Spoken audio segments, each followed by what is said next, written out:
Start streaming. Perfect. Okay, let's pull up chat and see if anybody's in here already.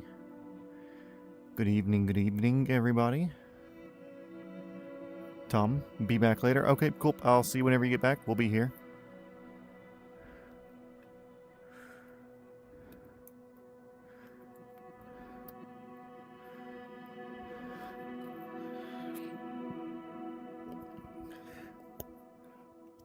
Okay, let's see.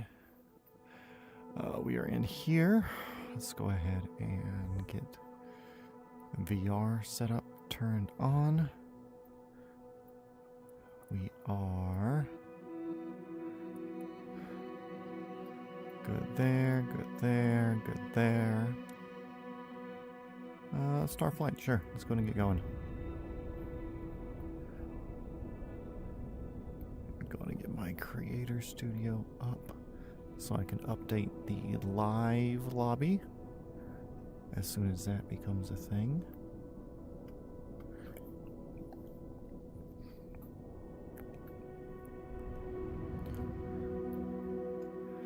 Turn that volume down.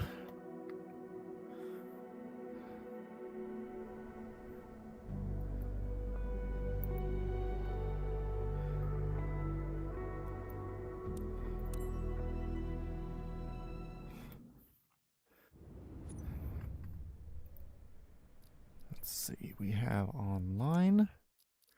We have East USA, 57 milliseconds. Let's get that edited into the description.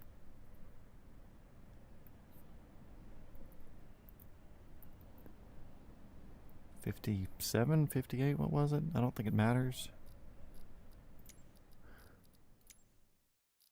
58 milliseconds. And save. Okay, but now I do have a bit of a smudge on my lens, so bear with me for a second.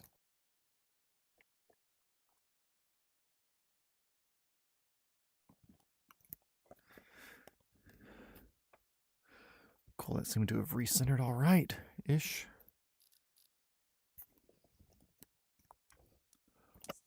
Save him back. Resume. Get rid of that.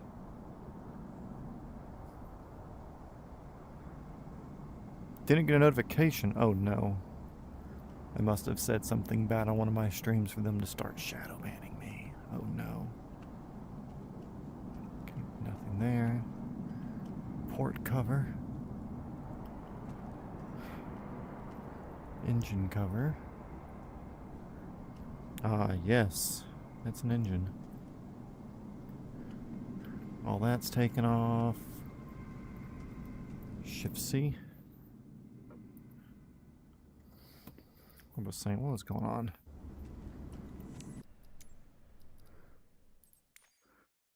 Controls, keyboard. Why is my A button canceled?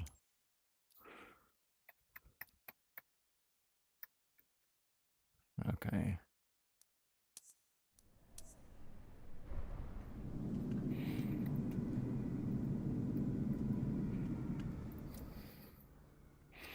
A button was a bit sticky.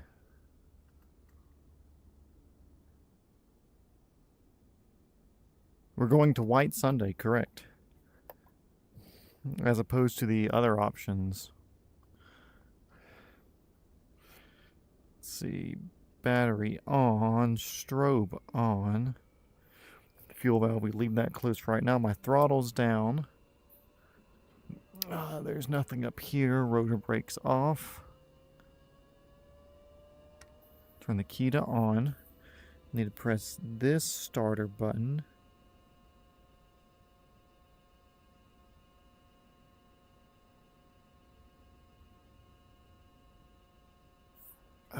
I need to press this starter button.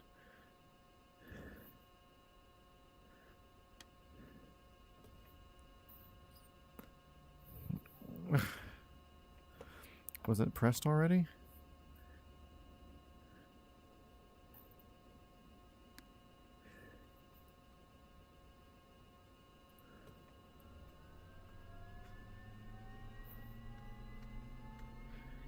That's going good.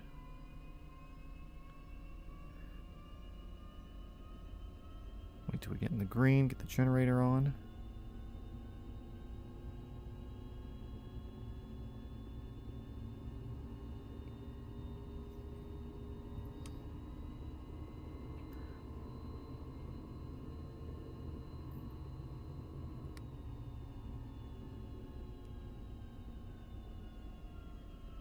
What, does the engine starter stay on?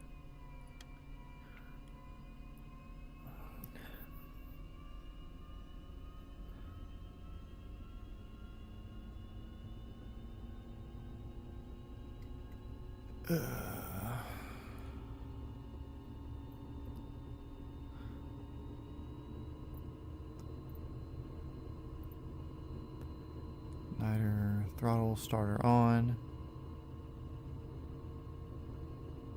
Oh. I guess it just stays on. And one, oil pressure, generator on, avionics master switch on. Nav lights. That works.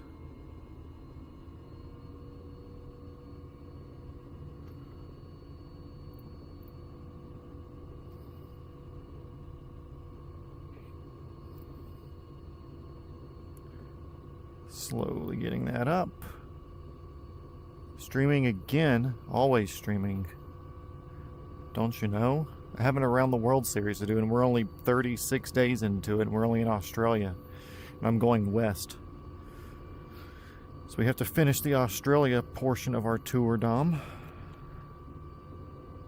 And once we finish the Australian portion, we'll start making our way north out of here.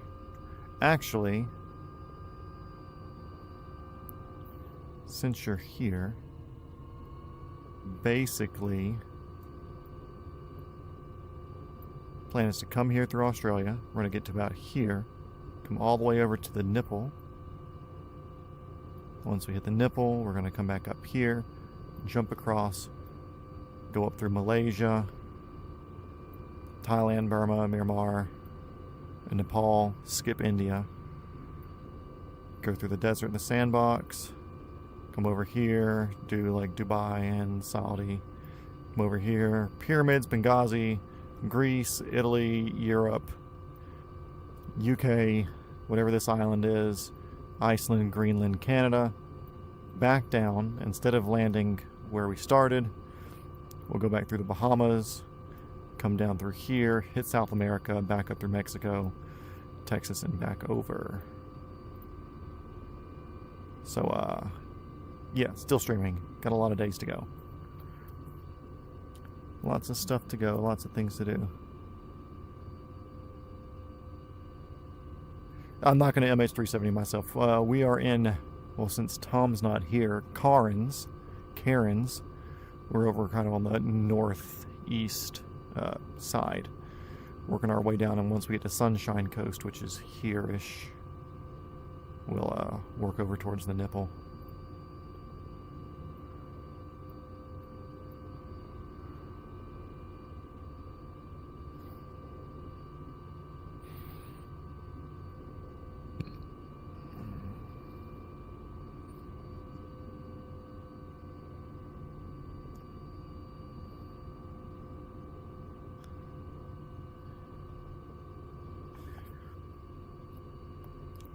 Okay, let's go. We have rotor speed up, engine speeds up, everything's in the green, throttle's all the way up, governor's on. I'm topped off on fuel. And, Cairns Tower, this is helicopter 420 Foxtrot Whiskey, departing from the ramp for a south departure. We'll stay clear of the active Cairns Tower. So we're going to slowly pull up on the collective here, once I adjust my headset a wee bit more. Slowly pull up on the collective. A little bit of left pedal as we're coming off the ground. A lot of left pedal as we're coming off the ground. We have some wind coming we have to worry about. And we're gonna try to move over here before VOS 1413 gives us a big old blowy. We're gonna keep our engine torque, that bottom right gauge, we're gonna keep it out of the no-no zone. We'll get rid of all of our lollipops up here, and we'll keep on moving. Also, Georgia plane spotting. Were you Randy last night? Was that you, or was that just somebody that was like premium trolling that or was it actually a 6-year-old?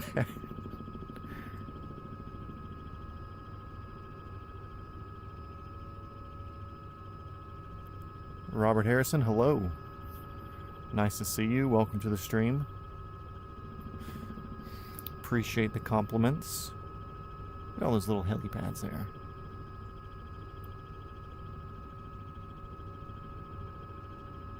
Dude, the way Tom reacts to alts, I don't know if it's him or not.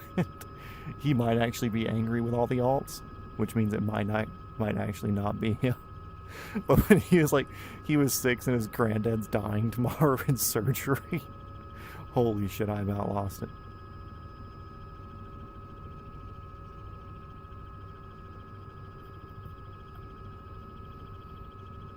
Fingers crossed that if it is a kid that's 6 years old and his grandfather's having surgery, that it goes well.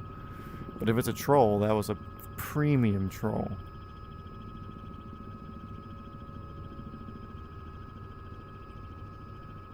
I mean, I saw the account was like 1 year old or something like that, but I didn't pay too much attention past that. But dude, I was fucking laughing. It got a good giggle out of me. 8 people in here already. On a, what is tonight? Tuesday? Dang. Okay. Hello, everybody. Welcome to the stream. We're flying an objectively slow helicopter today because this thing is not as fast as it is in real life for some reason. My only assumption is they wanted to keep it on the slower side. It was 4 years old? Oh, I thought it was younger than that. It could have been like a father's account too, and his kid's using the iPad.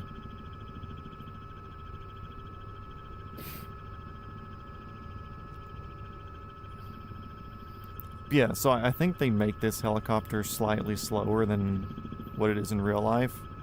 So that way in the career mode, people are like, they want to get out of this into the A-Star or the 407 or something. I believe. And actually, I'm going to set down real quick in this field because I think I forgot to turn my air conditioning on, and it is hot in here.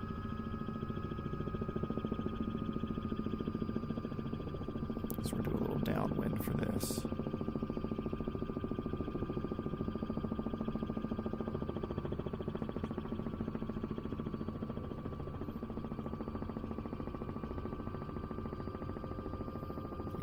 Because it looked like there was elevated floating things in the that were rendered in.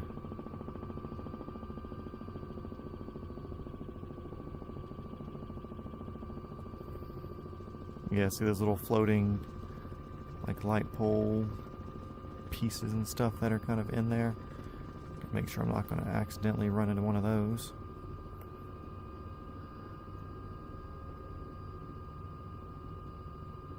Look at all these boats, jeez. Australian warship. I wonder if it's actually a warship.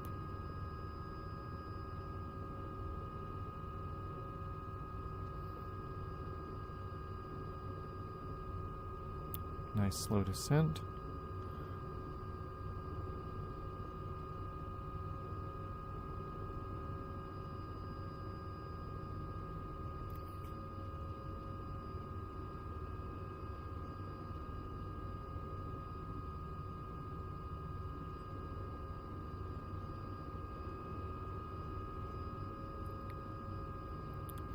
Yeah, I keep this room at like 66. I'm bumping into something. What am I bumping into?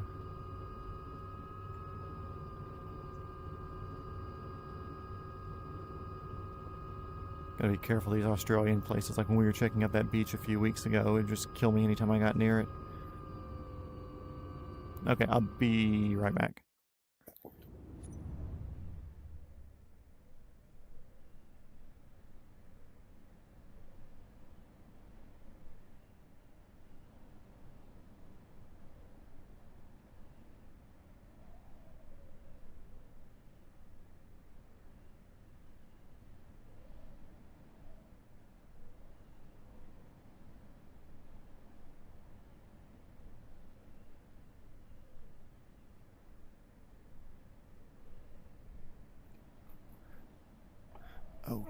we're back.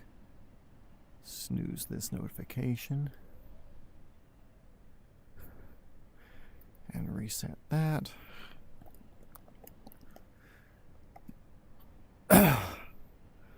Make sure the cyclic's centered-ish. Okay, cool. Let's get off the ground before something accidentally kills us for no reason.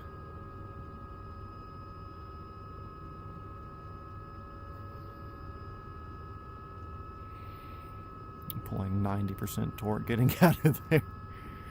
Give me the altitude.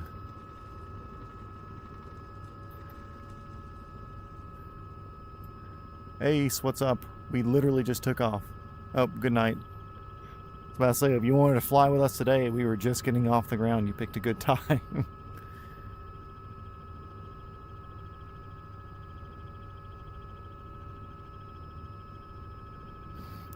Yeah, Georgia Heat does that. Georgia Heat is good at that, bud.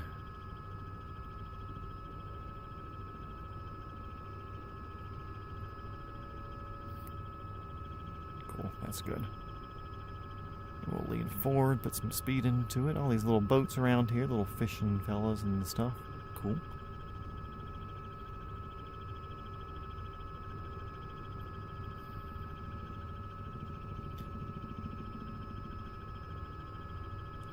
Geez, 13 people? Wow. What a Tuesday night is this? You are here. I always run live time. I'm gonna 360 real quick.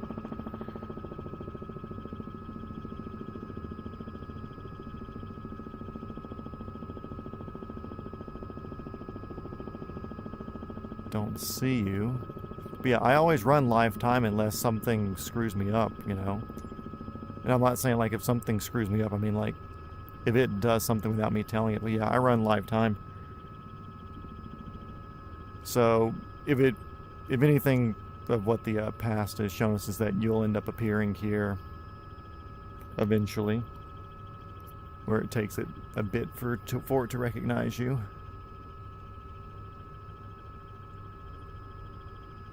But yeah, I always run live time. Live time, live weather, live everything. That's kind of part of my goal with this series is to, I won't say do it real time, but for the most part, do it real time, you know. That's part of the thought process to doing this, so. Also, like I said, we're in a very objectively slow helicopter because of the way the game has it. Yeah, you'll show up eventually in here. I would assume.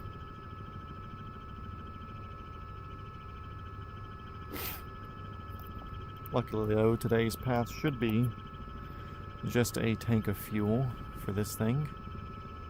But we are going to do a kind of halfway through fuel stop as well. Yeah, if anybody wishes to join that's watching, Ace Driver likes to hop in whenever he's here, although he's not showing up now, but that's a thing on my end. Like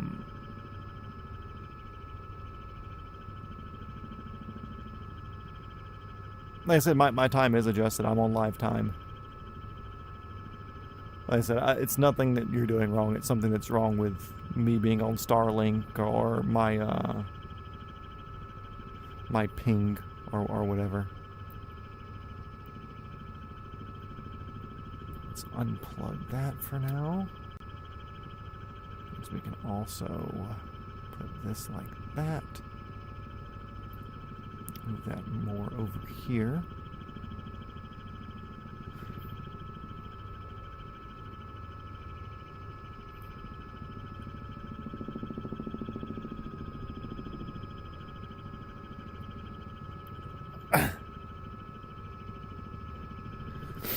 Yeah, it should be a relatively easy flight today.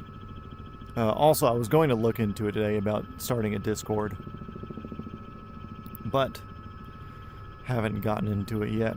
So, you know, oh well. Adios, Tom. Thank you. Thanks for dropping in. I'll see you around. Okay, that's a Microsoft Flight Sim thing. Yeah, I figured. God forbid they make something that actually works the first time.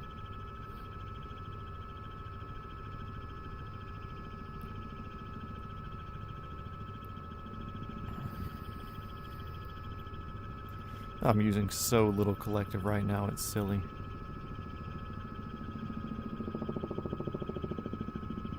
But I'm trying to steal as much speed as we can out of this, so I'm just kind of micro-adjusting all my inputs. Milking it. While keeping altitude.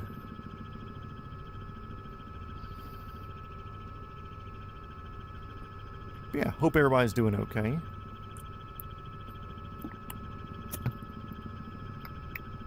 And I have thought of yet another business idea. This one, I don't mind sharing because it takes a solid bit of capital to get into it. I've got all my stuff set to live Georgia plane spotting, so this is like the best way to put yourself where other players can see you. Yeah, live players, live time, live weather. I can't change it off of real time, but it is clicked in real time because I'm set to real time here.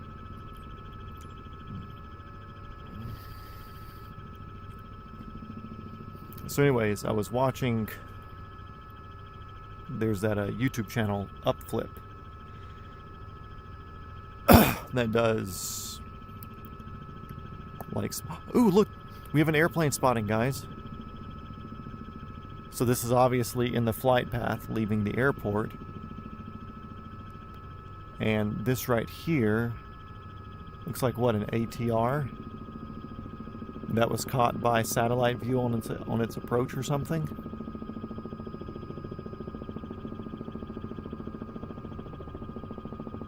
Hell yeah.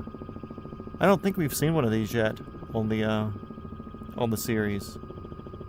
So 36 days in. If I saw one before, let me know. But I think this is our first one. I think it's also because, like, usually we're kind of going our own way, but we're still pretty much in the flight path here. So I could see that still being artifacted in our path of travel. Very cool. Robert,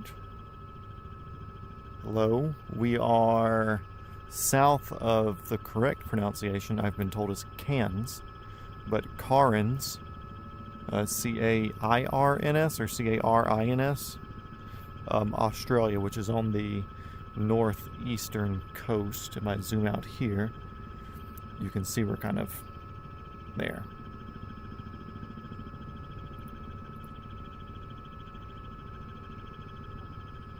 Yeah, that's where we're at now. Metroliner.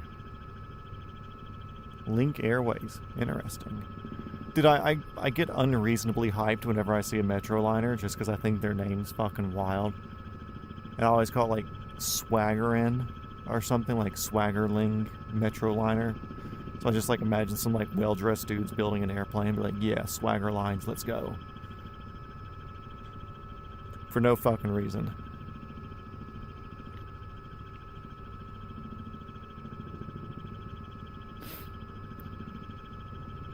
Yeah, I think that was our first one that we saw coming in. Very cool. Our first artifacted plane on the ground. I'm sure we've probably seen one in the past, I just haven't seen it, but I feel like we've most likely flown over one. We have to have had. I honestly haven't looked too much into Metroliners. Like, I see them, and I just think they're neat, but they... Like, I can't figure out the use case for it. Because everything has a use case, you know? It's... like... There's a dollar per benefit in everything.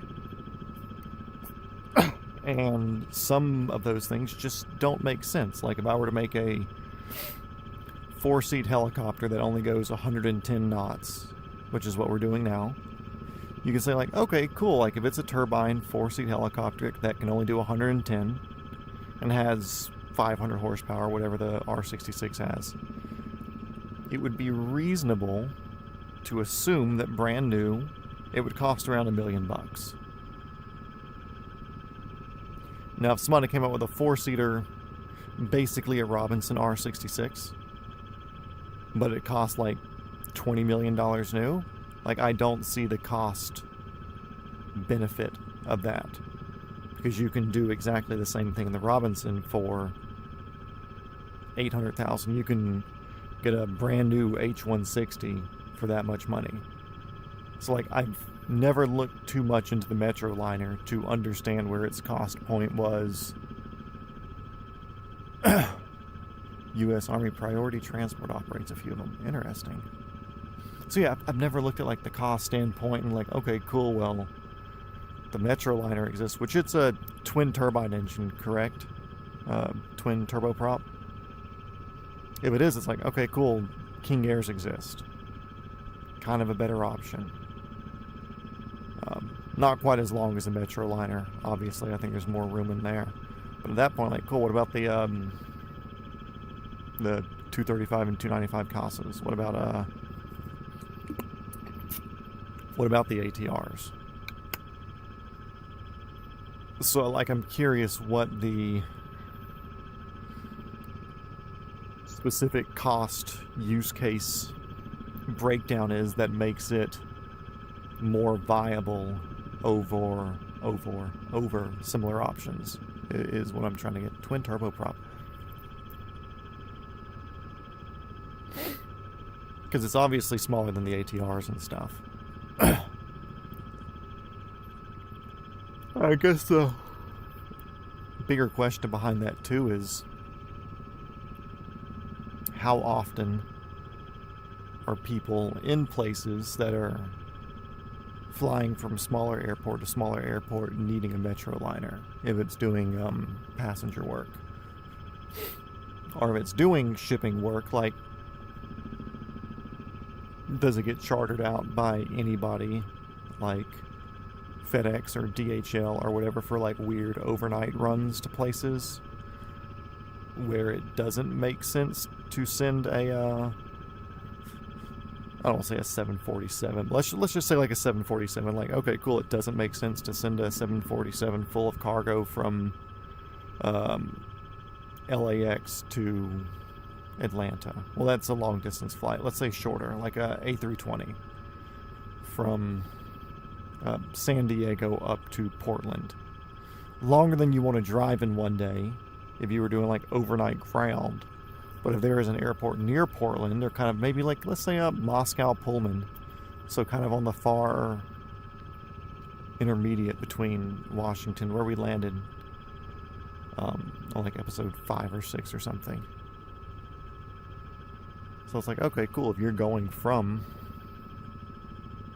a major airport with an overnight shipment thing that goes to some weird place, like, do you contract into somewhere like that?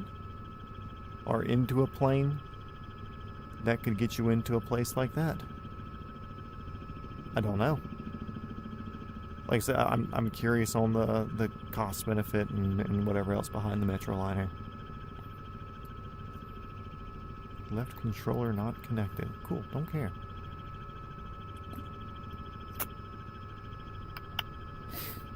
I wish this thing actually did 130. That would be sick.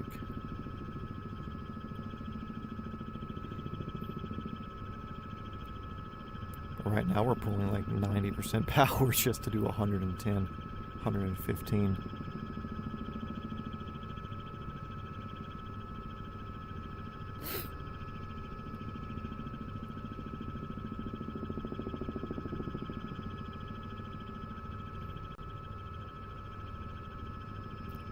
New Zealand somewhere.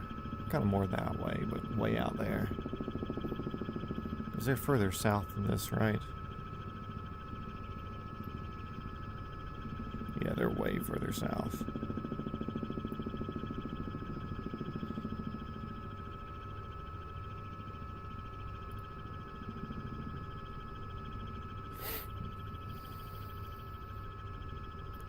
Definitely don't want to do the New Zealand jump. Unless we were doing it in something like the 160 where I could just set autopilot and forget it, because that is a pure water jump there. There is really no in-between island. That's worth it.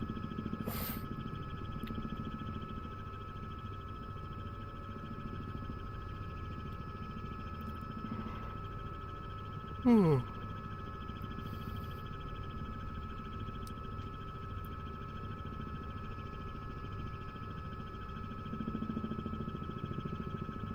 gonna be a bit of a, I don't want to say a longer stream today, but it's a decent distance jump and we're in a slower helicopter, but still one tank of fuel, so shouldn't be too bad.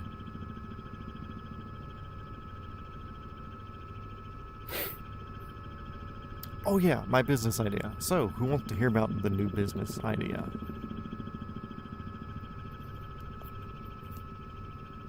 Because I was just about to talk about it, then we saw that airplane artifact on the ground.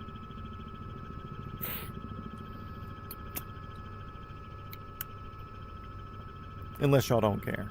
In that case, then we just won't talk about this super sick idea.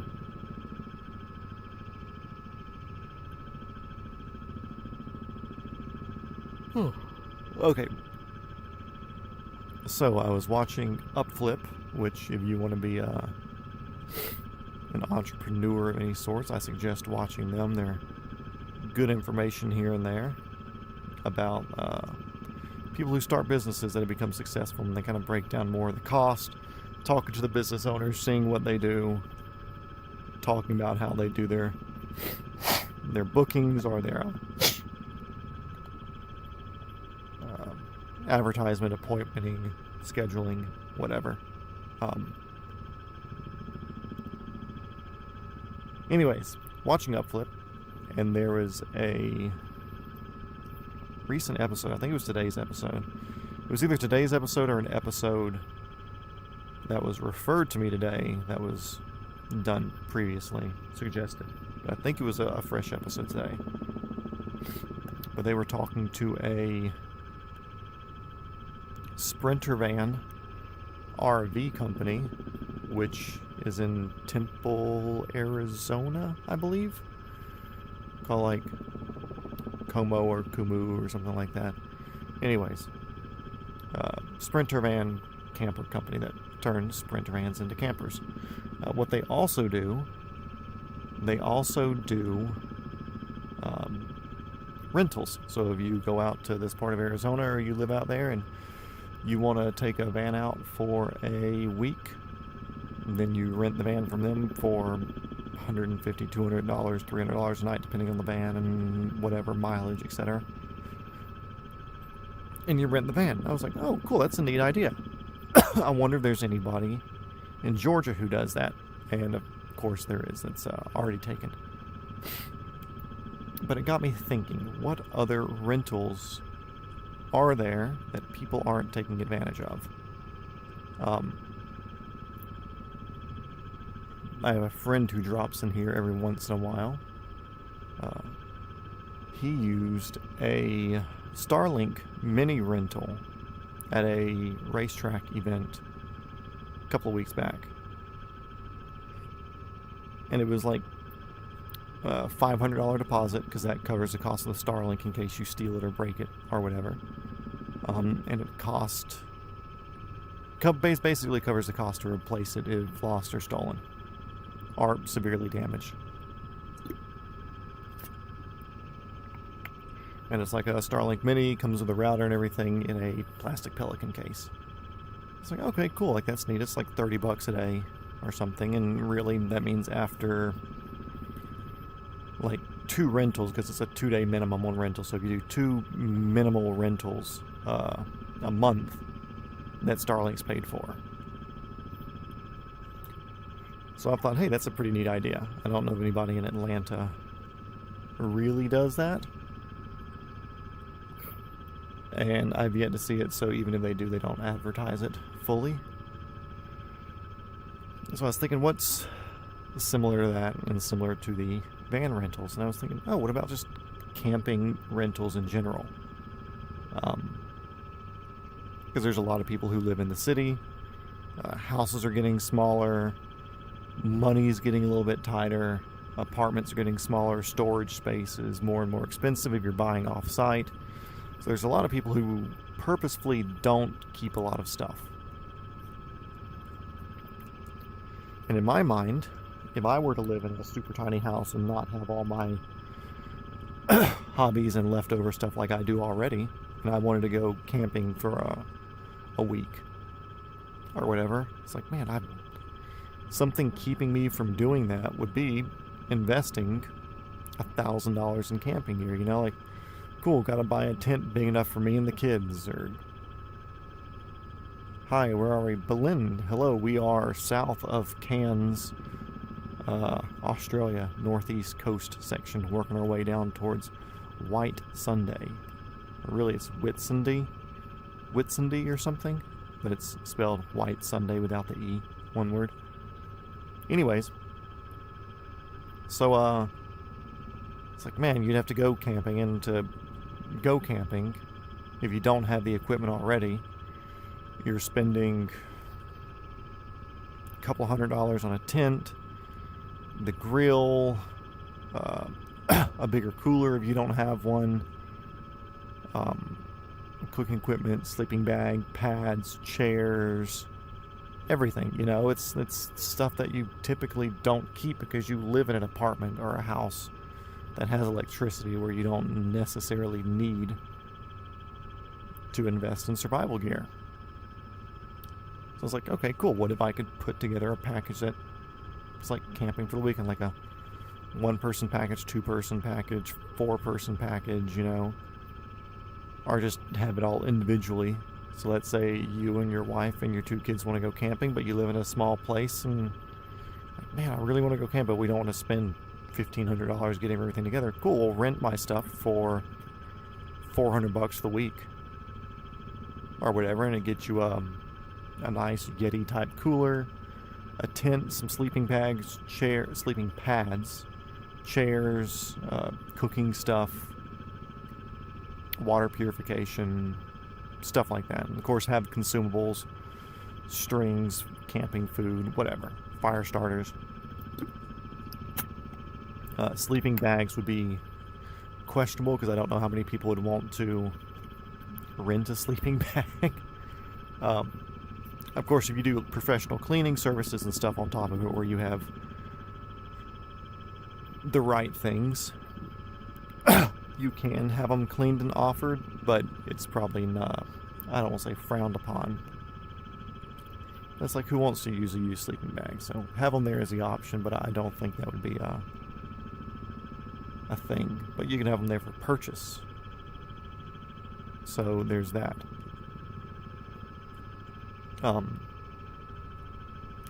Yeah, camping equipment rental company.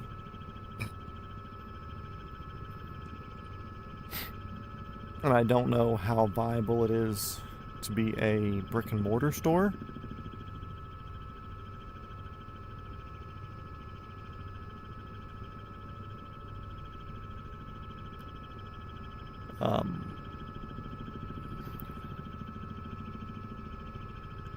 So a brick and mortar store, I don't know how viable it would be for that unless you treat it as like an outfitter's place as well.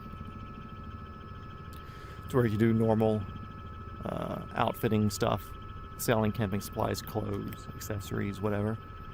But then also having the rental thing on the side. If you do it that way, I think it can be definitely self-sustaining.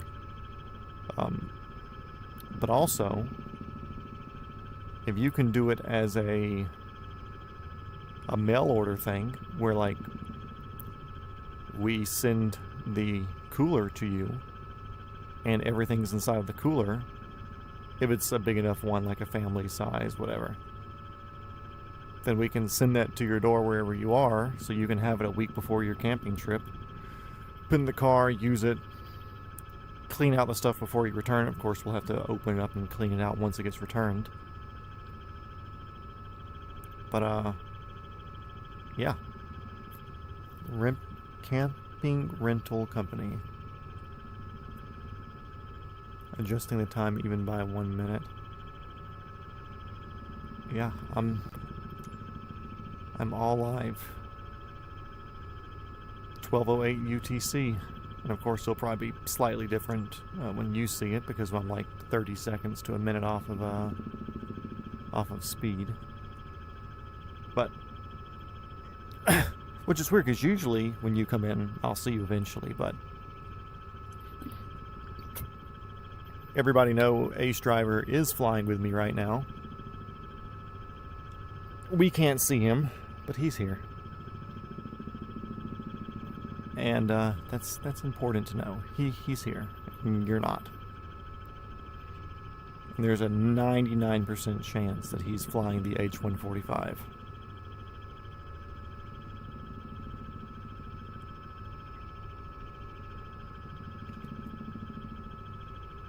So yeah, what do y'all think of the business idea? Something viable, or is there some blaring issue with it that I'm not seeing because I'm blinded by the idea of it or whatever? Or am I just completely off? Oop, something just spawned in front of me.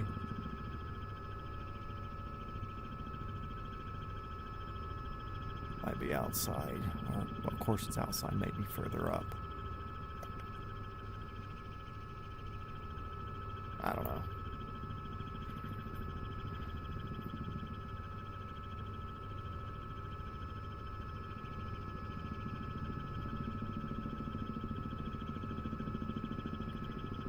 Yeah, they're moving away pretty fast, so I don't think that's him.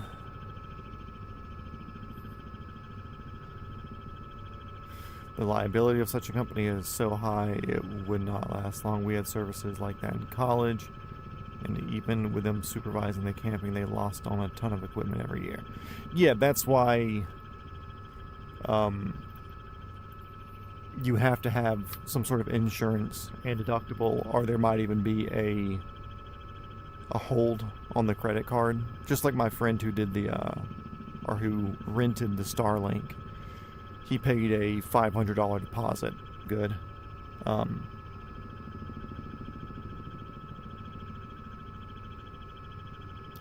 Even then, it's like, okay, cool. Like, rental cost of our total cost of everything in the bucket. As far as rental things that come back, you know, not super high. Like, the big things like tent, cooler, cooking things, you might have like $700 in that. And if people sign an agreement where we can put a hold on their card or something like that, if something isn't returned, and have them sign something, like standard rental car shit, you know, if rental car companies didn't have the insurance, they'd be fucking run through. Any rental company, like Tuxedo Rentals and shit, like, cool, if you don't send something back, you get charged for it. If you don't return your fucking jacket, or you send it back destroyed, and guess what? You get charged for it. It's the same thing. I'm not just going to send everything out and assume that everybody's always going to send something back, and if they don't, I'm going to eat the cost. No, you you fuck it up, you pay the price.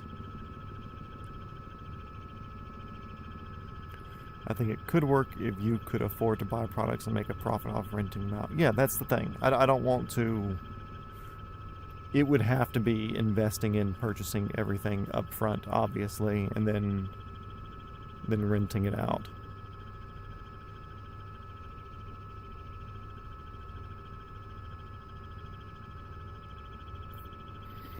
Oh no, and it's not so much an insurance company covering it. It's if you break it, you're liable for it. And then, of course, we'll have some sort of premium in the rental cost itself. Like, okay, let's say it's a $200 tent, and we're renting it out for $50 a week. You know, like, there's a good chance that tent's going to get used more than 4 times before it's destroyed. I hope so. You know, I hope it's not that bad. But with that, it's like, okay, cool, there is the profit in there, and the getting paid for the time to take it back out of the packaging, clean it out, repackage it, make sure it's all fit and ready for everybody.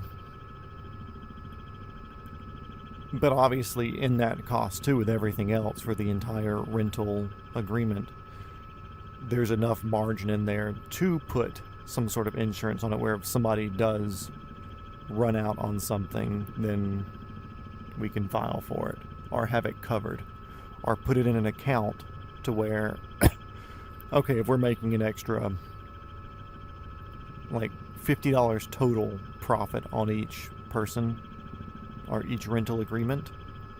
So let's say we rent it out for $400, all the bills are paid, and after paying for labor, repackaging, and reshelving and stuff, we still have $50 profit left over. Like, cool, we can put that in an account that covers any lost or whatever, so it's like a personal insurance account, you know? I don't think I need to talk to an insurance agent for something that's $200 that gets broken. It's like, yeah, of course we're going to cover it, but everybody will generally pay to cover that part of cost calculations.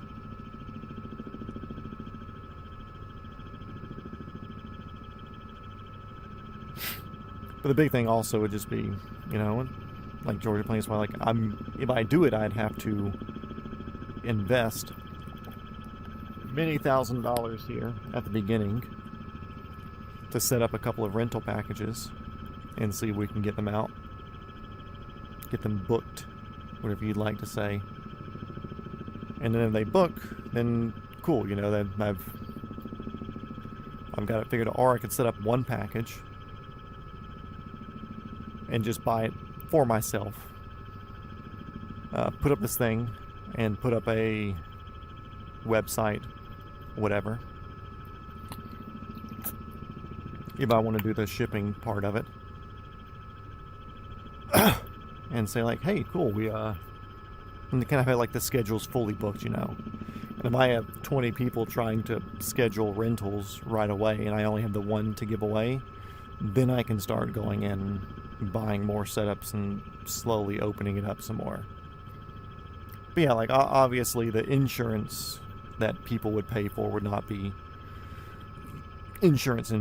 At the end of the day, like, I think there's enough profit to be had to put money in an account, or to put money in an envelope to the side, wherever you want to say, that will cover anything that's legitimately broken or lost or damaged to a certain extent. Or if it is damaged, like, cool, pay for my time to fix it. I'm still facing to the right a little bit. Still facing to the left. There we go.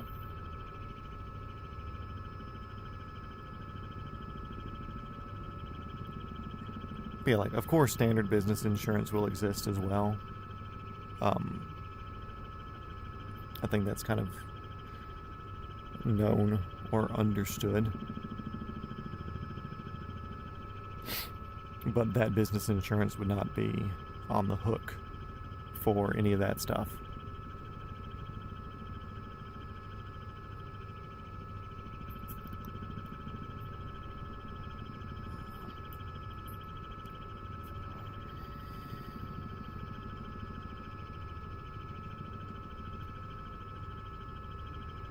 Yeah, I think it's viable if played right. Off the bed, Sean, Belen, thank you for dropping in as always. Get jiggy with it, if you know what I mean.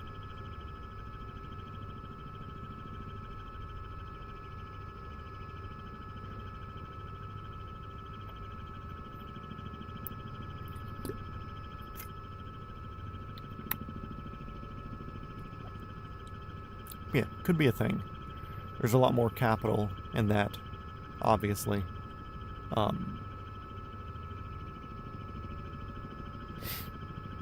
Although I think it's easily scalable as necessary. Because like I said, it's like, okay, cool, let's say I have enough investable cash to where I say I want to buy 2 setups to where a family of 4 could go out and do something. Like a cooler, nice tent, couple of sleeping pads, whatever, you know. Cooking equipment, pots, pan. A general, like, well thought out, concise but thorough camping setup. Could be $1,000, $1,500 into that. Set up 2 of those. And then build a schedule or something and build false illusions of demand by having everything booked out. Or having it where, like, once the 2 are booked out, like, oh my god, it's full. And people think, like, oh wow, cool, it's popular. It's like if you go to a rental car place and it's a building within, like, a better known brand, or a brand that seems pretty well sorted out, you know. And you go there and you're like, hey, I want to rent a car. They're like, actually, we are fresh out of cars right now. We should have one back in whatever time. Then you don't think that they have 2 cars. You think, like, man, they have a lot of people using their stuff. So it could be that, I don't want to say false, but it gives the impression of a lot of things being used when it's unavailable for rent, at least starting out. And that also gives a way to engage, or to gauge, the number of potential clients. Ace, is this you up in front of me on the thing?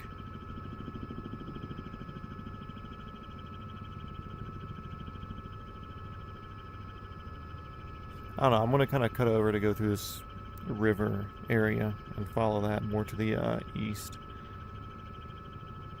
But I thought that plane in front of me on the map that was pulling away pretty heavily at first, but it's just kind of cruising with me, so.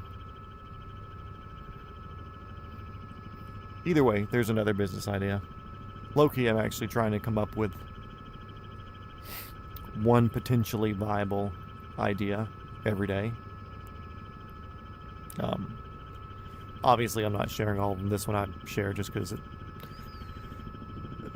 it would take a lot of work and actual investment to get to a point to where it would be to be runnable. And even then, it's like, okay, cool. Like, if there's 1,000 customers a week in the country with it, like, you can't take care of that 1,000 customers starting out. So there could be 2 competing businesses where each person's helping out 10 people a month, 10 people a week, whatever.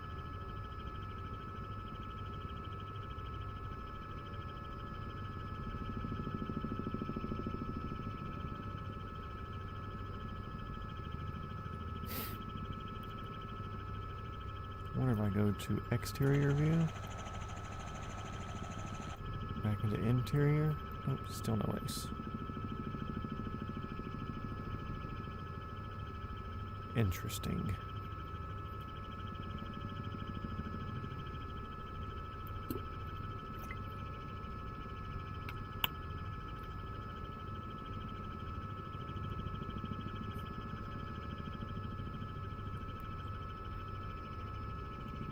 Some sort of pit right there. But why? Why would an Australian dig a pit? Who knows?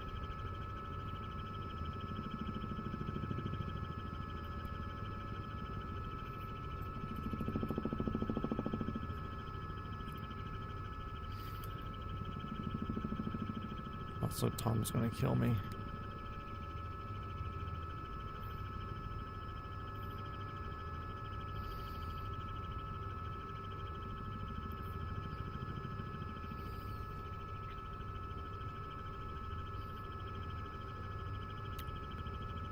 Nope, that is not.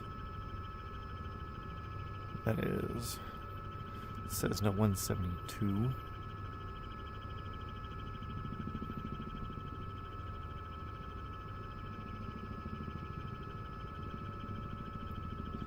Looking like he might be on a downwind for an airport over there. Potentially, or coming down here. That looks like it might be more of a helipad, though.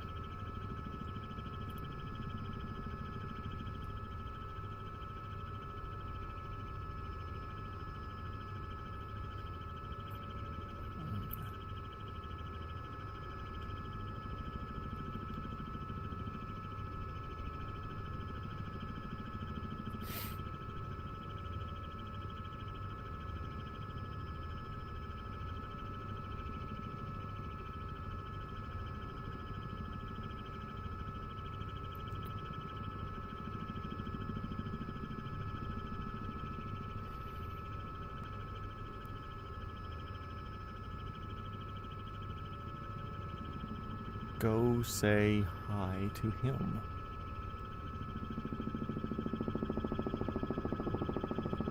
What are you doing over here, boy? Why are you at 54 feet? Oh my god, we're at 130. Apparently descending gives you speed. No, don't crash. Victor Hotel Whiskey Zulu is in the trees, everybody.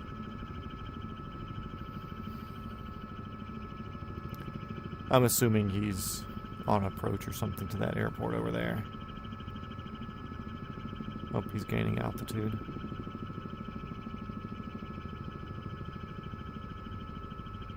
Don't know if we're going to be able to get him.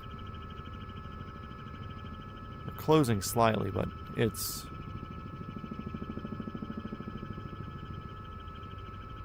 not going to be closing slightly here once we lose this speed gaining altitude.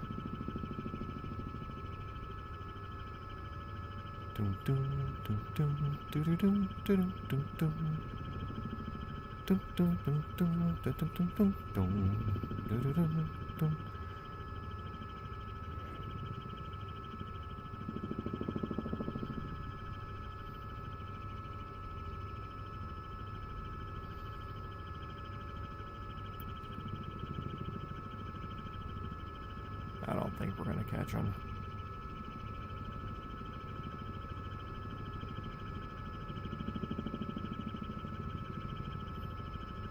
Why is everything faster than us? Oof, I can see his wings there finally. We're going to lose so much time. Yeah, who knew a 172 could be too fast?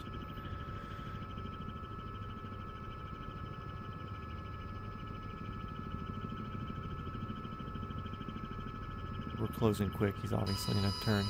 Shut up. My rotor speed's just fine.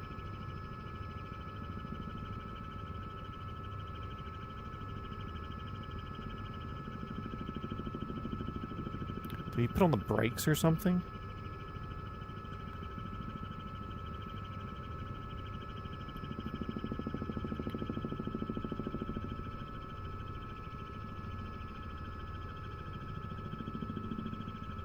This dude's pretending he's a stall pilot or something.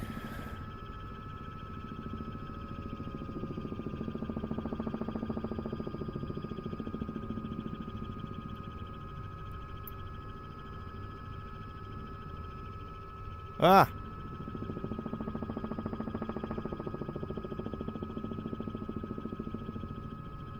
Yeah, I was assuming that he was landing over here at this airport and just the data was off. That was me assumption. He's off the chart now, so. Oh well. We got him, boys. Shot my Glock out the window, taught him a lesson. We'll do a pass on this runway down here too. Might as well.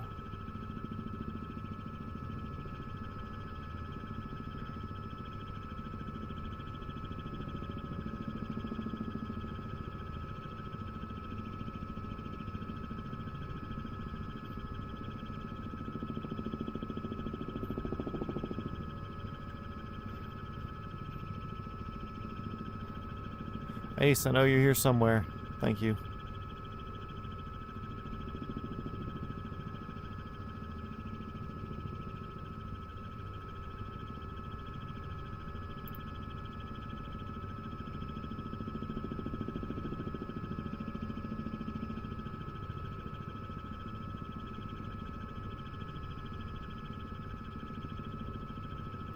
I'll say this, the 66 definitely does have more of a whooshy sound than the other ones.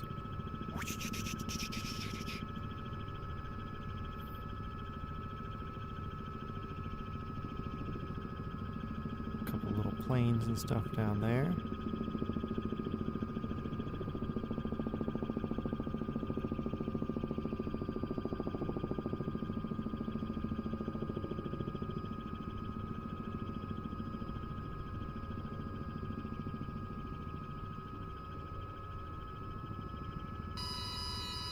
You're fine.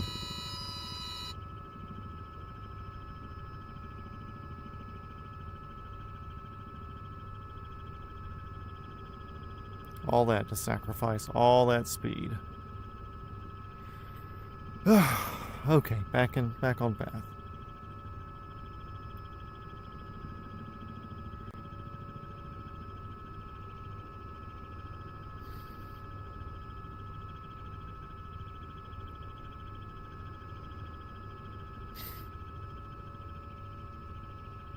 Yeah, cute little airfield. Out here next to a big hill. Like, what airport? The one next to the big hill, guys. Oh, okay. Thank you. Easy enough. I actually want to be at the 5-mile map setting. We're going to follow this a little bit here. It should be that out in front of us.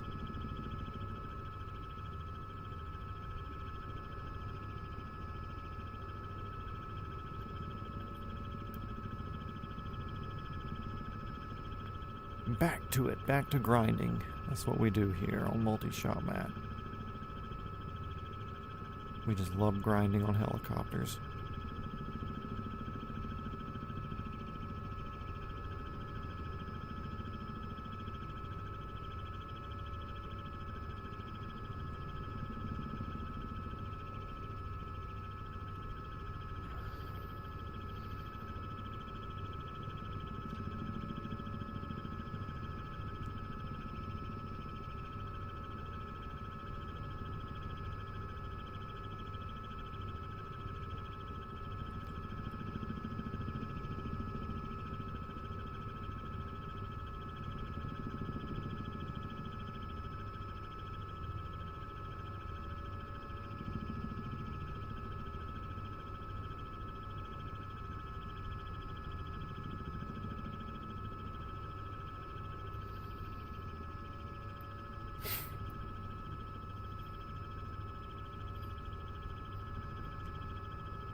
What do I need to do tomorrow? Tomorrow's Wednesday.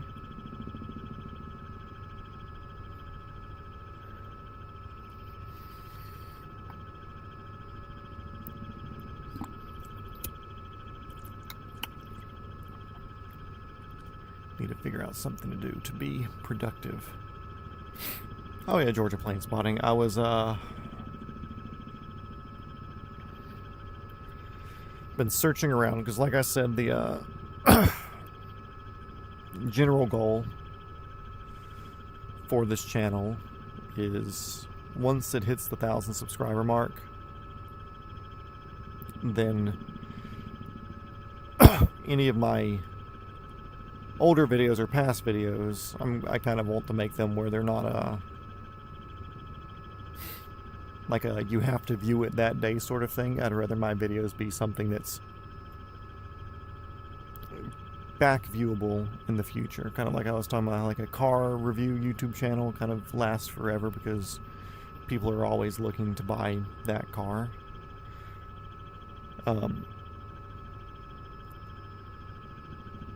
So I was thinking of ways to make some infinitely viewable YouTube content, and I was thinking that I may look into investing into a nice camera, which I have a nice camera, but it's like a Sony A7S III, A7S II, I don't know, mirrorless, like, picture camera, but it does good video, it does great video. But you have to buy lenses for it.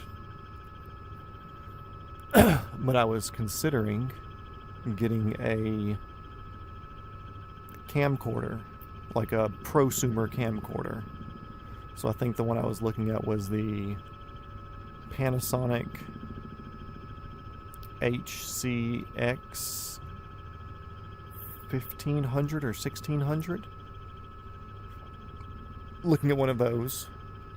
So that way when I do go to somewhere like PDK, not PDK, well I guess PDK, my friend works up there, or KHMP or Falcon Field or whatever. If I want to do some spotting, I can do some spotting. Mostly I want to do helicopter spotting, obviously. So that gives me 4K 60, gives me good zooms. That way I can better focus on them coming in and doesn't look like cell phone digital zooming in.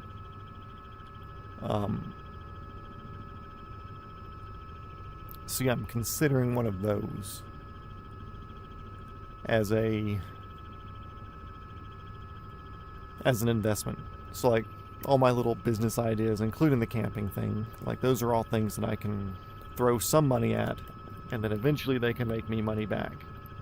The business ideas are more sooner rather than later, where they can start creating income now versus start creating income, in 2 years once the videos or a stockpile of videos is making views every day.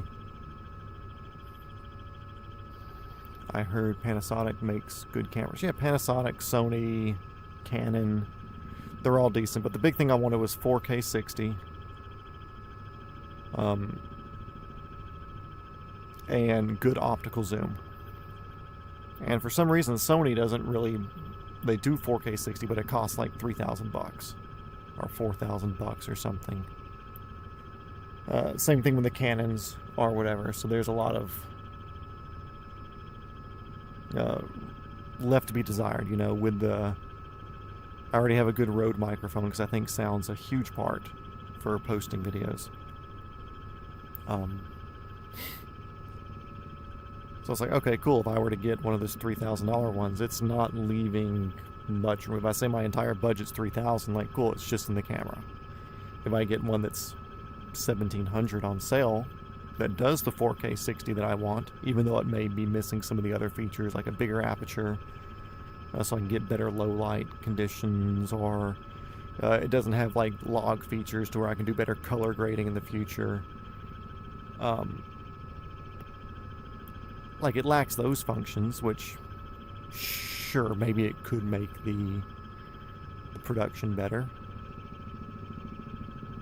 But I don't think that people need to spend $10 billion to get stuff together. It's like, cool, I'm a YouTube channel with 800 subscribers. So it's not like I'm putting out fucking Hollywood stuff. That's my day job. This isn't my day job.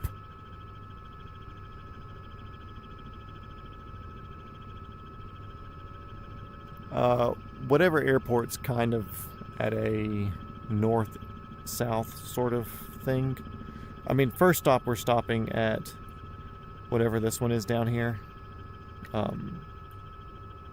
Yankee Bravo Tango Lima. We're going there first. It's kind of like a mid-stop. And then we're hitting Yankee Sierra Hotel Romeo as the final destination.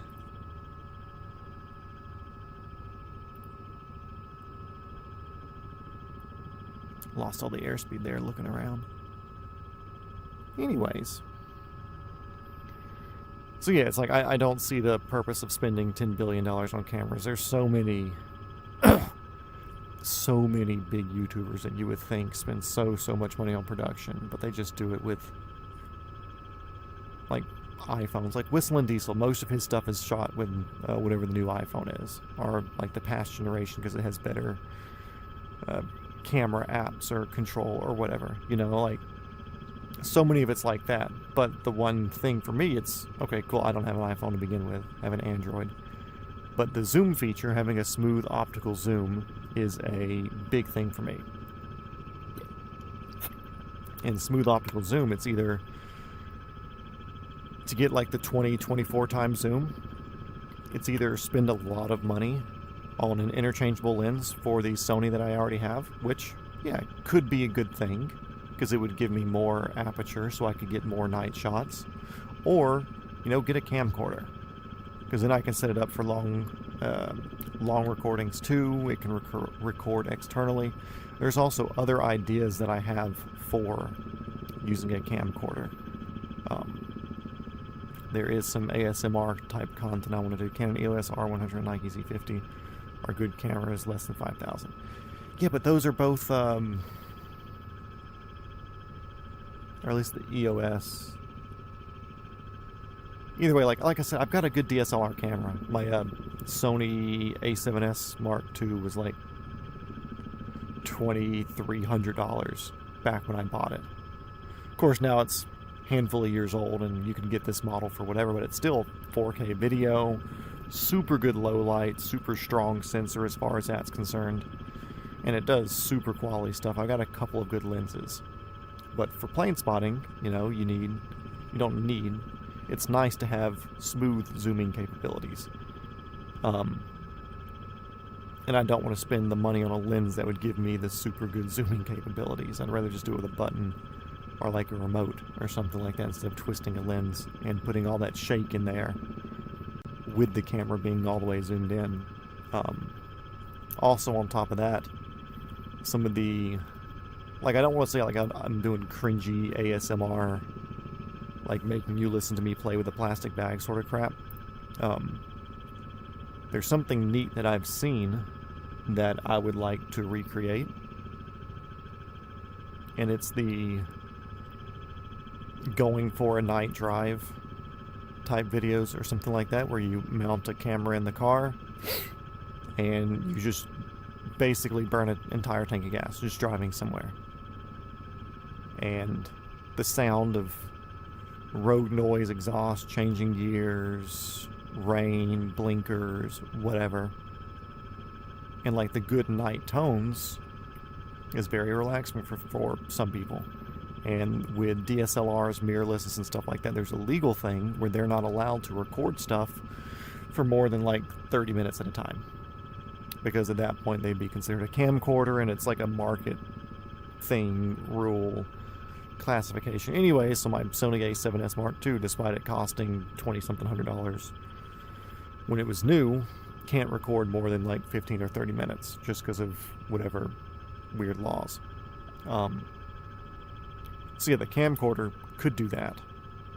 Better battery life and stuff too, like 4.5 hours of battery life. Expandable storage, recording off camera too. So like there's a lot of benefits to that I see. And the cool thing about those videos as well, they're really, really good for view times. The watch hours. And view count's a good thing, but pulling watch hours is a big thing as well. Even if you're not running ads on it, like YouTube will reward you for having people put their eyes on your channel for 3 hours if they're putting it on to go to sleep. Like that's a good thing. Yeah, and you'd be doing a lot of small videos, so that works out for you. Like if I was doing the shorter small videos, that would be good for that. But I want to do more than the shorter small videos where I can use my current Sony for that. But I want to have that ability to do longer videos, to do that ASMR type, because at the end of the day, like that's a damn good investment. Like if you can make a video that will get you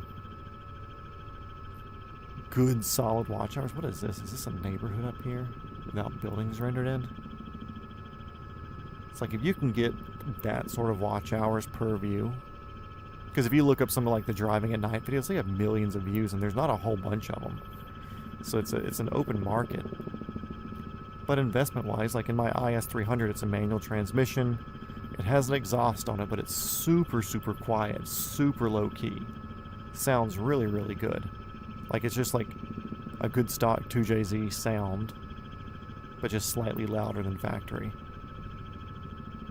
It's like that there. It's a good thing for people to listen to. And if I put my good microphone on it, then bada bing, bada boom. And for a cost of a tank of gas, which is what, $50 in premium? Like that's a pretty cheap video to make. Like of course, like this here is basically free for me to do, but of course it's costing me like $10 an hour just as far as investment in the PC and sim equipment and VR and everything. But like $50 for a video is cheap.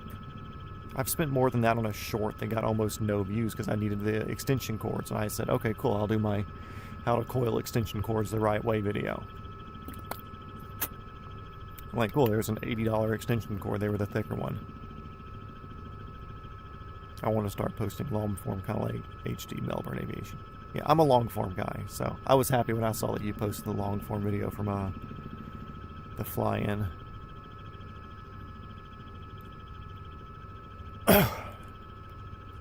And yes, I did watch it all the way through.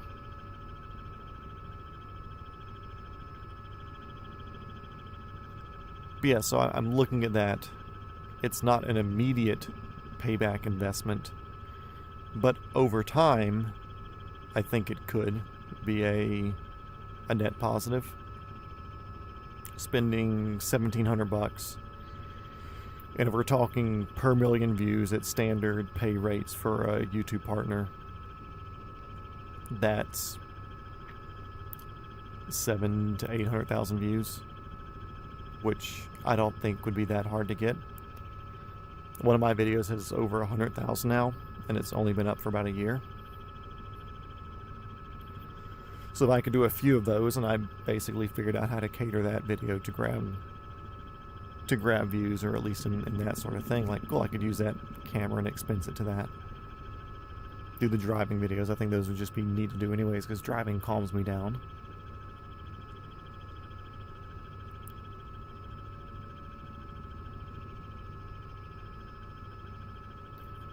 So far you've done ATL, CG, CSG.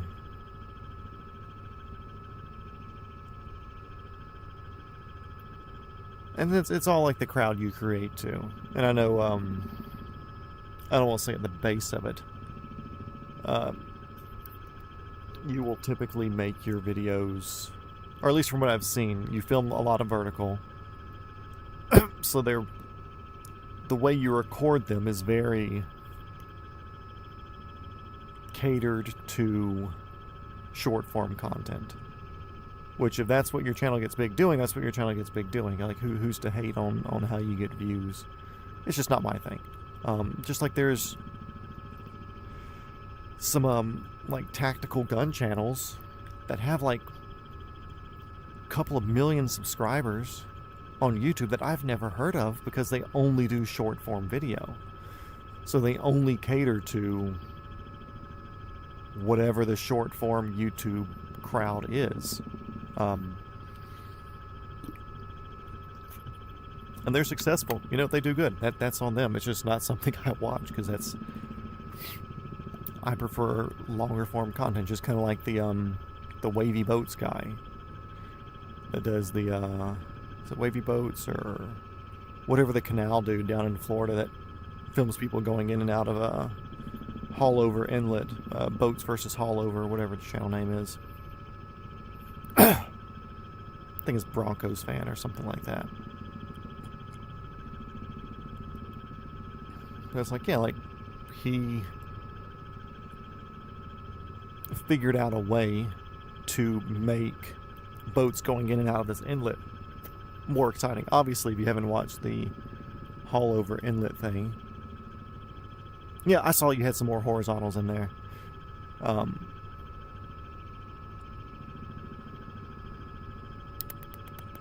What was I going to say? Also, what program do you edit it with? Do you just edit it straight there on the phone, or do you import it to the computer and do any like computer edited post? Because I think I saw one of your horizontals posted horizontal, but it wasn't like the full frame of the TV. Instead, did it like I was looking at the phone screen, so it was horizontal inside of a vertical, I think. Anyways, if you haven't seen haulover boats or whatever the haulover inlet Wavy Boats people is, they sit at this inlet north of Miami, Fort Lauderdale-ish area, and whenever the tides or winds or whatever are right, the inlet creates pretty stout waves, and there's a lot of like smaller boats going through this inlet, and a lot of them get fucking toasted going through there because the waves are just more than what the captains know how to speed their boat through. So he would always do like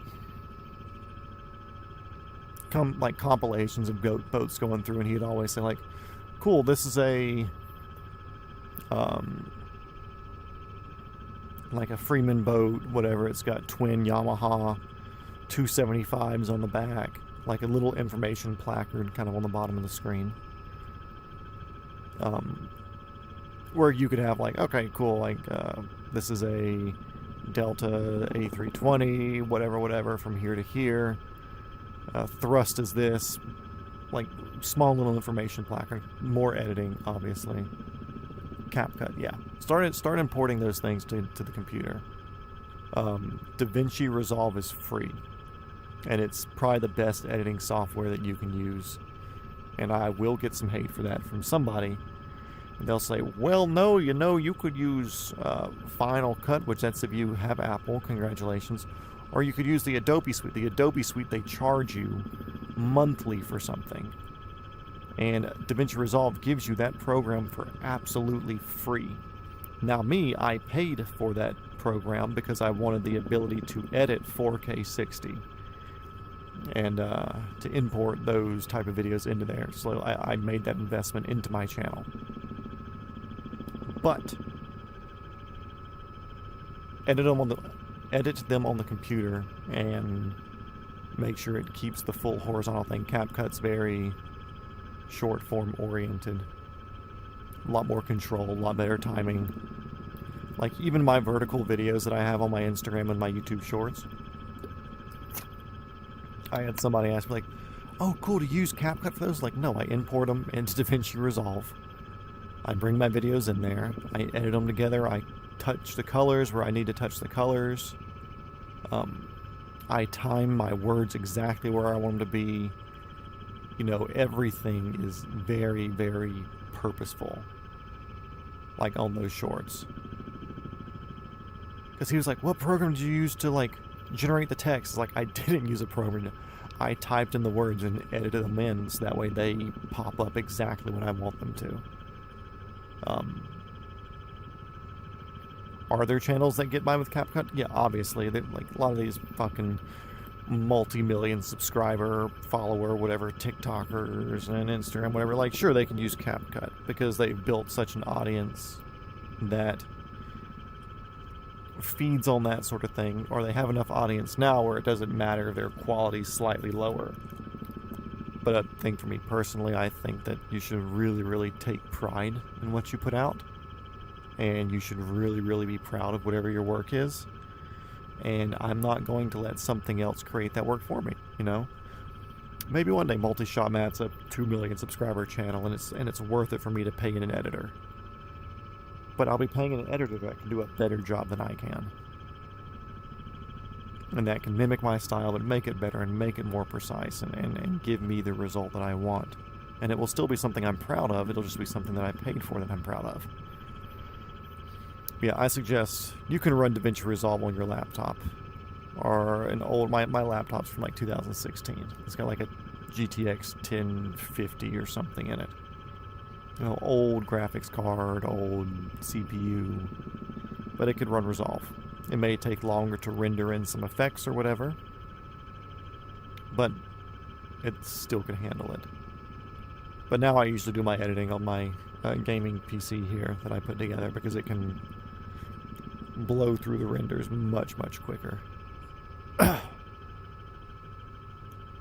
yeah, I definitely suggest that. Not just because it's, oh, this will change your thing, you'll get so many more views. Like, no, you'll be much more proud of what you're doing. At least in my opinion. If you're going to do something whole-ass it, don't half-ass it.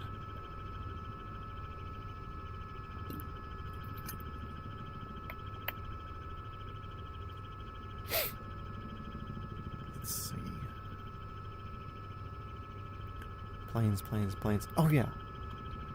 But yeah, haul over boats, haul over inlet, whatever.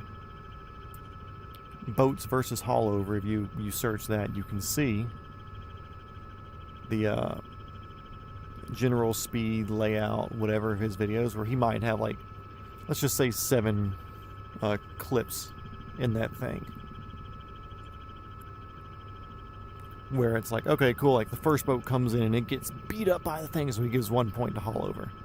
And he does like after narration to like, You all know Hollover Inlet. I don't know. You can see here it's a rough day here at Hollover. The first thing coming in, we have this harbor master, whatever boat, but this is an experienced pilot, so our experienced captain, so they're gonna come through and they're gonna go through Hollover and make it look like it's something. But then you got this other yacht coming, and like he brings a liveliness to it, and he only posts like 5 to 7 spots per video because it's boat spotting, just another form of spotting. But he's judging them based on how well they handle the extremely varying and dangerous conditions of Hollover at sometimes. And he does judgment on like, okay, cool, like Hollover won today, or the boats won today, you know, and it gives you something like root for and think or whatever. So maybe adopt that general playbook to the airport, you know. You may have to spend a good bit of time there, because I don't know how busy CSG is or whatever. But maybe it's a rough landing day at CSG because there's a bad crosswind with a shear. And maybe a lot of people are coming in and little airport over there and not quite hitting their landings right. Or maybe there's a couple of go-arounds or whatever. So you can start a scoreboard up. Or rate, sure, maybe they land, but maybe the wind got the best of them. Like, okay, we're going to give this one to the wind. And then get one that calls wrong. Maybe where somebody really beat the wind in their conditions, where it would be a pilot wind, but give the wind to the wind.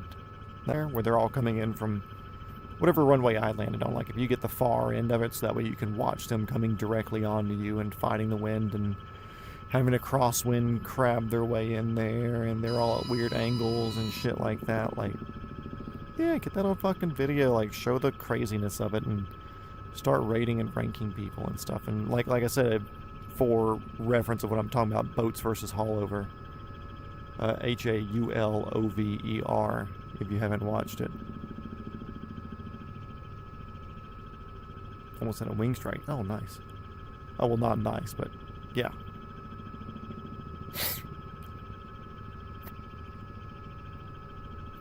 But then you can do that, and you can give like a landing of the day award. Of course, like, you don't have to go find the fucking pilots or anything, but yeah, you're like, okay, cool, and the landing of the day goes to this one here, and like, and maybe get that wrong too. Maybe get it where number 3 you called it landing of the day, and people are commenting going, no, number 6 was definitely the landing of the day, you know, like, create the conversations with your editing and with how you put your story together. Because there's so many things that are told story-wise where it may have been a shorter video if there was no story attached to it. Another channel to look at is a British guy called Mark McCann 64. MartMccan, maybe 2 N's, CANN 64. Anyway, he has like 550,000 subscribers, somewhere in there, I think. He posted a video today about how he bought his house, built his dream house. He's a car guy, but talking about how the councils over in the UK were like screwing him around and whatever else. And watch how he paces his videos. Watch how he gives you he presents the story at the beginning. He presents a problem that's happening, and then he teases the reveal or the solution the entire video. But as he's doing it, he's building to it. And I think it was like a 25-minute video today. But it was like, okay, cool, so I did this to the house, and then I built it, and I had a fight or whatever. But there is a complaint, and we got to figure out, like, why this one guy's complaining. And then he starts going over, he's like, but this one guy keeps complaining. Like, but you're not going to believe who this one guy was. I was like, but then something happened. But the thing that this guy did next was crazy, and it kept building the anticipation to figure out who this guy was. Of course, I picked up on it earlier in the video.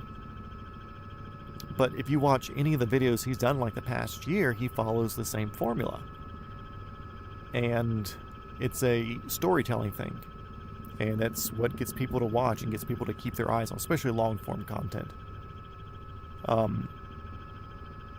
Another recent channel like that, well, really any similar channel, any woodworking channel, like Four Eyes, Blacktail Studios. There's a new one called Man Made, which is one of the guys that used to do Team Edge, which is like a knockoff Dude Perfect or something a while back.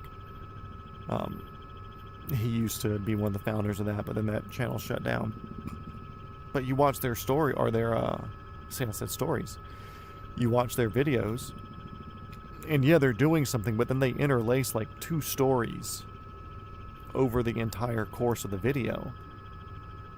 To where he could just do a 50-minute long video like, okay, cool, we're going to cut here and here, and this is going to give us a 15-inch measurement here, 17 on the other side, so we get the angle that we need, da-da-da-da-da. We'd be like, okay, cool, so we're going to cut 15 here and 17 here. Which kind of goes back to one thing that I had this wild woodworking teacher tell me in school. Now, this woodworking teacher, he was something, blah, blah, blah, blah, blah. Then he goes back to getting that perfect angle. Then it's like, okay, cool, and another angle that we really need to look at on here is this. And then it's the way that they tell the stories. I don't want to say it's genius, but it'll make you watch the entire thing. And it's a very... when you're aware of it, you can see it in a lot of places. It's basically copyright in verbal form. And when I say copyright, I don't mean like, ooh, copyright, we can't say Robinson R66 because it's a copyrighted name. I'm talking like copywriting, writing copy. I don't know why it's called that. I think they can name it something completely different. But whenever you get like an email from a company that you purchase something with, and it's like, hey, we saw you ordered this thing, but have you ever had this whatever happen? And it's like their multi-paragraph sales pitch to sell you something else. But it kind of funnels you into thinking like, oh man, I could probably use this. That's copy. And writing copy is a way to get attention by like presenting problem, story, relations to you having the problem because the writer has the problem. Saying that they were working on a solution, they found the solution, here's the solution, you can't live without the solution, blah, blah, blah. Writing copy is a skill. And I think that these YouTubers that do stuff like the Mark McCann's scripting for his videos, or like Man Made, Blacktail, Four Eyes Furniture, whoever, it's all a form of copy. And even if it's not considered that, the way that it funnels your attention into doing whatever the way that their script is, it's just video form of copywriting, basically. There's even a guy on YouTube who has like a full like 5-hour course or whatever on writing copy that I watched once. Whole 5 hours. And like his video that was selling that course, which I think he actually gave the course away for free. So he had like a 10-minute video convincing you to watch a 5-hour video. And if you know how YouTube monetization works, you know that if you can put somebody's eyes on your channel for 5 hours, you're doing good. You're doing damn good. I'm not saying that's what I'm doing streaming for 3 to 5 hours a night. But if you can get somebody's eyes to watch your video for that many hours, you're doing really fucking good. Especially if you have YouTube Premium, so you're pulling in the premium viewer, extra pay per view or whatever. Or if somebody's having to sit through and watch an ad every 25-30 minutes, you know, they're getting multiple ads through, so you're getting the ad revenue that way. Either way, his 10-15 minute video or whatever selling the copy course was copy. That little cove looks like Florida. But it was basic copy. It's like, hey, you know, like I wanted a job that I could be at home and do and spend more time and still make a few $1,000s a week without having to waste my entire life away going whatever. And like, you related to them, and He's like, there is a solution. I tried everything. And like, man, I've tried everything too. But I just learned how to do this one thing, and it didn't take much. And, I worked and worked like, man, I want to learn how to do one thing and work at it. He's like, so yeah, I decided to take all this information. I'm now making $5,000 a week with only 2 clients, and it takes me 4 hours a week to do their work. And I'm able to do whatever I want to the rest of my time. You're like, man, that would be sick. And he's like, so I'm going to teach you. I put together this whole video over here. You can go and watch it and see the whole thing. And so he sales funnels you into watching his video, which, good for him. That's part of the gig, and that's exactly what he's teaching you how to do anyways. But that's the far extreme of editing and putting together storylines and plots and stuff like that. But, like I said, I think the boats versus haulover template, if you want to call it that, would be a very interesting place for you to start. I think if you're able to figure out some way to do that, like I said, download DaVinci Resolve, stop using CapCut, at least for your long form videos. Do that and have fun with it. You put out something that you're proud of, then hell yeah.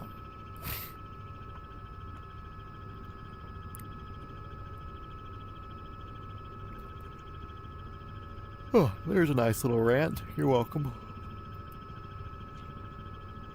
Just here flying the world's slowest helicopter, pulling 90% torque plus. Only going 105 knots.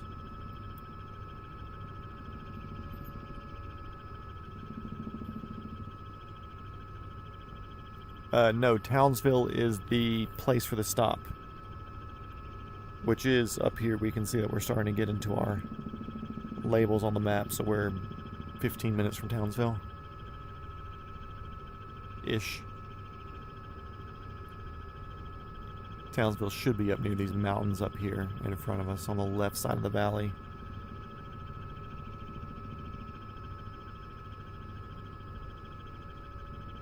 But I believe Townsville's our center stopping point, our midpoint. Maybe not midpoint, but somewhere point. Yankee Bravo Tango Lima.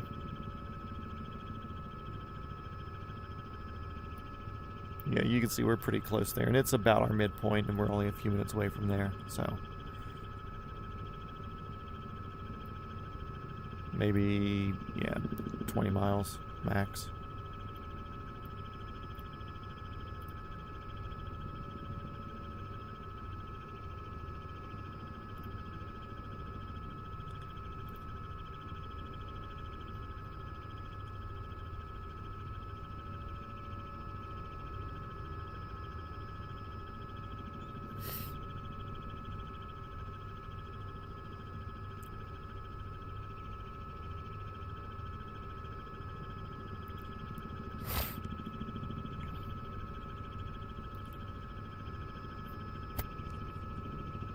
Which, I mean, also, even on my videos, like, I don't know if I've done anything that I'm particularly proud of. I think my coiling my extension cords, short how to wrap cords the right way. I think I'm probably most proud of that, and that was one of the first ones that I did, weirdly enough. Everything else since then's been more experimental as far as editing style or whatever. Like my gold panning one was completely scripted from beginning to end, like, but I didn't know how to edit it together best, so it didn't come out quite the way I wanted it to, but I still post it anyways, because if you never post, you're never going to get better.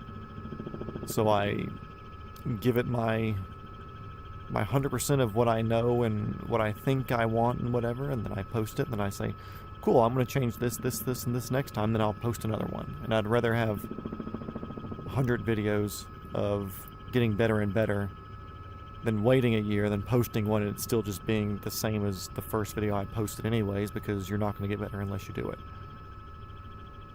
it. Ground speed, I don't fucking know. If it is on the screen down there, it's too small to where I can't see it, and it doesn't say it on my iPad, so ground speed is your best guess, basically. And I can't change my panel type.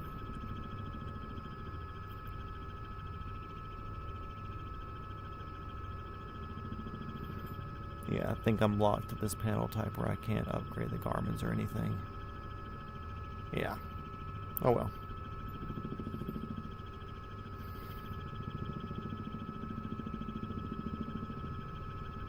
But anyways, we're doing 105 knots air. Sometimes 110. I'm able to squeak the power there just enough, but we're riding at like 90 to 100% power this entire time. 1 hour 45 to final destination. Perfect. It's not bad. Figured I'd do the R66 today because there would be good stuff to look at being on the coast.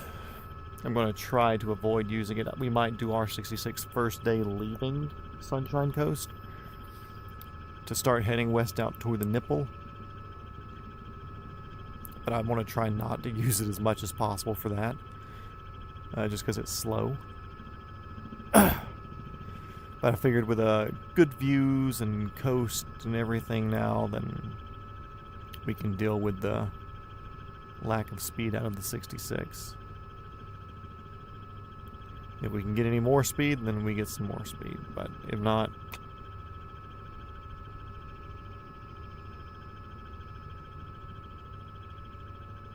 whole paved section. Weird.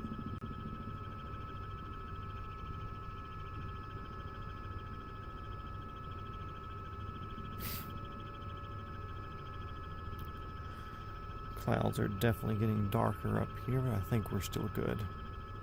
Knock on wood. Why is my mouse being silly?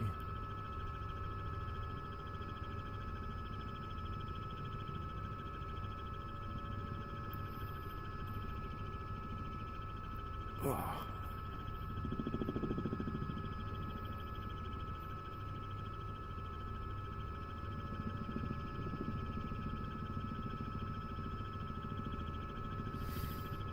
I like flying low, but trees are not friendly. So we'll throw slide altitude at it. 200 feet a minute.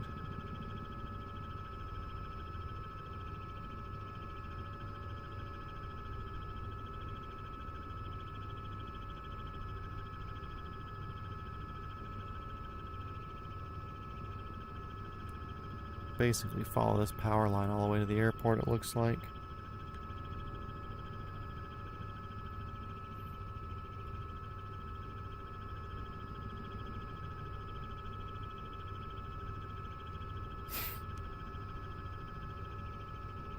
Then we're even going to be going more that way once we get down here.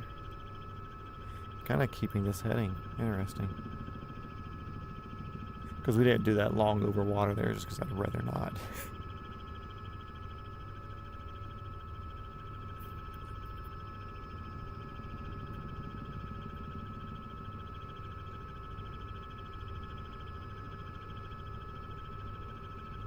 Oh, finally some cars.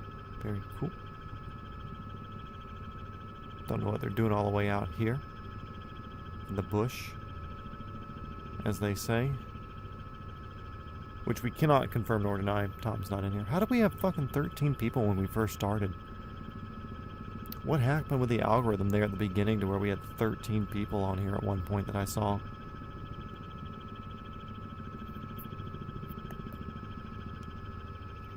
Was not expecting that. And now we're back to the average, like 4 to 7 people consistently. Once we hit midnight, numbers will go up just because people are getting off work on the West Coast and stuff.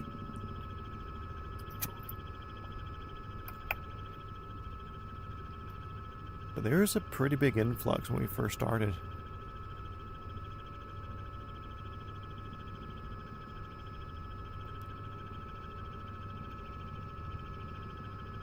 See Townsville up ahead.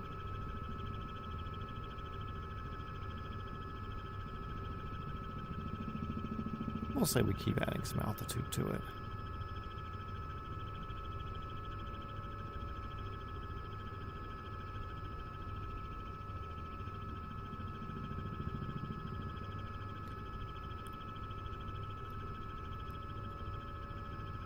Whatever 100 knot airspeed gives us altitude gaining wise.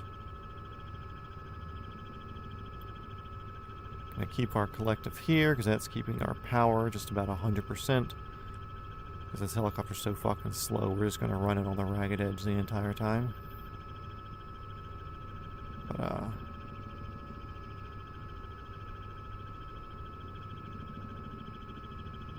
whatever 100 knots gives us is what the altitude will take.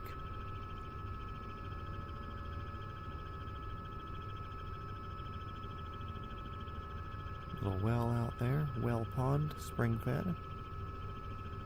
Bigger road off to the right. Airport should be out in front of us by about 10 miles or so. Probably 12 miles. Oh, nope, it's past 13 because it's still not showing up on the lollipops.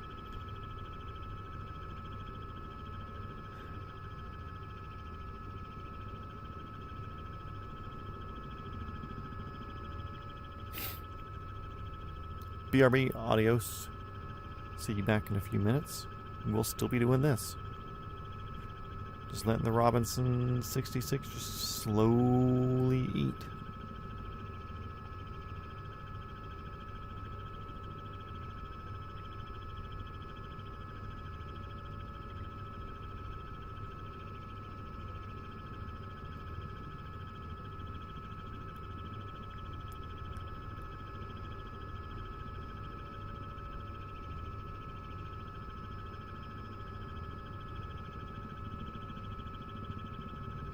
We got 110 there for a second. Lucky me.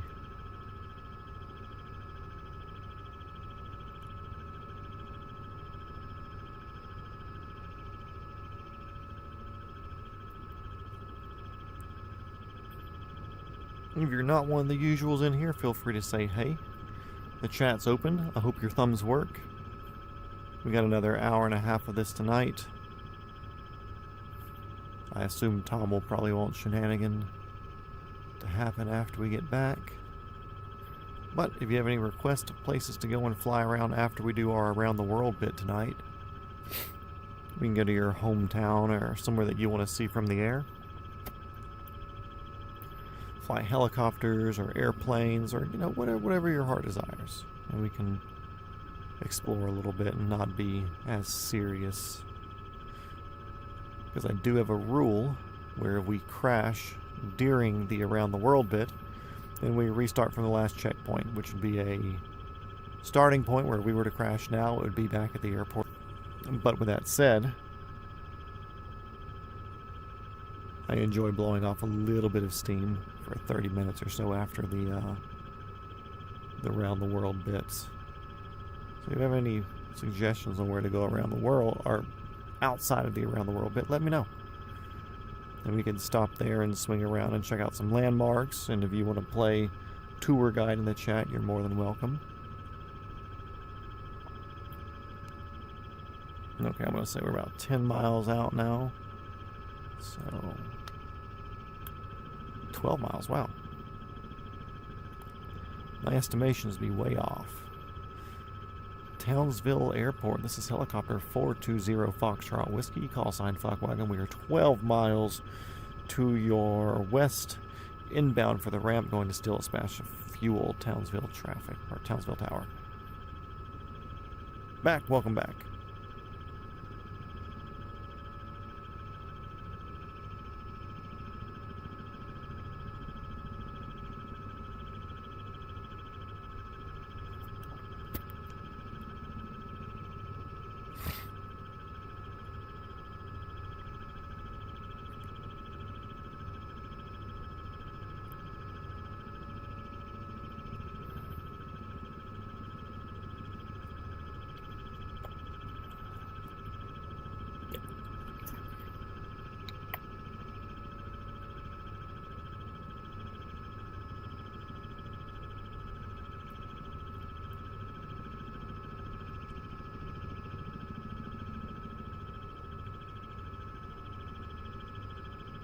What is that? There's like a big train turnaround. Yeah, because it looks like there's train cars and 2 layers of train cars there. Yep, with coal and oil and whatever offloading being there. Yep, definitely trains. I guess it'd be onloading. I would assume they'd be bringing it from wherever they're mining it from to here and then loading it on. Or doing something there. Or getting it ready to put on ships because there's no... It's not an outlet there.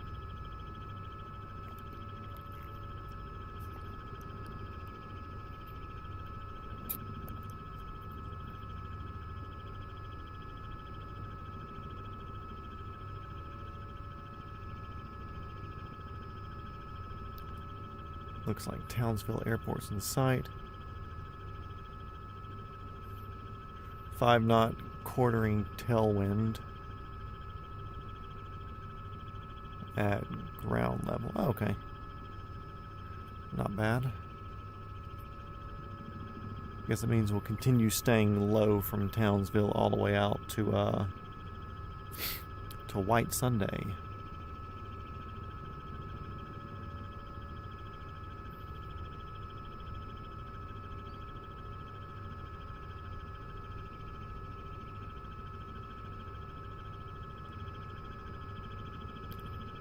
That's going to be us out there.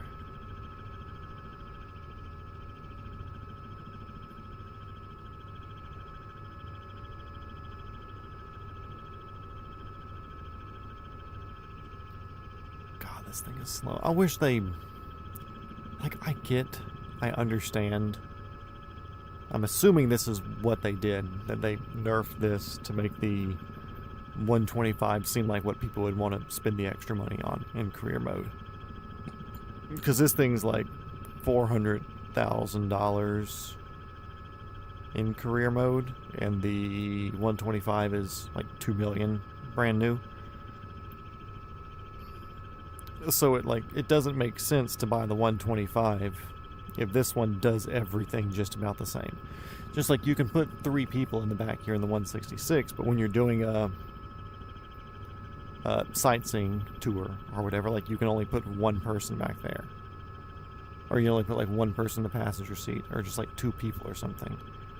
And the 125, I think you only put 2 people in, even though you can do 5 people or whatever. So I feel like they're trying to give levels to it. I was like, man, to kill the speed this much, to take like a whole 20 knots off of it, kind of sucks. Townsville Tower, this is Fuckwagon. We are 5 miles to your west. Inbound for the ramp, we're going to stay clear of the active Townsville Tower. Oh yeah, and 1300 descending for Fuckwagon. Fuckwagon's going down on ya. 6-knot headwind at 3000. Are you taking Tom's job since he's not here right now?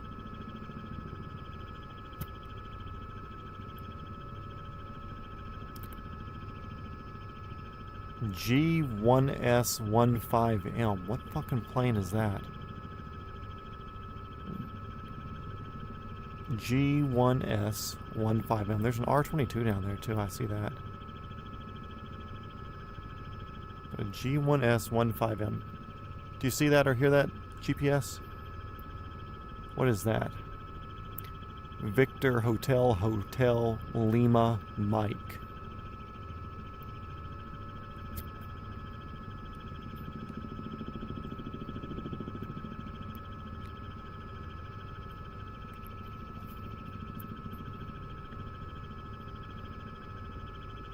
Townsville Tower, this is Fuckwagon. We're going to hunt down that R22 over there and see if he's near the gas tank. Townsville Tower. Yeah, I'm not going up to 10,000 feet. Not in this fucking thing. We'll take more time getting up there than actually getting out there.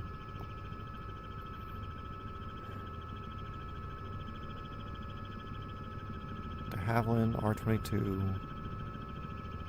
R22, but a G1S15M. I'm curious what that is. That's a 44? Oh.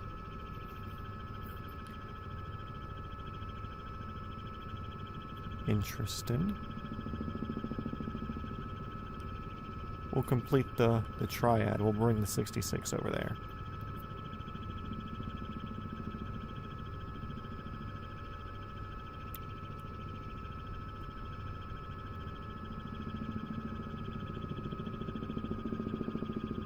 Oh, definitely a military part of the base right here.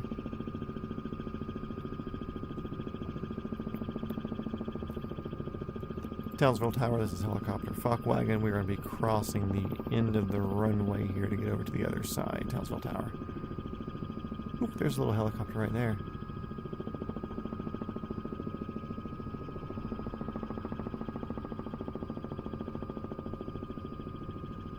Oh, they're sitting on the taxiway. Look at them.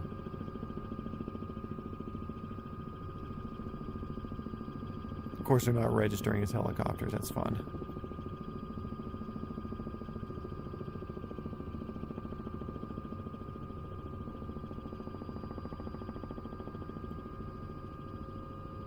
We'll steal some gas from over here.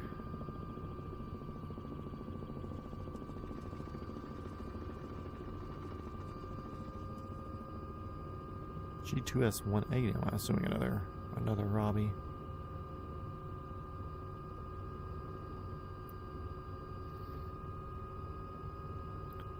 I feel official being over here next to all these.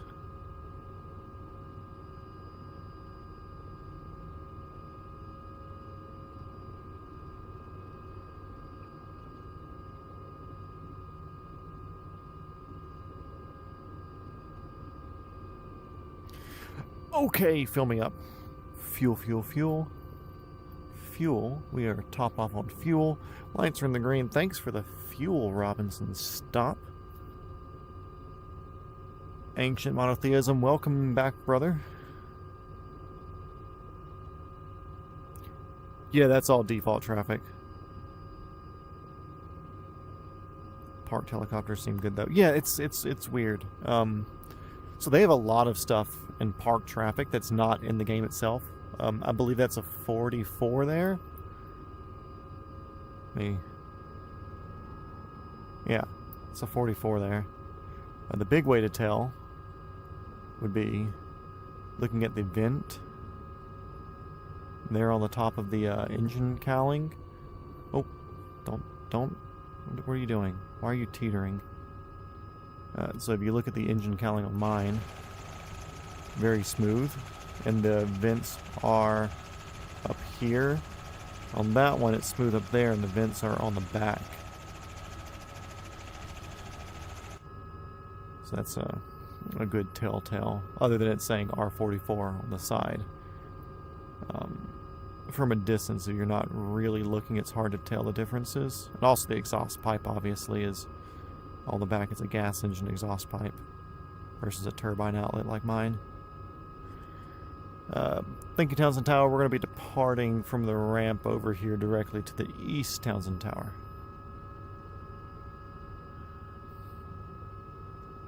Now we can click that back to there. Actually, we can zoom this bad boy out a couple of clicks. It gets back to our 5-mile map. But here and off we go.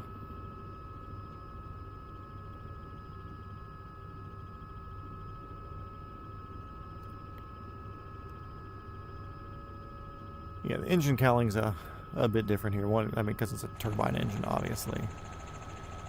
And you can see there's the turbine exhaust there versus the little exhaust pipe that was there. And our inlets up there and kind of on the side there as well to get all the necessary air in.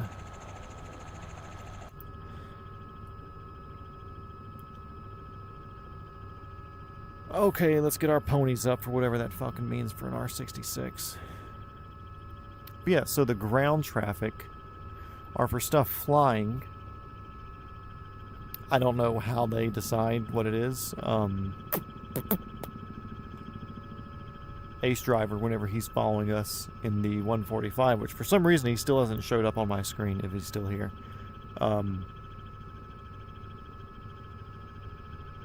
He shows up as like a twin-engined, like King Air. The R22 and R44, even though the ground models are in the game to where you can see them parked on the ramp, they don't have them linked to the... It's a racetrack. Hold up. GPS, is there a racetrack just south of the airport here, or just east of the airport here in Townsend?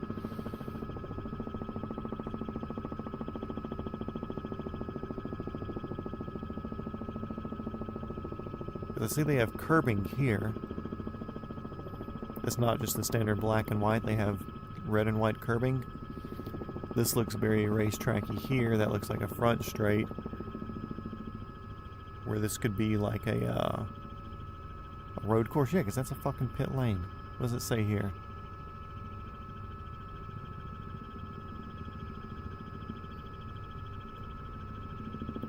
Virgin Australia? Guess it's a sponsored track or something. There's a stadium there. Interesting. Okay. Okay, I see you. Anyways, so yeah, they haven't linked ground traffic models to air traffic. And I think the ground traffic models are also stationary. Like, they don't have moving anything.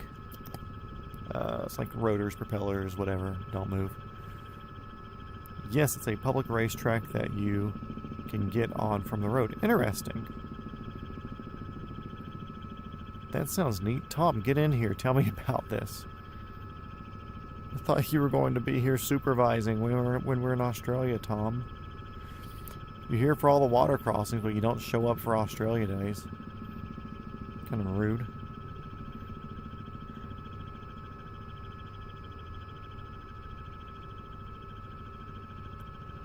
So there's Townsville Airport.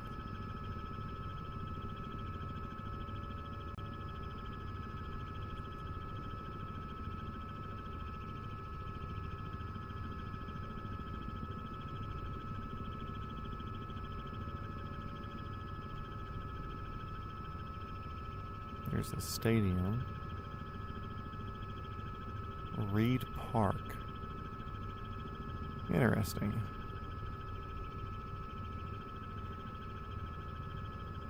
They do normal races as well, yeah. That's cool. I'd love to open up something like that. Insurance on stuff like that, though, is unreal. And then you also have to find a place where it's socially acceptable. It's a big issue. Like with the guy that we talked about a good bit on here, Cletus McFarland, since he's a helicopter pilot as well. He purchased the Bradenton Motor Speedway or something, where it's like a 3/8 mile paved oval next to the drag strip. And it was outside of what was allegedly, or what deemed as outside of the developmental area of that whole town. Well, then a resolution passed and opened up a whole bunch of stuff to where they are developing all around this now. And it's I don't want to say a story as old as time, but it pretty much is. You know, you have a racetrack that was built in the middle of nowhere. They do an event once a month or something like that. A couple of practice sessions. Anyways, race cars are loud. And people like quiet at their homes. So people build homes near it, and they complain about the noise, and then the council shuts the racetrack down. Or they rezone it to where they can't have the noise, or they put ridiculous restrictions or whatever on it to where people can't go out there and compete or have fun or anything like that. And then the racetrack shuts down, even though it was there first. They use Charters Tower Road and Boundary Street during races because those roads are part of the course. Cool. That's neat to see. I like seeing that.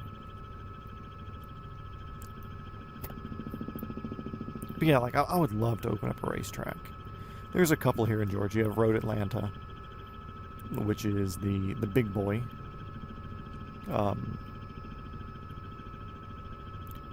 They do like Petit Le Mans. There's a lot of big SCCA events, time attack events, NASA events, motorcycle racing, blah blah whatever. Anyway, big popular track.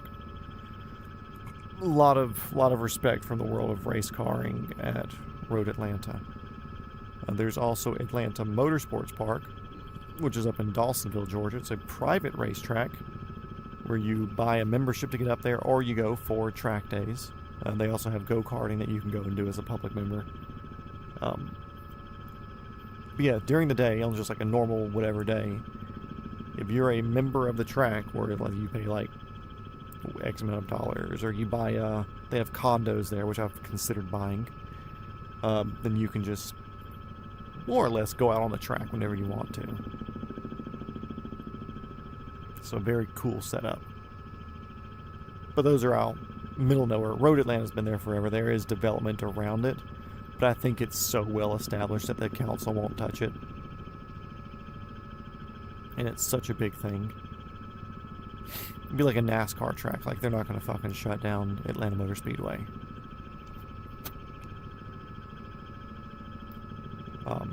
But I want to say at the Cletus's place at Freedom Factory, the developers of the council said that all the house deeds surrounding the Freedom Factory will be written into the deed that the track was there first, and therefore nobody can complain about the noise because they were made aware of it during the buying process. Which it only takes one person saying, hey, I wasn't told about this when I was buying this house, to fucking ruin it all, because people are scared of lawsuits and shit like that. Rain and thunder starting for you. I saw that there was a chance of shit coming up here.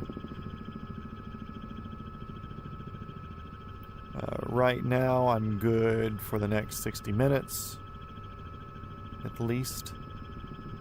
37% chance at... Got a 40% chance at 1 o'clock. And then it dies off after that. But it also is humid outside, which means clouds and storms and precipitation can just show up out of nowhere.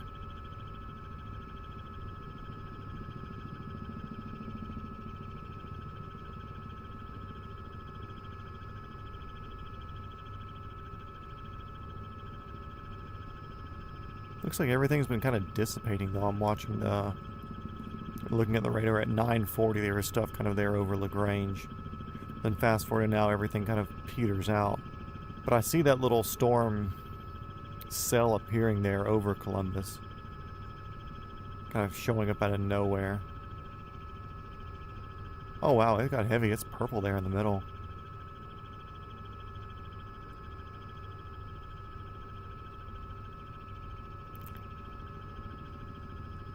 Knock on wood, I should be fine.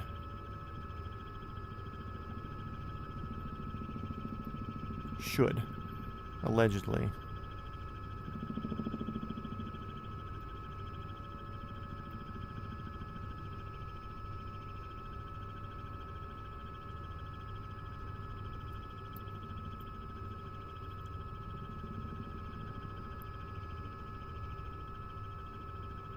Back on course. There's a nice little wild area there with those bigger mountains kind of sticking up like a sore thumb. There's some interesting geography here in Australia,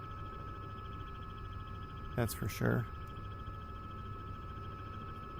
Because like it's all relatively flat, but then like right here, like, hello, where'd you come from?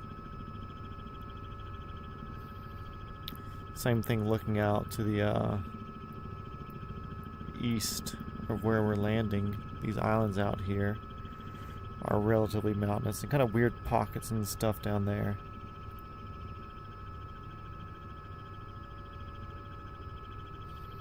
Once again, I'm not a geographical genius or anything like that, but I do wonder how these show up. What was it, the standard?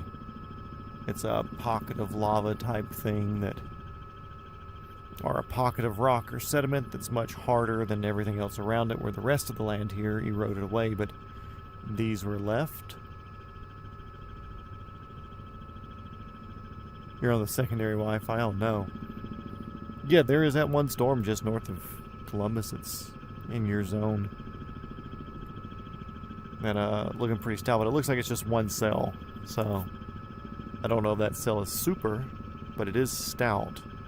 It came out of nowhere, so there was a pretty definitive pressure and dew point and everything happening there that made it happen.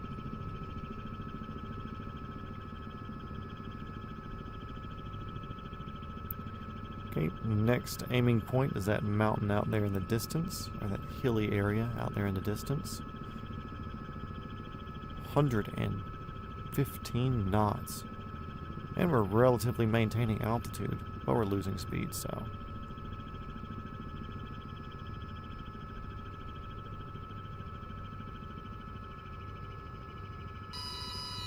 I know, I was trying. It's taking every single inch of collective I could get.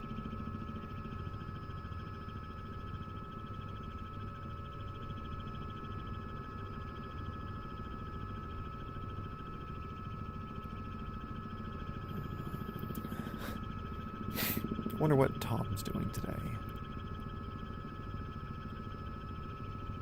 Is he busy doing fence post wood stuff? Is he helping out down at the Ocean View? Is he doing dirt bike things? Who knows?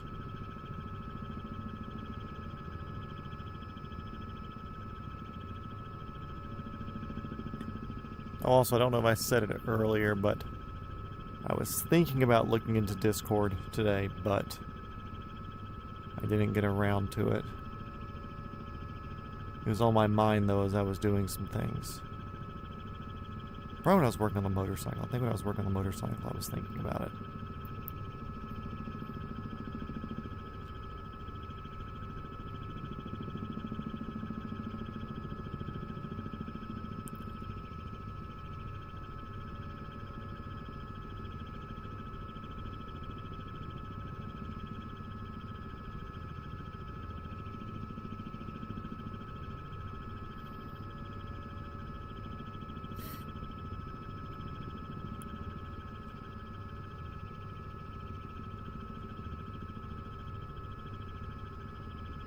Oh, just big old fat rain. That Forrest Gump sort of rain.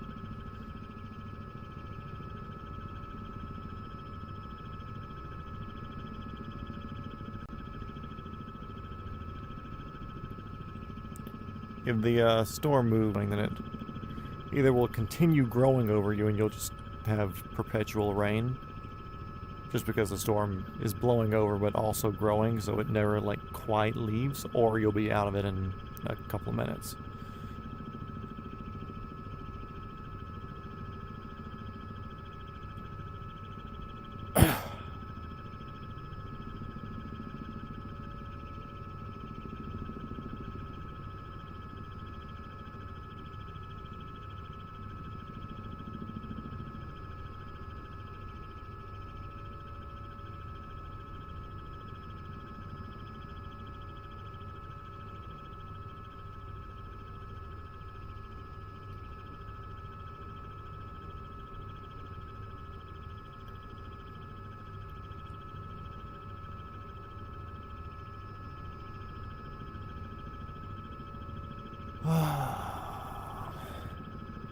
Don't worry, 8 viewers, I'm here with you.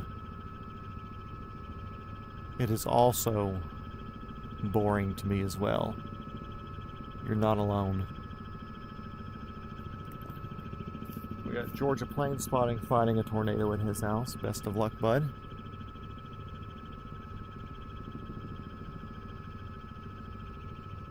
You can still see the moon shadow? Wow. What do you mean the moon shadow? It's bright outside. Look around, see? It's obviously daytime, dum-dum.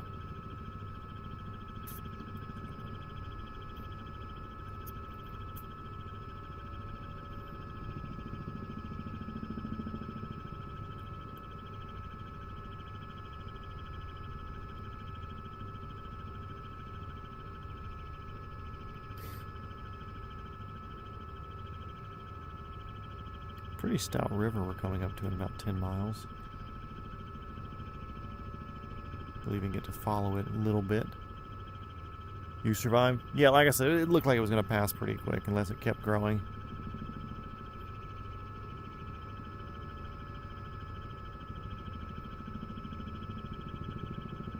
I don't see any fucking camels out here.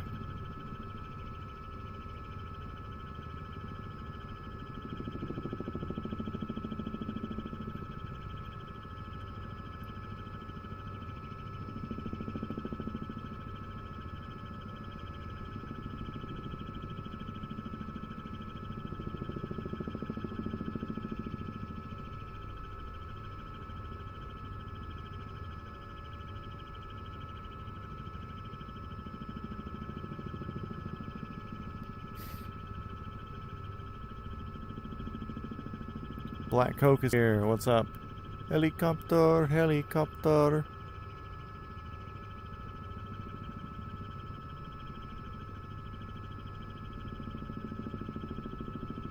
Ancient monotheism message something in here too?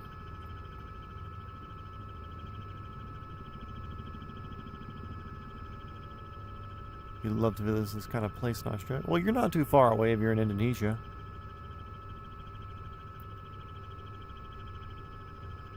I'll definitely say that the Cairns area of Australia has changed my mind a little bit on visiting. I know Western Australia, well, Middle and Western's a lot more flat, a lot more boring. But so far the geography here on the eastern coast has definitely tickled my fancy enough for me to be like, oh, well, maybe one day.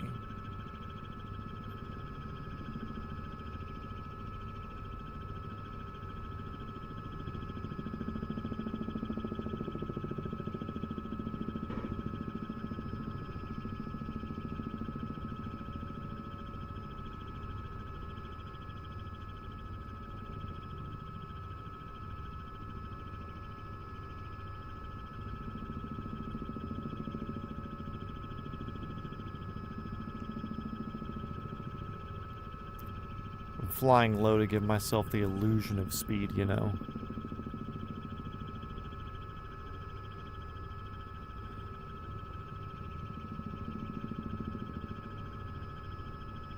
Doing some prairie dodging.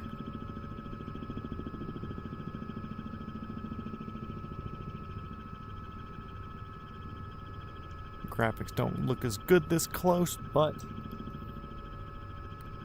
I'd much rather be doing 100 here than 100 and 1,000, 1,500 foot up in altitude.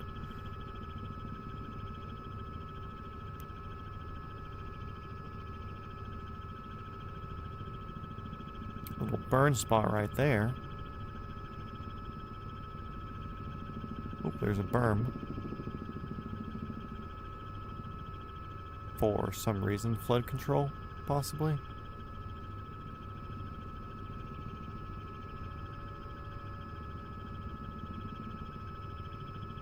Don't know, these are burn spots or just wet areas. Probably wet areas with the green there too. Although there's little black spots around, maybe burn areas?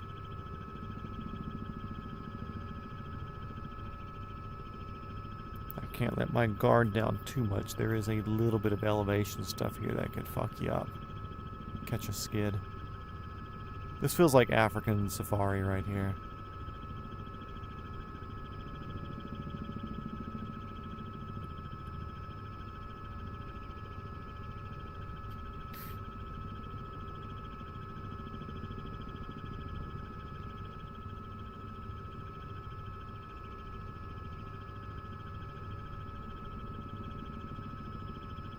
Hey, houses, what's up, guys?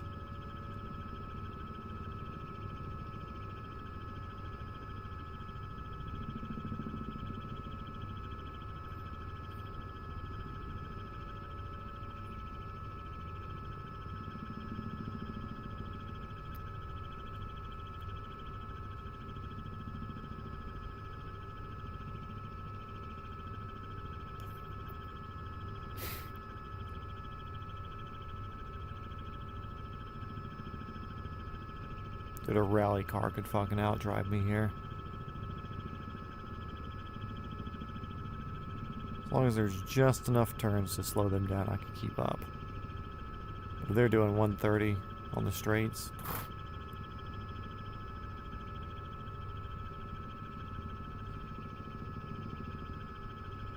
There ain't no way. Another berm. More manicured field right here. I can see the tractor line passes. What is this up here?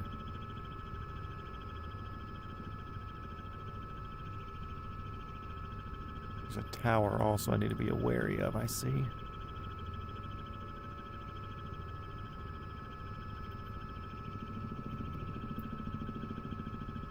Looks like a 10-mile water crossing, and I'm just going to take it. I'm not going to worry about coasting it. We may even play the water close like this.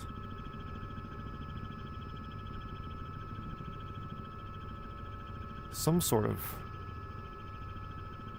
farm or factory or something.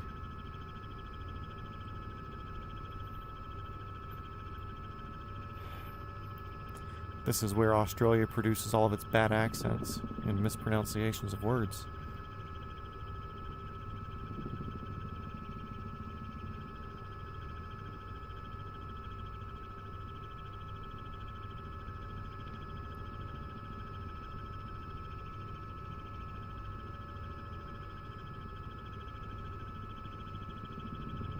You didn't know it's manufactured. That's just the way that it is.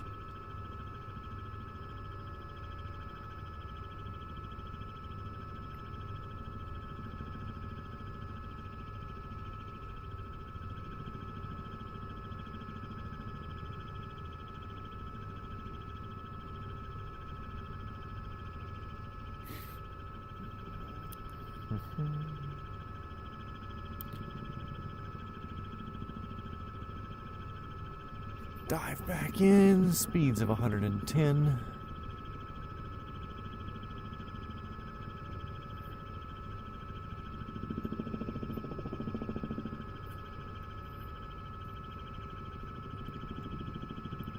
We're doing our best. We're trying.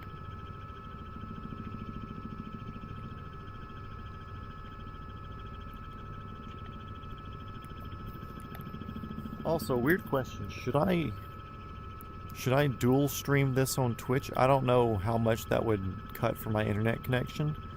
If it would cut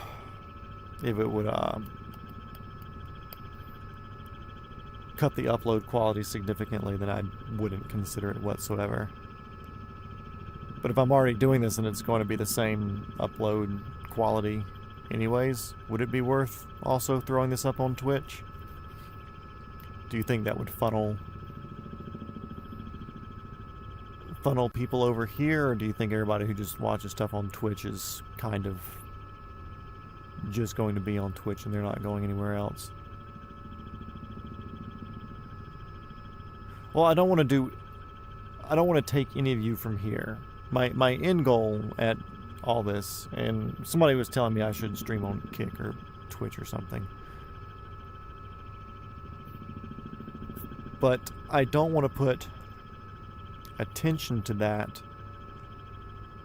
because at the end of the day, I don't want to be a streamer. That's my thing. I don't want to be a streamer. I don't care to be a streamer. Being a streamer is nothing that I want to be. I'm just doing this. Oh, and YouTube. Oh, okay. Yeah, I'm not going to fucking do Kick. You don't have to worry about that shit. Or TikTok or any of those other fucking things. Or even a fucking Instagram streamer.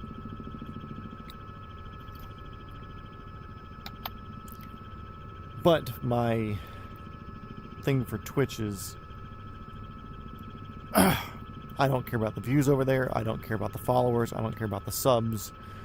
I don't care about shit. The only thing I care about from Twitch would be any carryover from the Twitch audience to subscribe to YouTube. Purely looking at it from a numbers game. If I get 10 viewers on Twitch and one of them subs to YouTube, that would be worth it for me to be over there.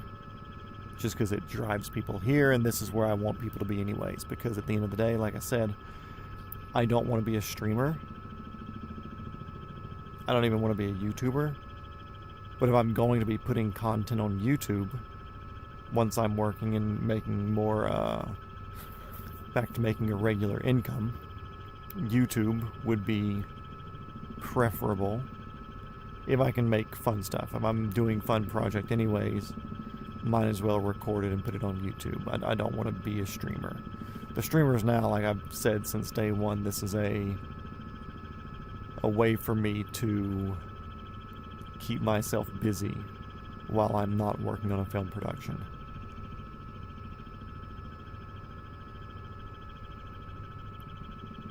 So I don't know what the viewership of Twitch is like, how many of them actually go to YouTube and watch stuff. I know a lot of people that use Twitch are just, it's a streaming only platform basically.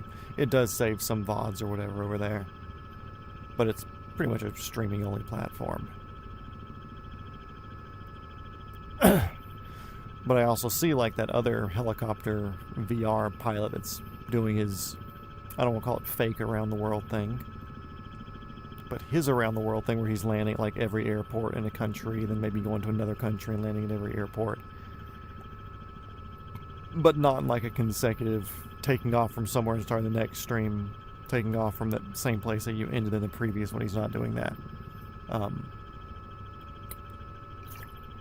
I think I may have passed him a subscriber count for YouTube here. Actually, I'm gonna check that real quick.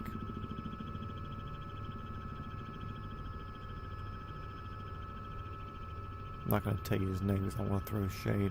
Yeah, we're now past him sub count. So his YouTube audience isn't obviously that big, but he has like 20 or 30,000 followers on Twitch. I don't know how it works. I know there's followers where you can just follow and you get a notification. Our subs is where you use like a Prime sub or you pay $3 a month. I don't know the fucking differences. I don't want to say I could care less, but like I don't care.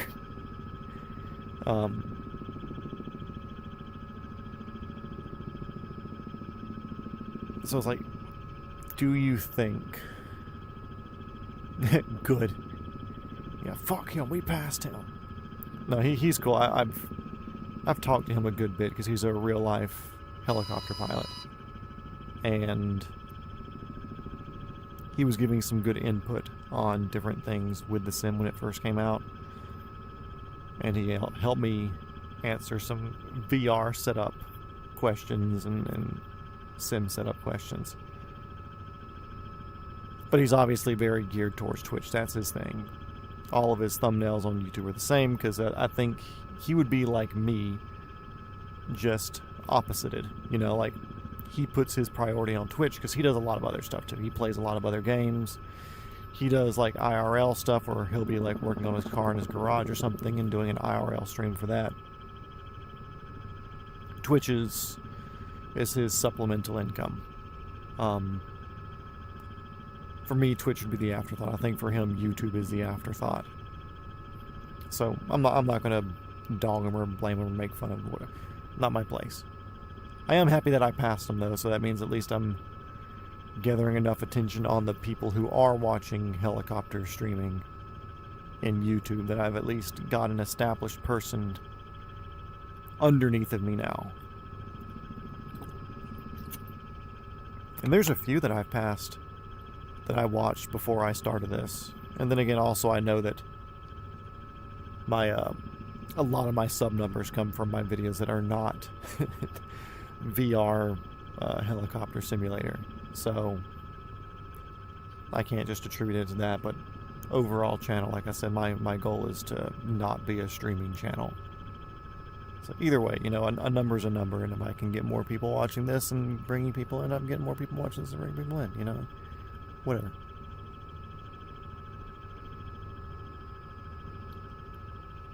I feel like this actually isn't trees here. This is more delta, but it's making it trees. I don't know. Who knows? Australia is definitely not even real, so people can't judge that.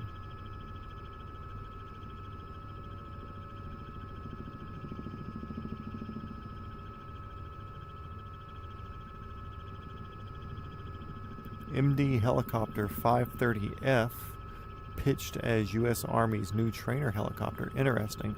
I know Robinson was swinging bats at that.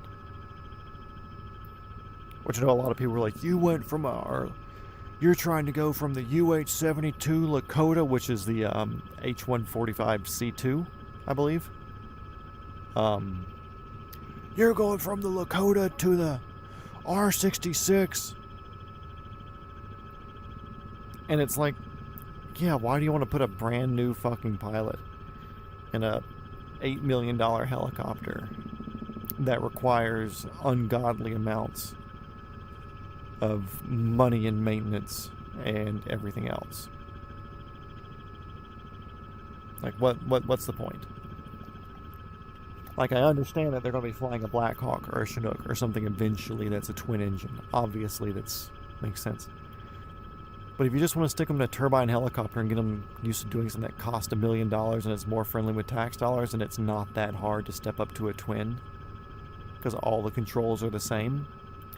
But now, instead of learning in something that has a lot of power and capability, to learn something where you have to pay attention to power usage and management and stuff like that. Looks like Stone Mountain in front of me. All mountains are stone if you dig deep enough.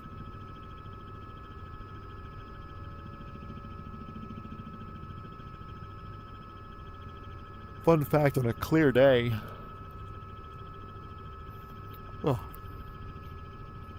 especially like a cool day where the air is crisp and not full of humidity and moisture, on a cool day, I can send my drone up and I can see Stone Mountain way off in the distance, way on the horizon, but it's out there. And I'm definitely only sending my drone up to legal limits. Definitely not sending it out or sending it way up significantly higher. Definitely never send my drone through clouds either. That would be irresponsible. The one on my right from the distance, yeah. The one over there looks like it has more of a face on it.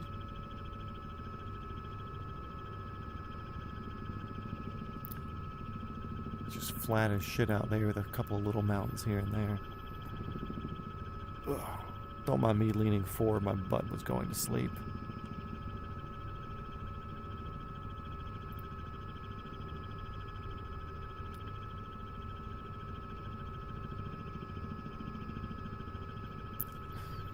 Day 37 of saying that I need a new chair for this.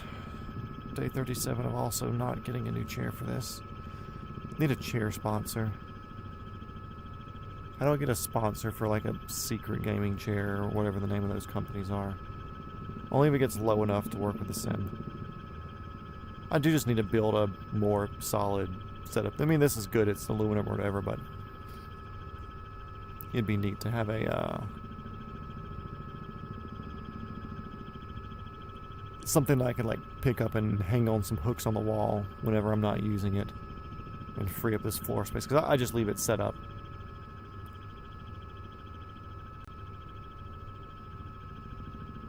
$400 no, it's oh no, yeah, you're right, I was thinking 120 meters. Yeah, I've definitely not sent it up to like 1,800 feet. However high the Mavic 2 can, or Mavic 4, not Mavic, DJI Mini 4? I don't know. I've definitely not sent that up beyond height.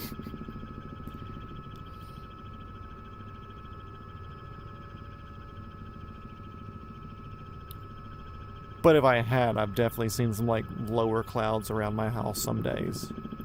I'm like, hey, let's just send this thing up here and see if I've definitely not gotten above the clouds. But if that was a thing, I would also be watching flight radar and listening on the radio at the same time to know what was in my area. if that was a thing, if me doing that was a thing, I wouldn't have done it. But if it was, I would have done it safely. You know.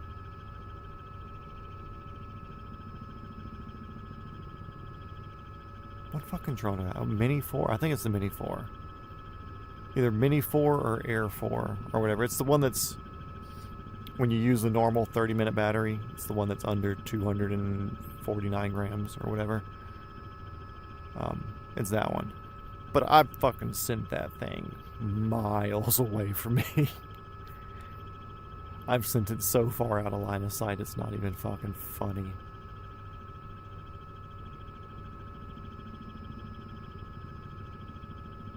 Yeah, exactly. I've got a friend who does like FPV stuff professionally, and he's taken some drones in some pretty cool places. He's done some Mount Everest stuff.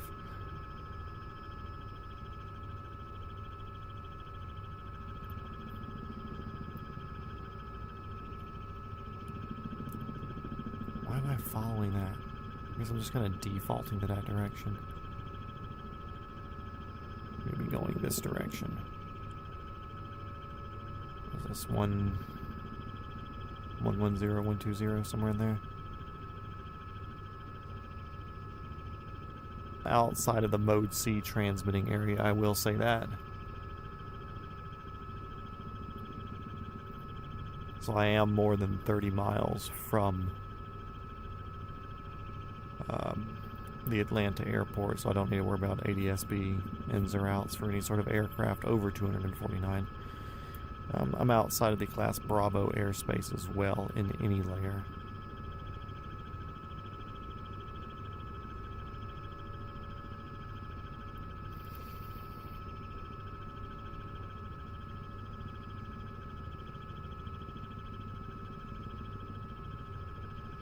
Yeah, like I can see Stone Mountain from the ground driving north. If I, like if you take 75 north and you go through Locust Grove, where Summit Racing and stuff is, there's the bridge that passes by Summit Racing is the bridge that goes over the interstate goes over the crossroad instead of the crossroad going over the interstate. At that bridge, whenever it's the right conditions, you can see Stone Mountain from there, and that's ground level, give or take. Exit 212 on I-75 North. So it's like, okay, cool. It's not super out of the question for me to be 10 to 15 minute drive from there. But that's not Locust Grove, that's McDonough. So exit 216. So yeah, it's not too far out of the question for me to be a 15-minute drive from that, to be able to send something up and to see it. I mean, I can also watch Atlanta traffic patterns as well. If I go up at nighttime, I can watch all the lights coming out. I think I've done time lapses of that before as well, like full battery time lapses. When there was that big fire at the chemical plant later last year, like in November, I think. Yeah, I think it was November. I sent up the drone from the house. I could see it from here.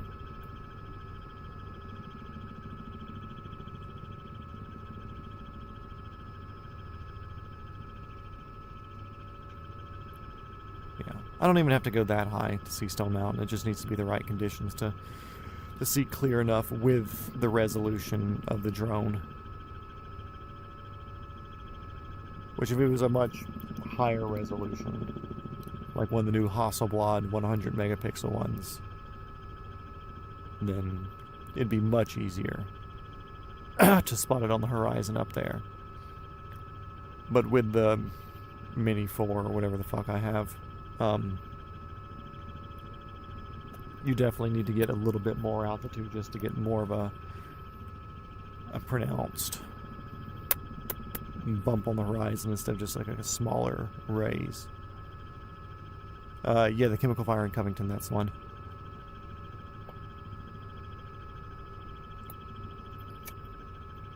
I could send that up, I could see that.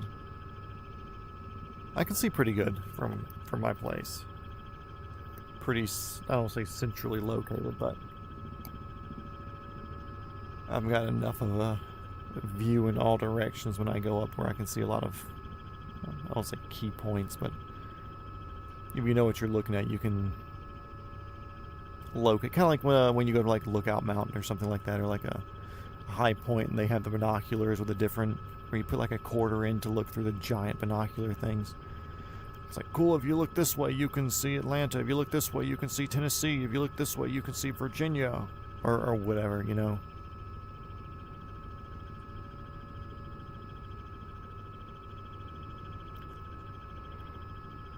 Whew.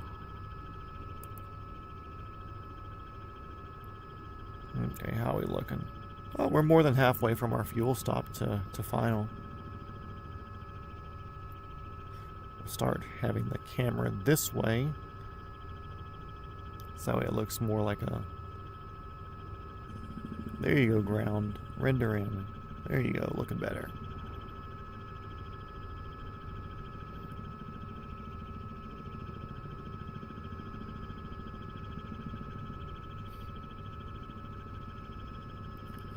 But it was funny because I don't want to say funny, chemical fire sucked. But the next day, I was working in Atlanta, and the winds were kind of shifting a little bit. So I had brought my gas mask and filters and stuff with me in case it happened to do a full shift and make us cancel work. Because we even had like an email going out the night before, like, hey, work may be canceled tomorrow, depending on what the weather's doing, where we want everybody to be safe. Oh no. Georgia plane spotting is being redacted.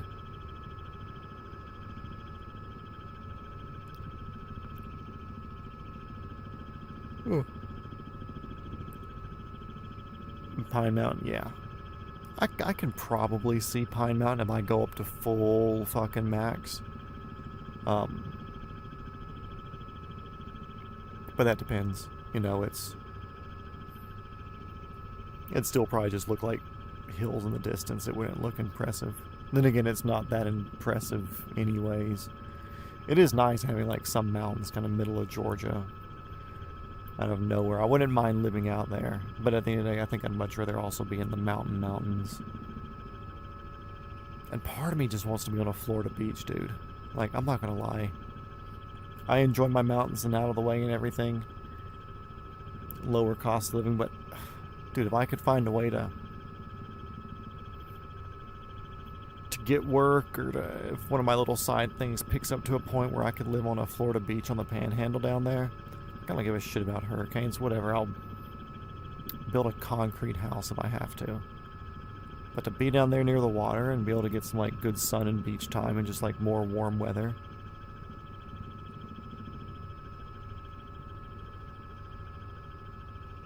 Are you saying I can't see Pine Mountain from where I'm at? It's only an hour and a half drive with back roads, where Stone Mountain's an hour and 10-minute drive with interstate. And probably about an hour and a half back roaded. No, I think I can. Next clear day, if I remember, I'll send it up and see if I can do it. I know usually I'm looking near me when I'm looking in that direction, though. I'm not really looking in the distance. Whenever I'm looking north, I am looking to see things around me, the highway, Atlanta, airplanes going in and out of either arrival or departures or whatever. No, I'm investigating and doing stuff. I'm rarely looking south or southwest.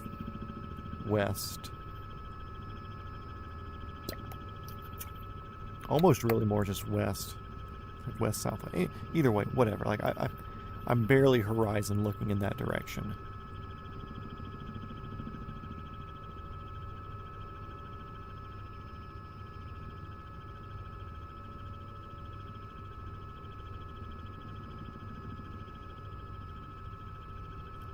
I'm pretty sure I could see it. It may look like a hill. I may have to know exactly the direction that I'm looking at. So I'll make sure to figure out what a heading is from my house and then look that direct heading and be like, okay, cool, I see a hill way out there. It's got to be it. But I'm pretty sure I can see it.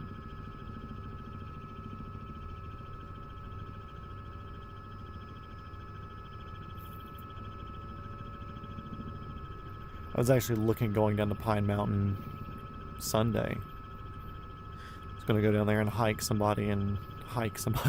with somebody and check out the trail down there. Been there once a while back, but I want to go see it again now that it's slightly warmer.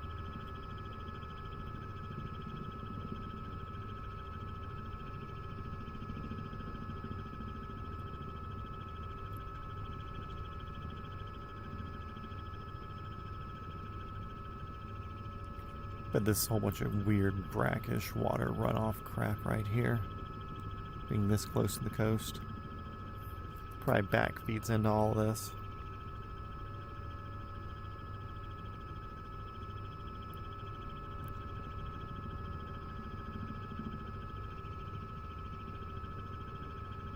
And honestly, if I wasn't doxing myself completely, which you could figure it out if you wanted to, but you'd probably just spawn in near my house and fly to my house and just say like, okay, cool, let's go up to 400 feet or 1,000 feet AGL and see what we can see here in the game.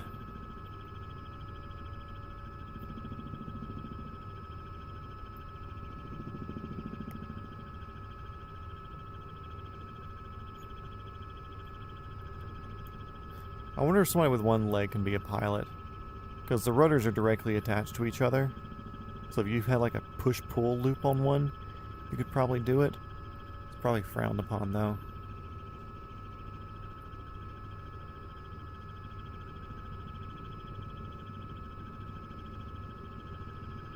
There is a trail I bike a lot that starts Pine Mountain, the town. Are you talking about the Man of War?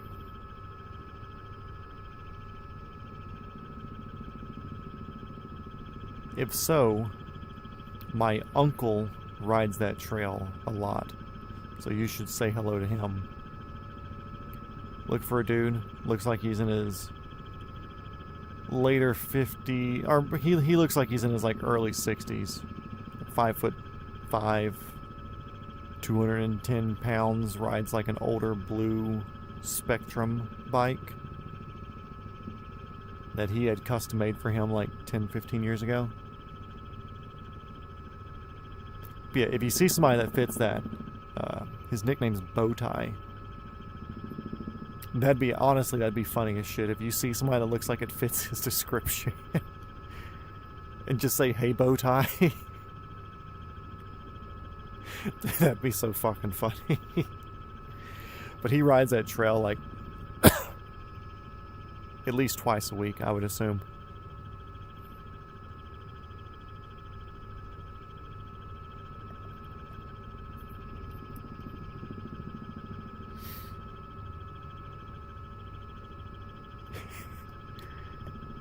Do I know you? No, your nephew told me. I've just been saying, hey, Bowtie to every fucking person that I've seen out here, and you're the first one to answer to it. That would be funny as shit.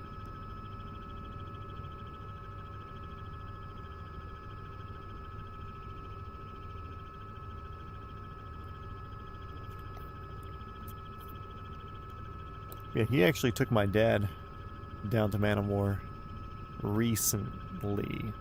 Because we had met him for lunch one day.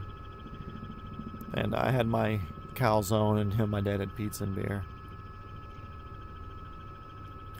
We were just chatting and he was talking about how the Man of War is like his therapy thing. He goes down there, it's quiet, it's not like the Silver Comet is up in Atlanta where it's now all trafficked and civilization everywhere. He's like, down here it's quiet, you know, it used to be the train track, so it's the easy grade and it's X amount of miles this way, X amount of miles this way. He's like, you can even get an electric bike, and you can do it with an electric bike. So my dad went down there and rented an e-bike from one of the shops, whether it was in Warm Springs or Hamilton or whatever, or Pine Mountain, whatever town one of the ends of the trail is in. And he rented an e-bike and did a ride. He's like, man, it was super calm.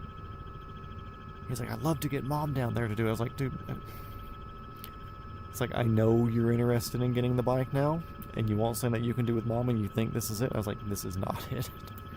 Mom is not going to get on that bike, and even if she was, I would not want her to, because him and her are both old. And I was like, her balance isn't the best.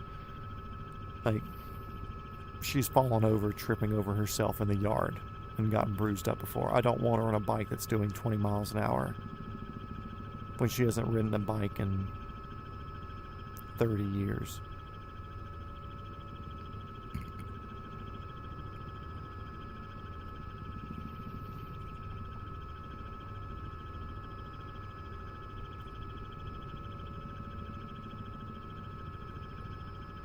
I was like, you can find something else to do with Mom, but I don't think riding a bike on the Man of War is going to be Mom's next hobby.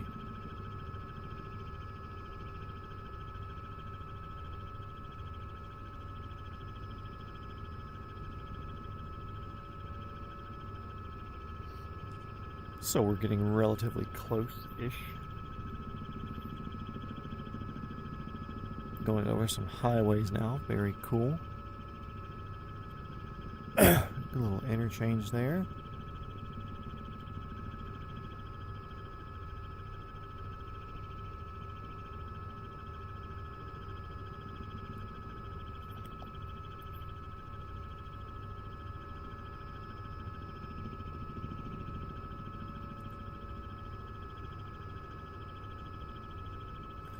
Cool thing is, after this next water crossing-ish, whatever you want to call it, bay crossing, bay skirting, it's basically just ground until we get to where we're going. No more waters after this. Maybe just rivers and shit.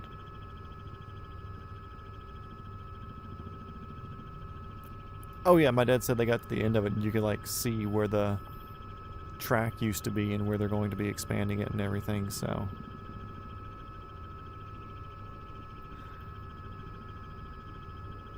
I know my uncle's going to enjoy it. That's his thing. Me, I would much rather be on a motorcycle on a mountain road or something. I don't have to go fast. I just need to accelerate every once in a while in a manner that scares me, and that keeps me pretty happy. 'Cause I can just cruise the motorcycle and do whatever. Connect it with another trail that runs through Midland and heads south. Oh, big ass trail, long ass trail. Yeah, I enjoy my motorcycling. Really, really wanting to buy another one. But I'm trying to be a good boy, and the money that I have kind of earmarked for a motorcycle is more kind of earmarked for helicopter school and helicopter purchasing. So, yeah.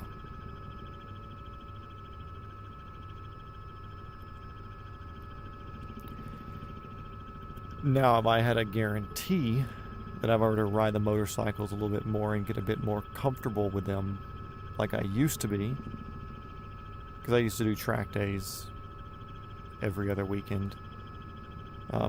If I could get back in that extremely comfortable zone of riding and I could get a little bit of stunt work out of it, not saying that I'm going to be doing standing wheelies and anything like that, but like dress up as a police officer and be a police motorcycle guy in a movie or TV show pulling up somewhere. That's a stunt guy.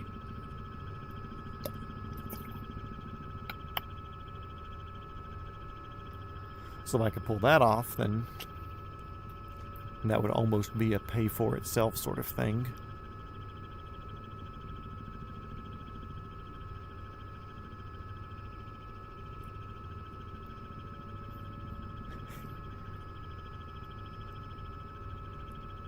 I'll be in North Carolina next Monday. There's a road that runs there from Saluda. It's fun to speed on. And a blue 2014 Corvette. Rental, or are you getting it through Turo, or is it like a family member's vehicle or something that you're using? Or are you hiding a Corvette that you just haven't told us about yet? Mr. I drive a C7 around and just keep it on the DL. Tryon. Tyrone. You're going to Tyrone, North Carolina. Where the fuck am I going? I'm gonna go this way.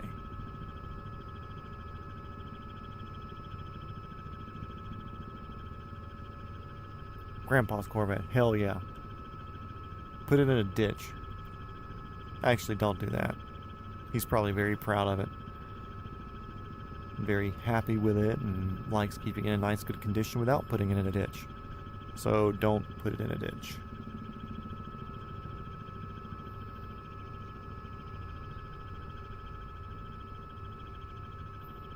Damn, guys, we're getting close.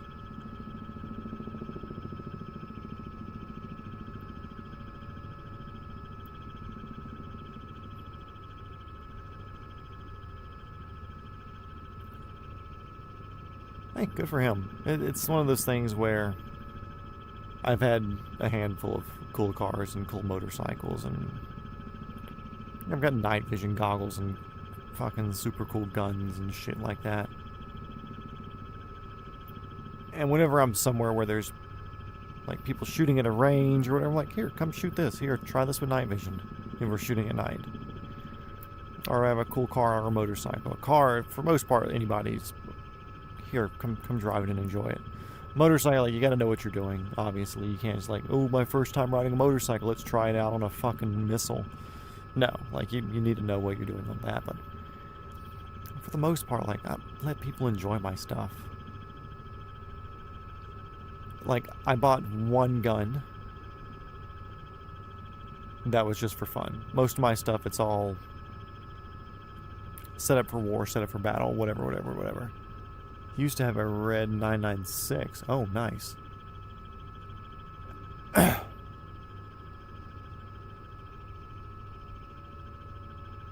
Wait, a red 996 Corvette? 1996. Oh, okay. That's the little heart emblem on the chat blocked out where it said Corvette. But yeah, so like all my gun arsenal, whatever you want to call it, it's basically built for war. Like, everything's very purposed, you know, like, and I've spent a good bit of time and money building it out to where, like, if something ever happened, I can confidently pick up anything that I have, and it's built to a higher spec than what most military fighting guns would be. Of course, not full auto, because they have those stupid rules. But for the most part, you know, they're all best parts you can get put together correctly and spec the right way, and very good stuff. Anyways, I finally bought a fun gun, because at the end of the day, like, if everything's just, this has to have a purpose, you're kind of fucking boring. So I finally bought a fun gun a couple of years ago. And it's a CZ Tactical Sport 2 in the racing green color, which they only did for like a year and a half, 2 years. Anyway, it's a freaking race pistol that's like, it was like $1,800 new, and it's still worth $1,800 now if you get on Gun Broker. So most people that are selling, like, they're unused. I've put a couple thousand rounds through mine myself. I've let a friend just like borrow it and keep it for a few months for him to shoot it and have fun.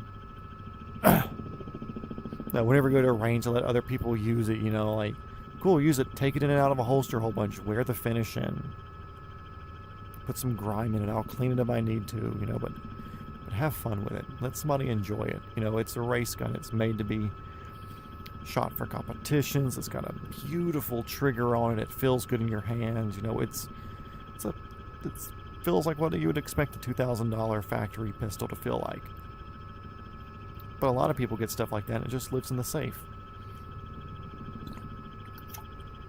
It lives in the box. You shoot a magazine through it, then you take it out, or you take it home, and then you clean it and oil it and polish it and make sure everything's nice and pretty and pristine. Then it goes in the safe, and then you never take it out again because you keep carrying your whatever fucking gun daily. And I'm not like that. You know, I want to use my tools. And I've said that before with watches that I wear, with tools that I use, you know, like everything I buy is meant to be used. I can't think really of anything that I've bought that's just made to be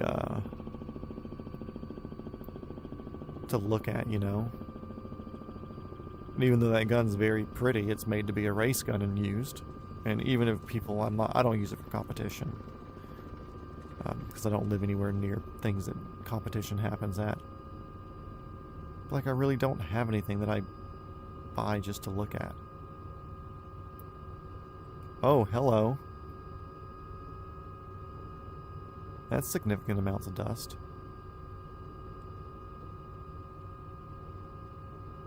That was a brownout. Interesting. Curious if I scoop backwards, if it was just that particular area that's like double dusted or something.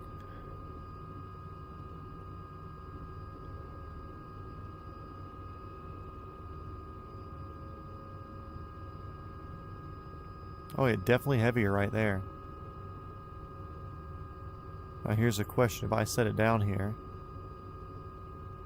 and I let my collective all the way down, does it kill the dust? Nope.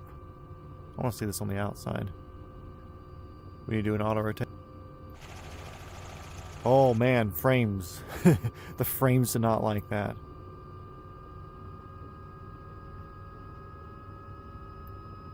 Get out of that, Jesus. Whew. Almost made my head hurt.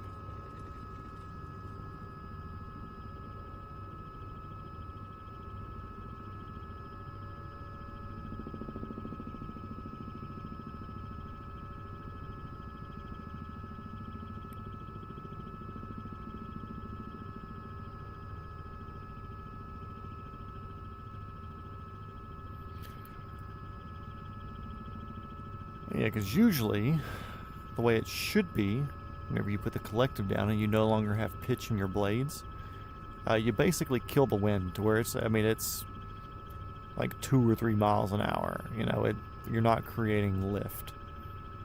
If anything, in some helicopters, you create a slight bit of downforce when your collective's all the way down.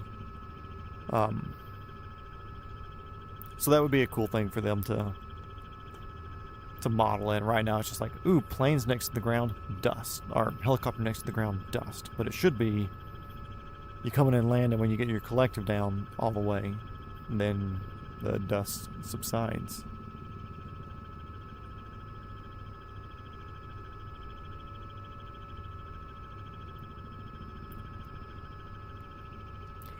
So here's the question. Do we do a high risk auto rotation once we get by the shore? And say like, okay, cool, if I beef it, then there goes that this leg of the journey and I have to restart it? Or do we finish up the 30 miles that we have left and land and create our save point? So that way if we do beef it, we at least have our save point established for landing and calling it good.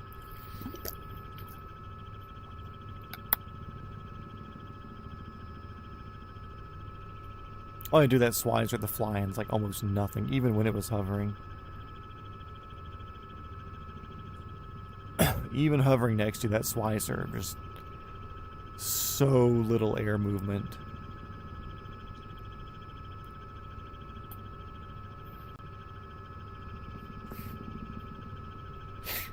But yeah, my friend who brought his dog Brady, he's like, oh, it's gonna do some good bit of wind. I was like, not really, dude. This thing's super fucking light. And he was surprised at how unintrusive or unviolent it was to be near it. Now you get near something big landing with some real blades and real weight that it's having to put up with, then yeah, you can add some significant wind, some good downwash coming off of some bigger helicopter. Little Schweitzer now, they're so insignificant weight and downwash wise. Oh yeah, Schweitzers do look funny. Cool helicopters though, I really do like them. It would be higher on my list, which it is on the list of looking at one of those to purchase instead of a Robinson R22 or 44 or whatever. But there's a catch. So to fly a Robinson, you have to do your SFAR 73, which is a special rules and stuff that the FAA establishes to know the dangers of flying a two-bladed underslung rotor system. Samsara. But you don't have to do that with a Schweitzer. To instruct in a Robinson, you need to have X amount of hours in a Robinson to instruct in it. While you have to have an X amount of hours in anything to instruct in the Robinson, significantly more. You have to have like 200 or 300 hours, something like that. And if I want to go the commercial route of doing V-22 makes EF2 wind speed, oh yeah. And they have significant downwash. Blah, blah, blah, blah. Something, something. Oh yeah.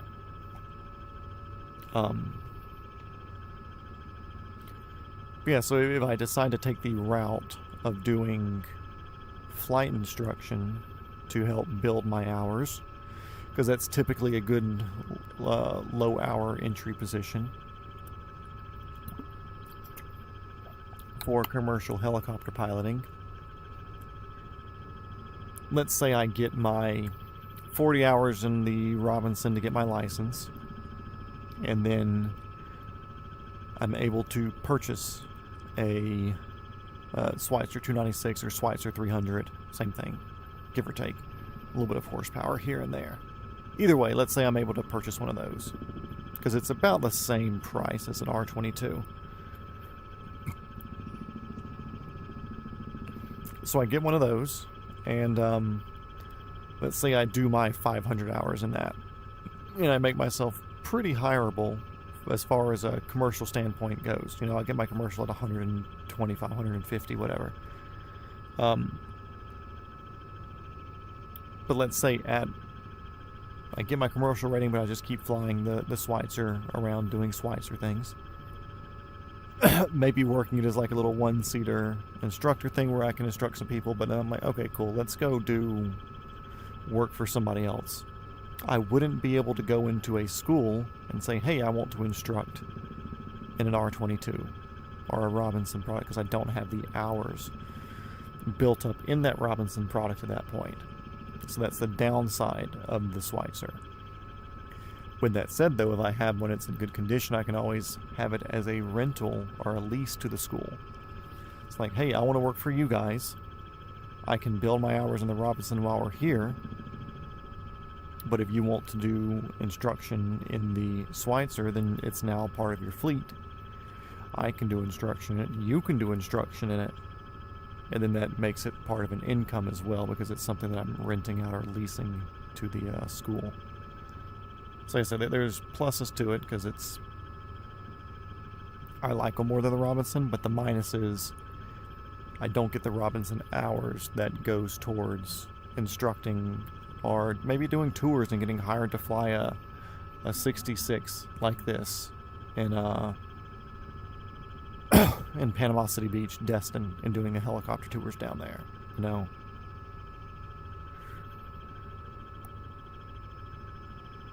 Pluses and minuses, give or take. I wouldn't mind it. Definitely don't want a G2. I'm sorry, but the Little sperm-looking helicopter just doesn't do it for me. Sorry, Capri Gumball, or Gumball, Gumbali Capri G2. You look like a sperm. Don't care. There's a company called Conner, Konner, that's making, I believe it's a 2-seater amphibious turbine helicopter. I'm very interested in that. It will probably be ranked as an experimental, but I'm okay with that. I think it's cool as shit. And I have friends that live on lakes and friends that have ponds, and that makes it that much easier for me to visit them. Especially going up to like my friend's place up on Spivey or something. That'd be sick as shit to get in there with that. I'd fly that thing fucking everywhere. And it looks cool too. It's got a good shape to it. Like a speedboat bottom. Speedboat hull. Of course you're not moving forward once you land it. It just has that cool aerodynamic, hydrodynamic look to it. This is some unique feeling mountains here, isn't it?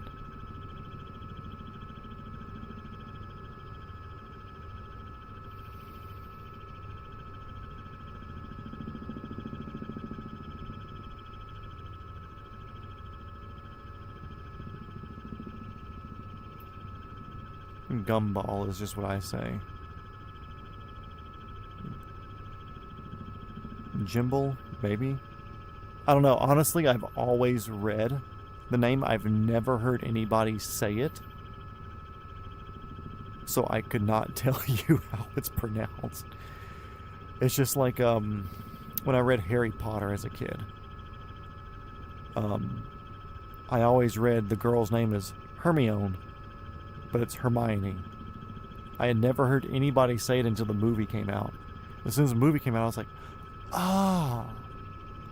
But I've never heard anybody pronounce that helicopter. Maybe they say it during the game, during the flight lessons. I may have to go back and see that. We may jump over to the career mode licensing after we land as our shenanigan thing, just so I can see. Like I said, I've never heard anybody pronounce it, and since it's a French company also, my American interpretation of it could be completely wrong. Look how pretty the water is here. Very cool.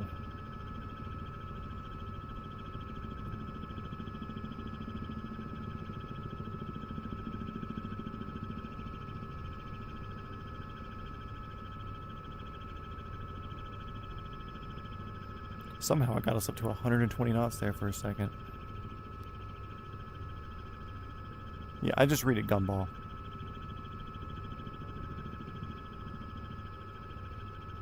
Yeah, we'll hop over to the career mode licensing thing and see if it does anything. Also, Ace Driver, I don't know if you're still in here or not, but if you are, thanks for flying with us this entire time.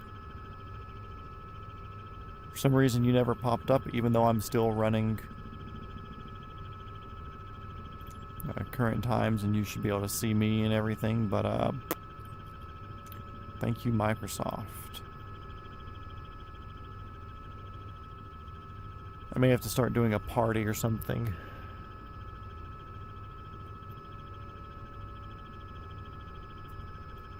Or a group. I think it's considered a group. Oh yeah, I don't think you ever answered me. Do I do a high-risk auto-rotation to the airport? Or do I land and lock in our location and then take off and do an auto-rotation, so that way if I beef it, we don't reset?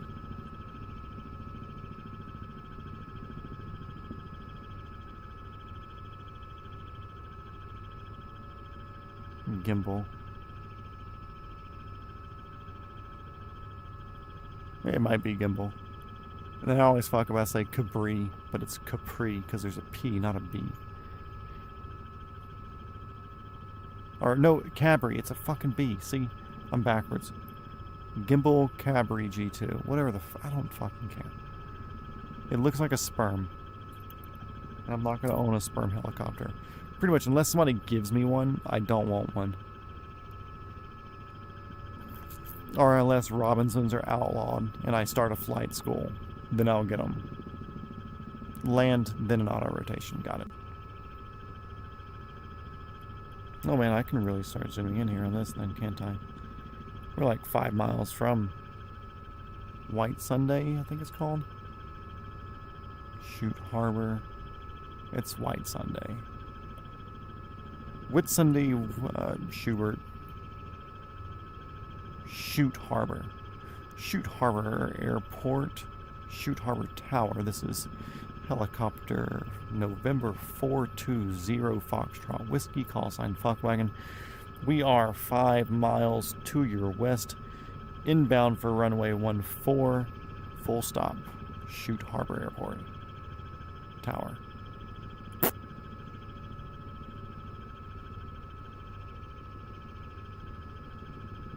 NIT is Middle Georgia State. He was talking about the schooling and stuff because obviously I'm looking for somewhere to go. But I think I told him, I was like, look, I looked at y'all's place, but I'm 34 years old doing a midlife career change. That requires me doing $100,000 out of pocket either way. I was like,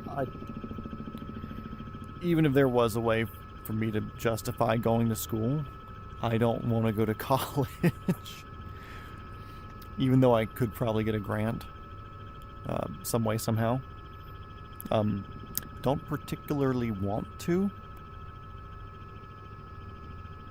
Or let me rephrase. I would not mind getting a grant whatsoever. That's free money that can go towards training, and I'm all for that. But usually grants like that are like dependent on, okay, cool, you have to be between the ages of like 17 and 20 to get it. You have to be doing some other sort of thing. Now, I will say the one thing that is making me kind of consider it is doing a business class, a business aviation degree. So that way I can be the pilot with a business degree with a specialty in aviation. So that way it's a much more attractive thing to be a chief pilot or a director of operations or something at a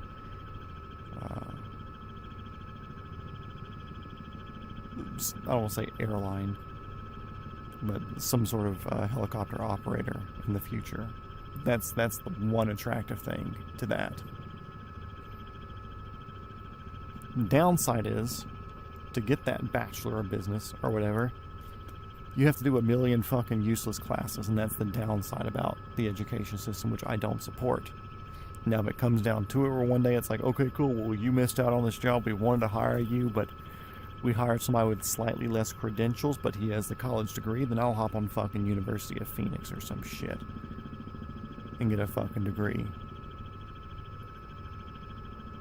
But also I'll start making that judgment once I'm flying professionally, because I do plan on talking to directors of operations and whatever else. Shoot Harbor Airport, this is helicopter Fuckwagon. We are turning final for runway 14, Shoot Harbor. Yesterday I was looking at doing helicopter discovery flight with Prestige helicopters. 200 something bucks or whatever. Yeah, 200 for the R-22. Yeah. And like I said, I wouldn't mind doing a discovery flight, but I don't want to get like the tourist version of a discovery flight. Like, this is what I want to do. The only thing that will keep me from doing this would be some sort of fucking medical reason. I don't need to be sold on it. I don't need to be whatever. Now, I could do a discovery where it's like, okay, cool, we're just going to work on hovering and doing actual flight lessons for that 30 minutes or whatever, then yeah, I would do it. Which I guess I could talk to them and be like, okay, cool, let me know. But also, I don't know how they're doing a discovery flight, because I think to even wiggle the sticks in a Robinson, you have to sit through the S-bar. Because I think Tier 1 charges like $400 for their fucking discovery, because they charge you for the SFAR.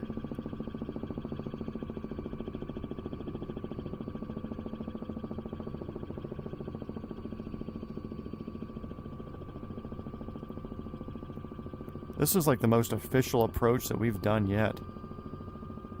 37 episodes. Usually I'm just going like direct to ramp. A lot of fucking trees around here. Making me lag a little bit. A little bit jumpy and catchy. Looking for a good place to park our little happy asses. Cute little airport here though, I like this. I guarantee those hangars aren't that fucking tall.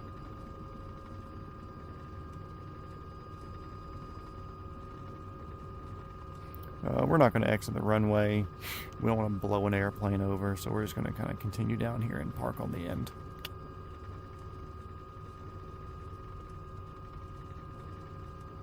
It's on there. I think you have to book a tour. It's not a school thing. I think it's under the tour booking.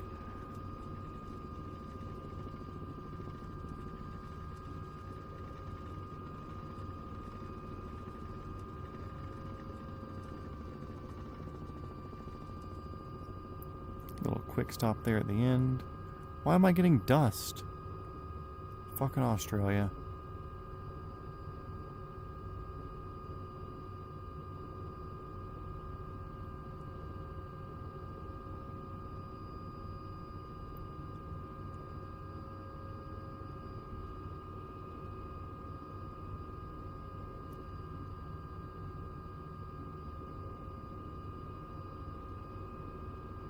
We're over asphalt.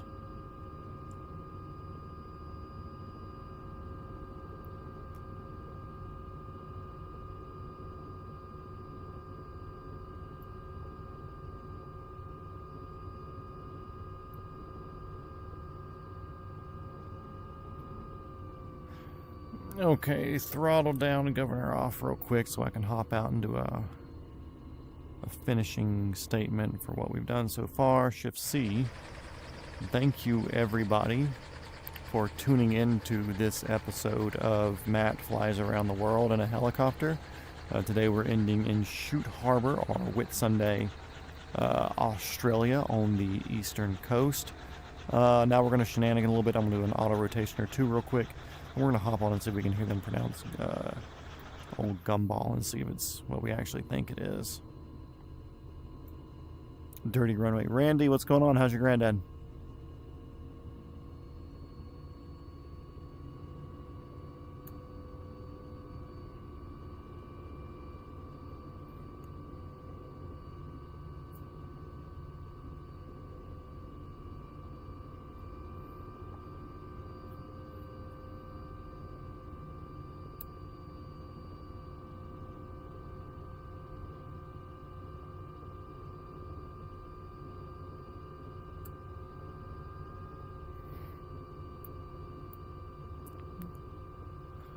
Also, I wonder if I can do this. VR graphics.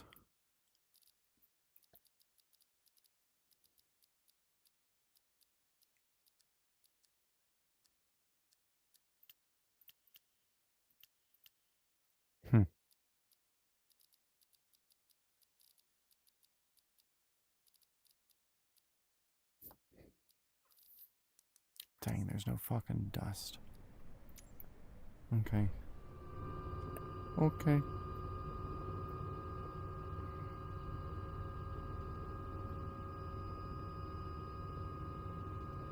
Well, okay. Well, I'm glad he's doing good. Even though nothing happened yet, but... Like I said, we were thinking about you. Okay, let's take off real quick. Let's do an auto rotation. Okay, for those of you who are unaware, helicopters do not just fall out of the sky whenever their engine dies. Most people wrongly assume that the helicopter will just fall like a brick because there's nothing powering the blades. But we have this cool trick up our sleeve called an auto rotation. Right now, you can imagine the helicopter is blowing wind down, keeping us up. That's grossly oversimplified. But there's a big fan blowing us up into the sky. When we start going down, if we change the pitch of our blades, we can use the air coming up through the blades to keep the blades spinning. And then as we get near the ground, we can change the pitch of the blade with our collective, this lever here on our left, and we can reintroduce lift with that saved inertia, because there's a thing in the helicopter called a sprag clutch, which allows the rotors to continue spinning even if the engine stops.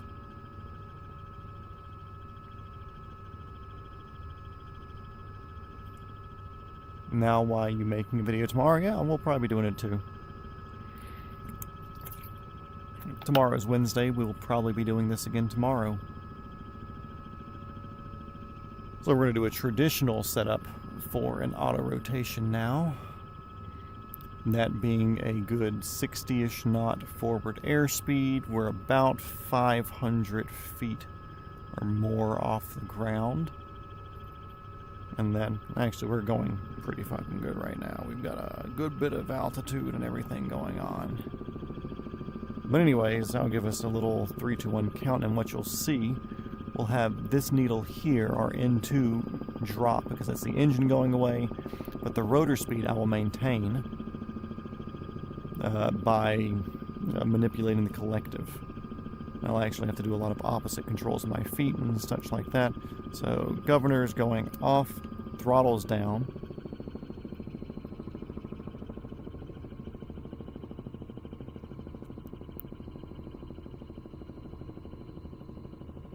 Those needles should be splitting. But you can see my N1, that center console gauge, it's dropping significantly. We're going to pitch forward for some more airspeed. We can change this forward airspeed for flared airspeed.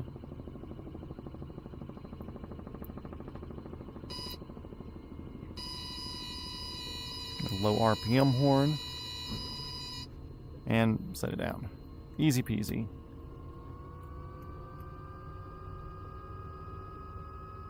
We got our N1 down there, died off. So let's try a more advanced auto rotation. We're going to do a 180 degree auto rotation. We will be streaming tomorrow, Randy. As far as I know, unless something happens, we'll be here doing it. As far as making a video, no, I don't think so. But doing this exact thing here, streaming, yes.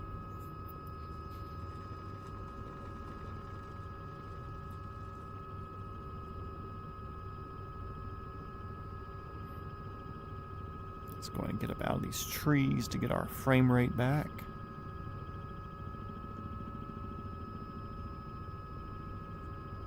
What a cool little area.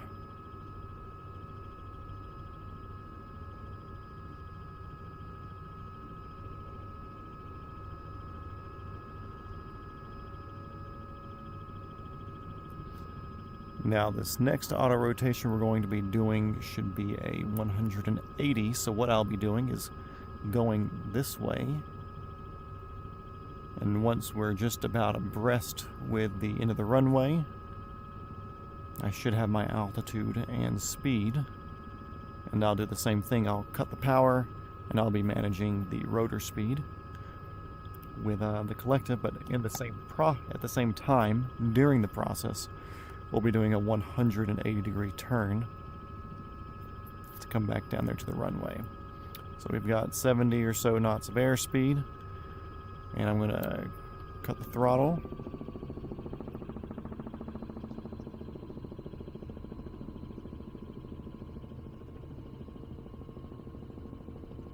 I'm adding a little bit of collective to put more of a glide on it instead of just more of a fall.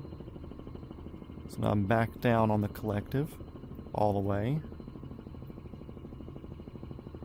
A flare here. I make it a little bit of a run on landing, which is fine, because that forward airspeed is always friendly to have.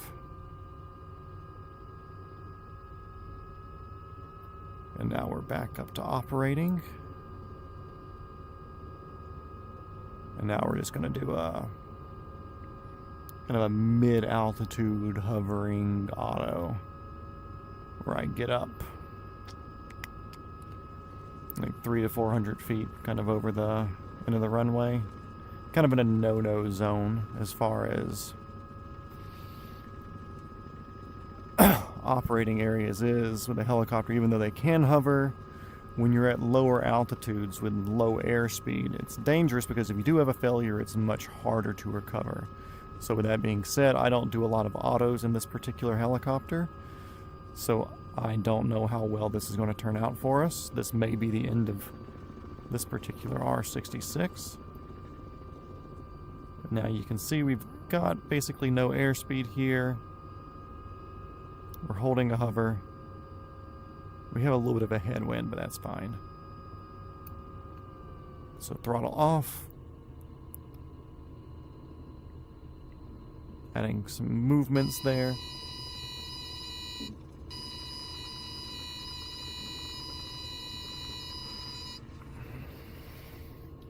Adding movements like this will help build rotor speed. So I was doing a little bit of wiggling. Level going next week. Okay, anyway, let's put this thing on the ramp down here. I want to go see if they will say what the name of that helicopter is. So we'll find some place to actually park this and turn it off. Let's do it here in front of these hangars.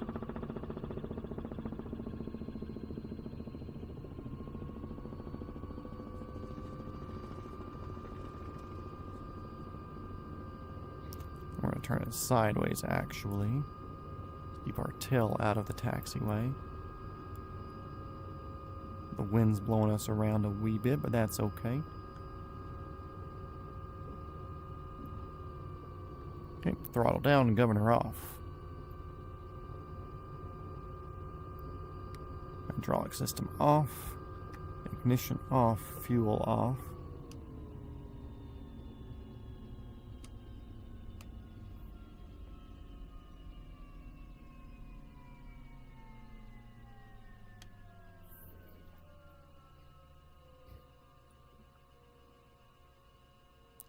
Blade spinning down.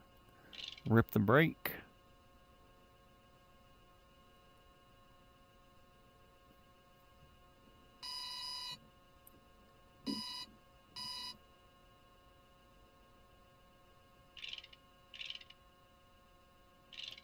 Blades are stopped. Cool. And battery off. Shift C. Cool, so we didn't beef any of our autos. That's fun.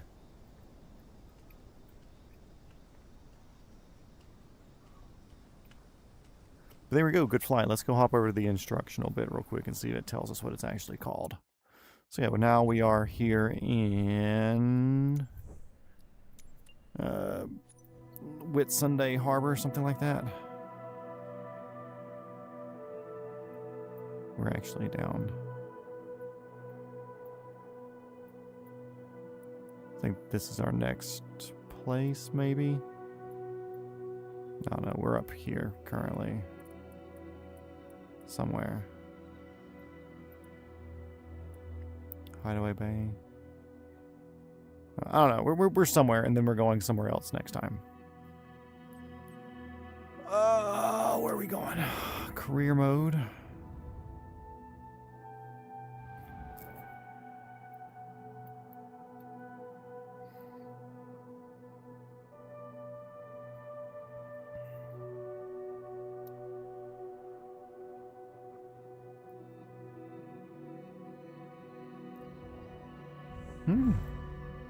Hey, passive income.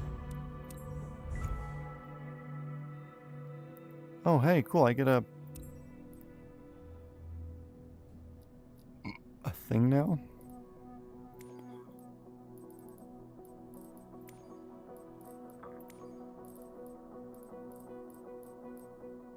That's my new thing.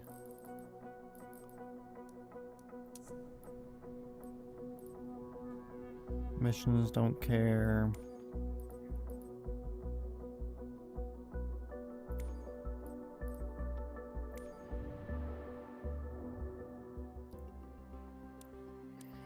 Okay, let's see what it says. Also, this training took like 16 times to pass because it was taking forever to load, and they weren't clear with how they want you to do the turning the ignition on. So most people would just press like Control E or whatever to turn the engine on like it tells you. The helicopter cranks up and they're like, "Whoa there, Tiger, don't be doing that." Tom, welcome back. You missed the entire trip.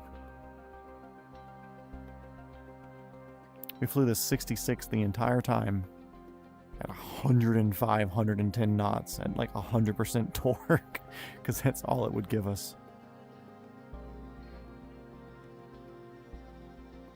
That's why you went away. You knew I was doing the R66, so you didn't want to sit and watch it fly that slow. But I did it. Now we're going to see if they pronounce the name of what this helicopter's called. Welcome to the beginning of your rotorcraft journey and our first helicopter lesson. My name is Paul Martin, and I will be your flight instructor. I must say it is a very beautiful time of the year to begin your helicopter trainings at Grenoble-Lou-Versailles Aerodrome. Meet our trainer helicopter, Cabri G2. Yeah, they don't say the name. You already know how the flight control surfaces of airplanes work, right? But do you understand how a helicopter turns without ailerons and speeds up without elevator? Here, look at the Cabri's main rotor. This is our main control surface. By tilting the main rotor disc forward, backward, left, or right, we can change the direction of the thrust vector and move the helicopter in a chosen direction.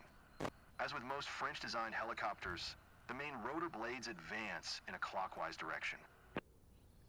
What do you think we need the tail rotor for? Walk closer and look at it. By changing the tail rotor's thrust, we can control the direction that the nose of the helicopter points. The Cabri G2 utilizes a fenestrine-type tail rotor. It differs from a conventional open-tail rotor by being integrally housed within the tail boom. Now, let's continue our training inside the cockpit. Get in and buckle up. Welcome aboard. Don't be surprised that you're sitting on the right side. Unlike in airplanes, pilots typically sit on the right seat in helicopters. Now, let's make you familiar with the Cabri's flight controls. Look here, this is what we call the collective lever, or simply collective. We use collective to climb or descend, or in other words, to control our vertical speed. Try raising it up and lowering it down. Make sure to leave it in the most downward position. Here's what we call the cyclic stick, or just cyclic. It looks similar to the airplane's stick, doesn't it? It's me moving these, it's not him. He just sits there. At least in a forward flight. Left Punk. or right inputs cause the helicopter to roll into a turn. I'm going to show you how to ace the entire training in this. Pitch attitude. Try moving it left and right, forward and aft. Shoot, harbor. On the top of the cyclic stick, you can see a cyclic trim knob. The Cabri uses a dual-axis electric trim, allowing you to completely release static forces in flight, both longitudinal and lateral. Try pushing the knob left and right, forward and aft.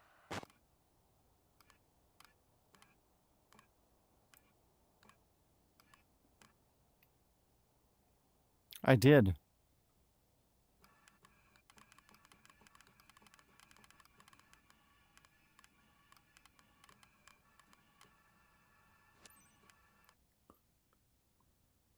And finally, the anti-torque pedals, located in the same place as the rudder pedals in an airplane. Bro what?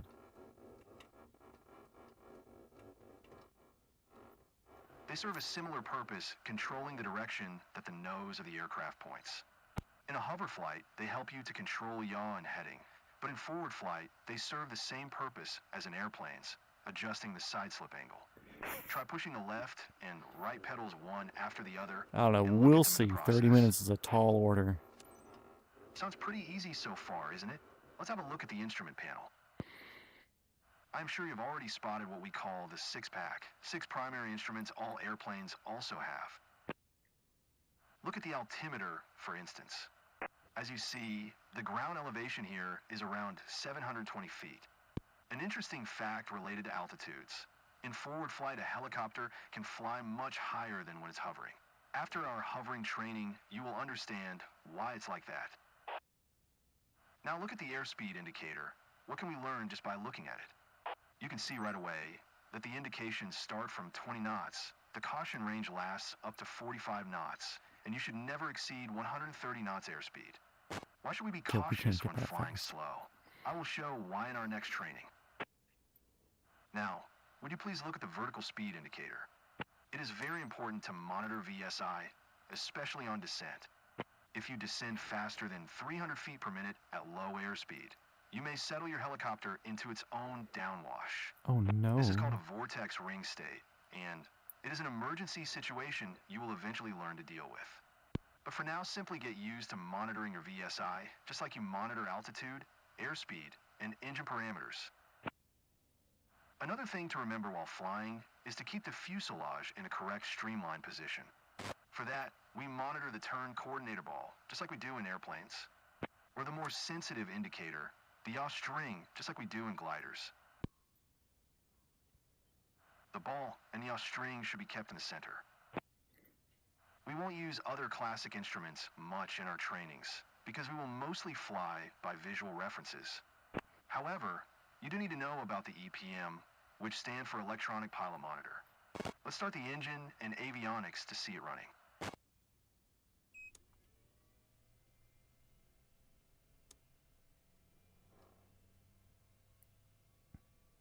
I'm gonna go slow because this is when they start getting bitchy.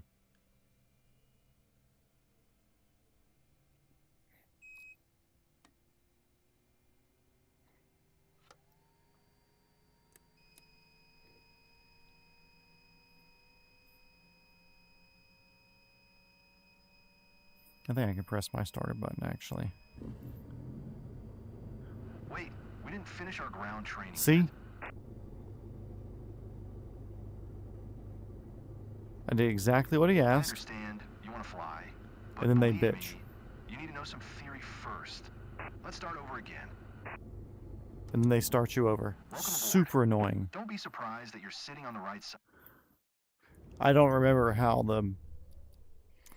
that was supposed to be gone through correctly or whatever. But it's super annoying because they're like, okay, cool, like, turn it on so you can see what it is. And you turn it on, they're like, whoa, whoa, whoa, what do you do that for? And there's a way to get, I don't want to say get around that, but super annoying. Got all those. So yeah, they still have heavy airliner locked. Got all those. They still have powered lifting, which is like the, I think like eVTOL is that.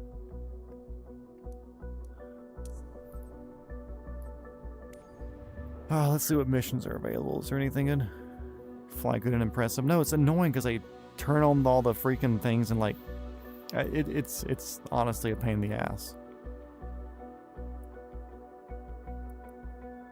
The whole training, whatever, is just a bitch. So here's a little bit that I had done in Australia. Down south. I assume this is the Alps of Australia that Tom was talking about. Search and rescues are a bit annoying.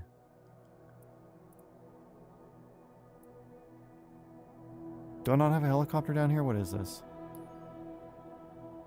Oh, it's doing tours. 560, not bad. 570. 263. See what I can do employee-wise. Those are in the Boeing.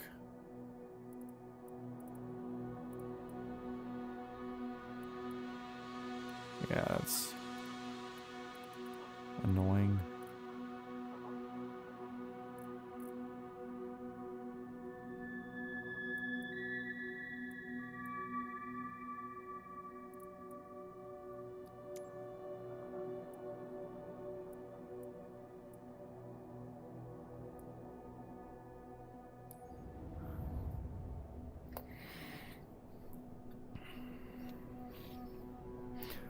Accept mission. Give me the mission.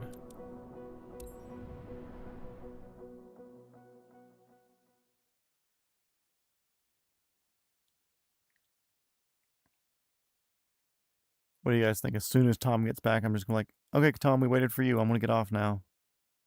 Think that's the move? You think he'll like that?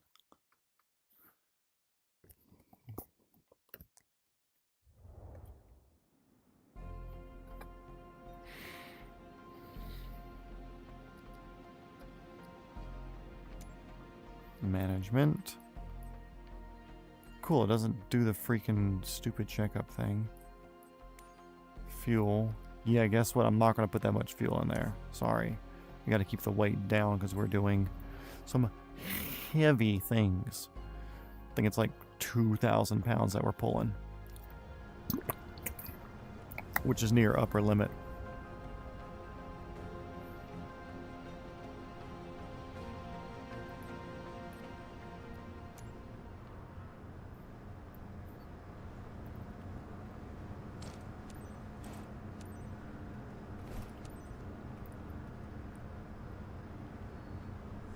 This is my helicopter. And it's not a rental, so I'm actually going to do the pre-flight.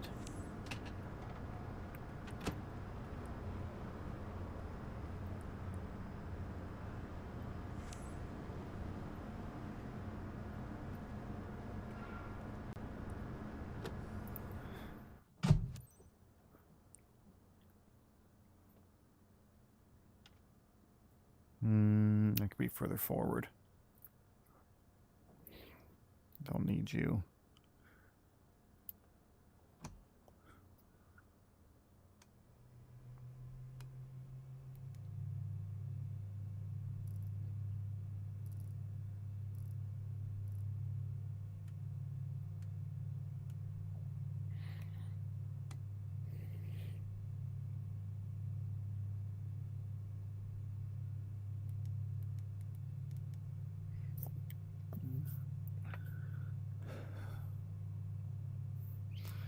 So we got the battery on, we got the anti-collision lights on so they hopefully don't walk into me.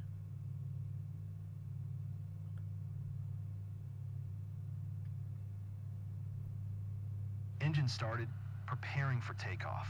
Please be ready. Copy that. We're getting in position.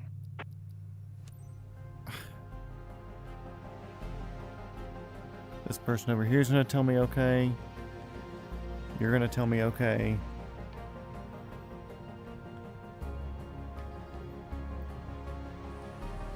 Looks like this mission around Gulf of Mexico will be pretty intense. I'm here and ready whenever you are, Captain. Rasmus, got a quick recap for us? Zargo, Base 6, clear for immediate takeoff to the vessel. Whoa. The ACU unit is ready to be delivered to the rig. Where'd that go? Fly safe. Over.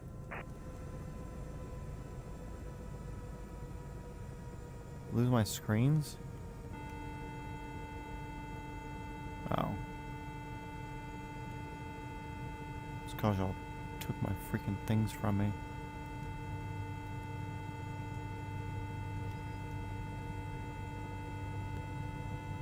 And that horn can shut up. Honestly, don't need you.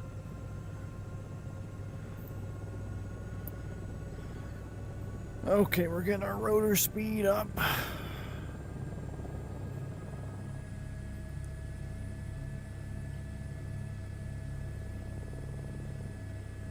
So we got a little bit of a headwind here.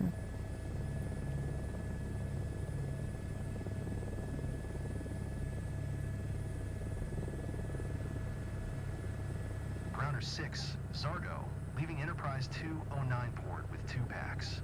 Reaching pickup zone in approximate 30 seconds. Zargo, Grounder 6, Wilco. 30 seconds up. Wind speed 11 knots. 2 souls on board. Negative on refueling. Also, I like that they finally took my passenger out. Before he'd give me a passenger, I'm like, dude, I'm at the limits of what this helicopter can handle. Absolutely irresponsible for y'all to force me to have a freaking passenger. What are we doing now? Oh, we're doing a external load mission. Grounder 6, Zargo, requesting pickup clearance. Green deck, everything cleared now.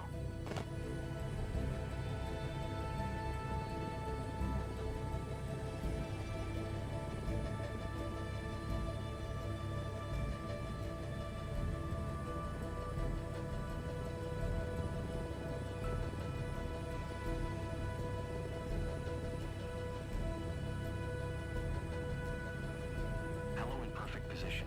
Don't move. See, it was in perfect position, and I was holding it, and y'all didn't say anything until I decided to do like a drastic readjustment. Security. Done. Lift off okay. It's annoying because they Grounder don't 6, tell you like, Zargo, leaving port with 2 packs, en route to deposit zone. Load 2,205 pounds. Zargo, nice. Duty calls. See you around.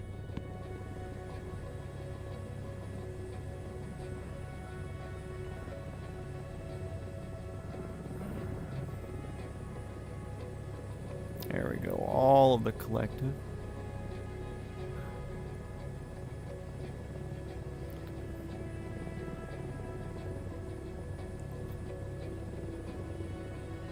I think we're going back to this one here.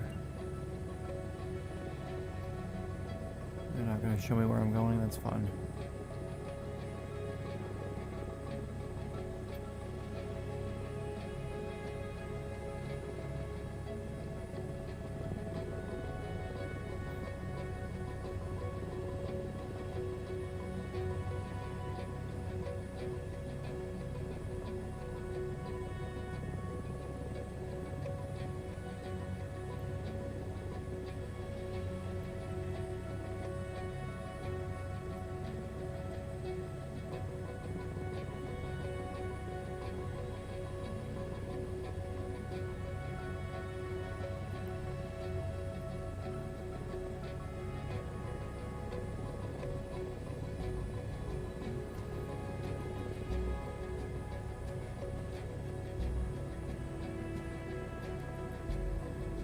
They definitely changed the load handling. It feels different.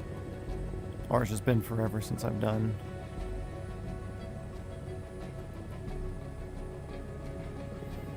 The string feels long, rope feels longer.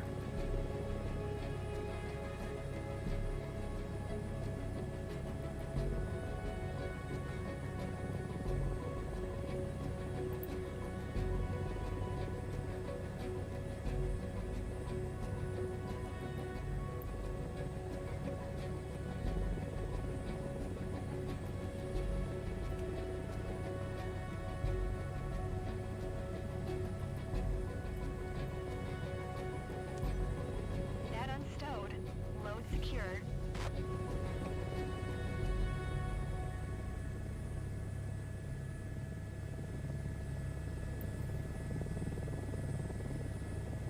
Hello, wind.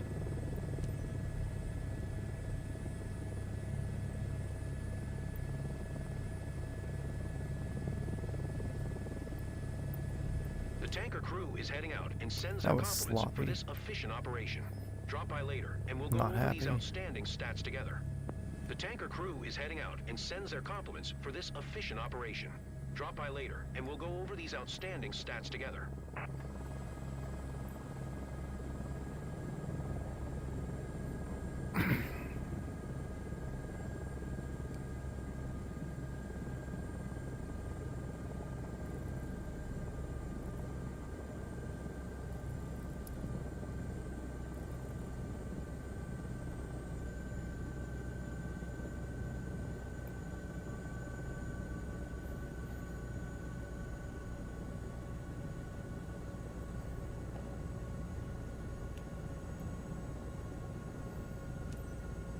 The tanker crew is heading out and sends their compliments for this Yeah, I efficient know. operation. Drop by later, and we'll go over these outstanding stats together.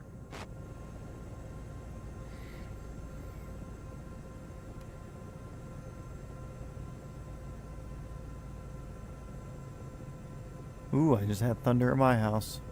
Hope Tom hurries up. Okay, this road is going to take forever to slow down.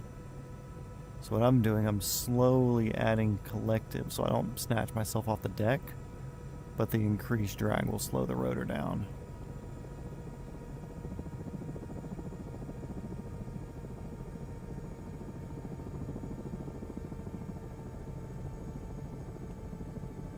So there, it wants to pick up a little bit.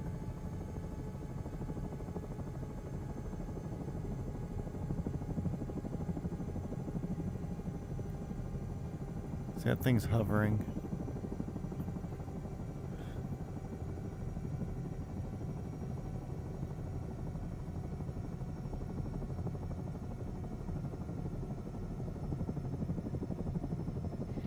Cool. Let the brakes warm.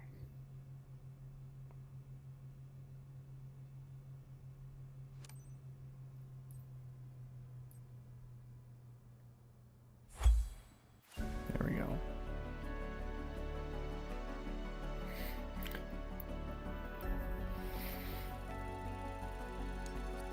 Sure, cargo integrity. What the fuck happened to it?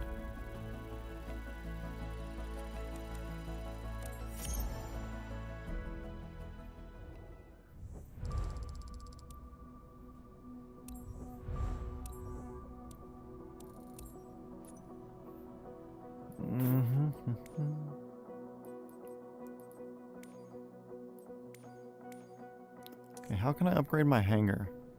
It told me I could.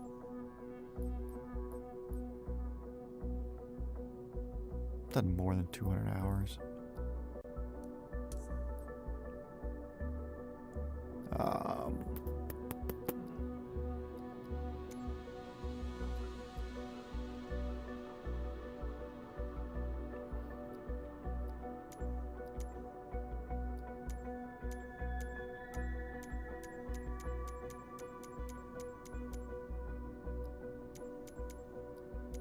Sure, I'll go to that.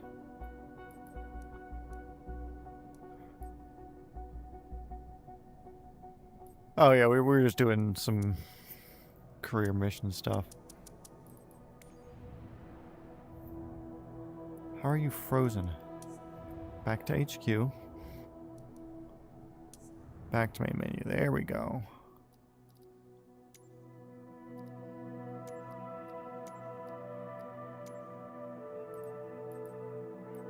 No, don't want to work? Okay. We'll do it this way. My library. So I have that one.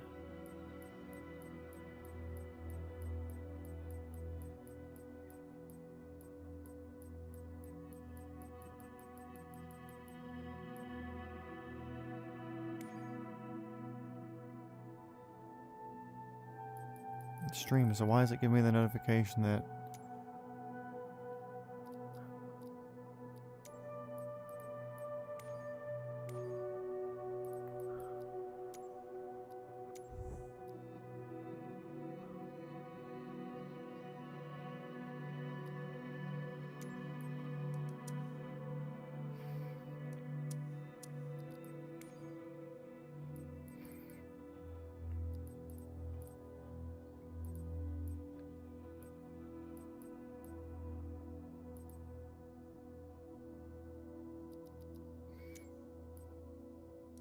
oh.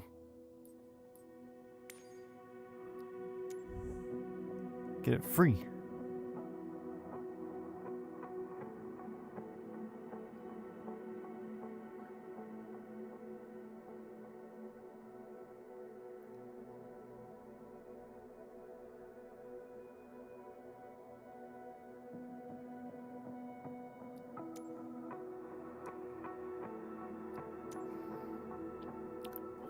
Okay, let's make sure I don't have two versions of this.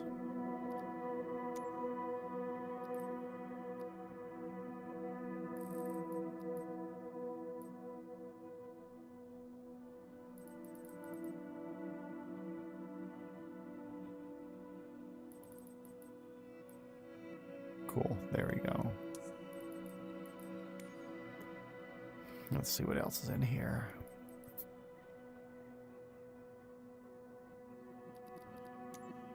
aircraft type helicopter.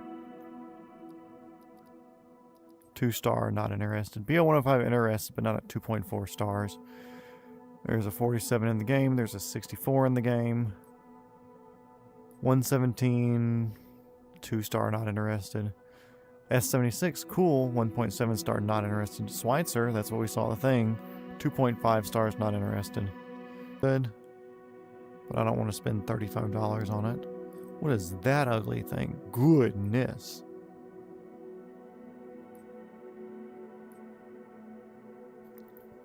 These are all things that I own down there. Mini 500 would be silly.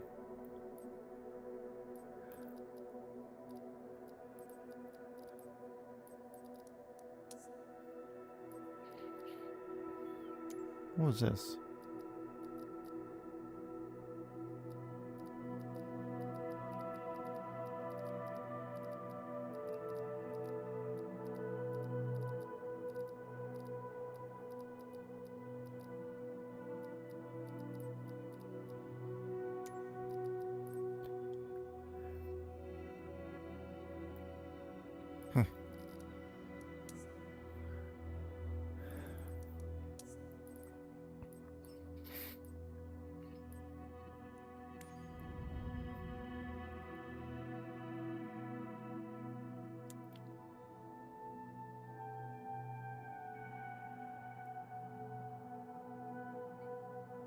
Like, there's so many places to fly, but so many places I just don't care.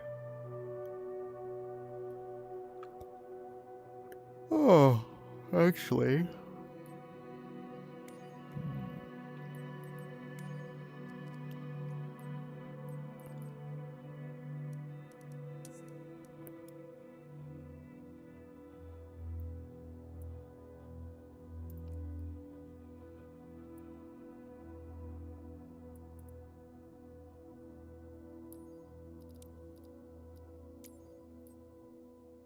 Yeah, no one's IFR currently, but we're not doing current.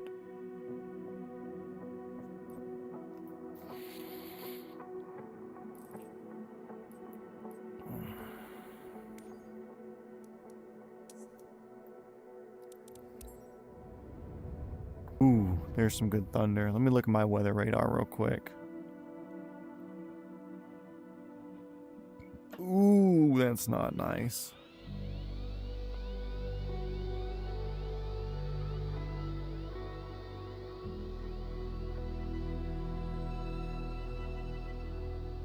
Come on, give me weather.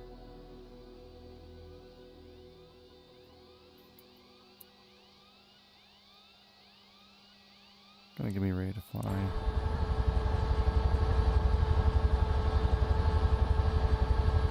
Which way is this storm going?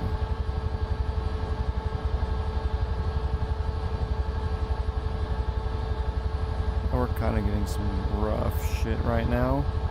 So if we lose internet or power or whatever, Tom, welcome back. Griffin, correct.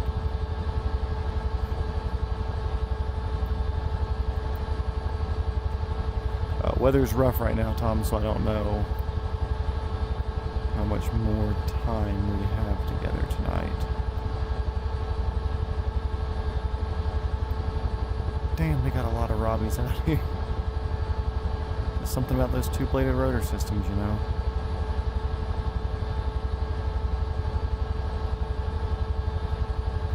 You missed flying extremely slow in an R66.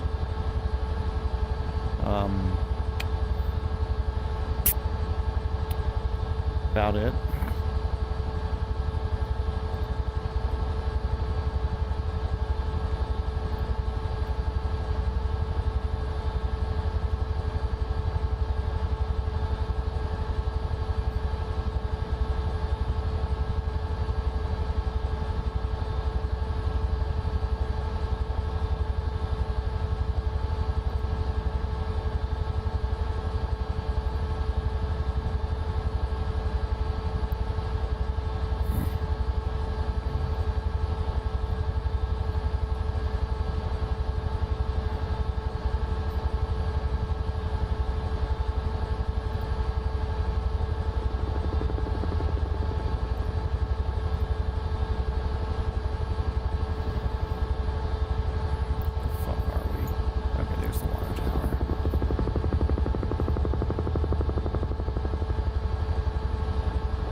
No, I did not do the island tour yet because I knew that was something that you were specifically looking for, so I saved that.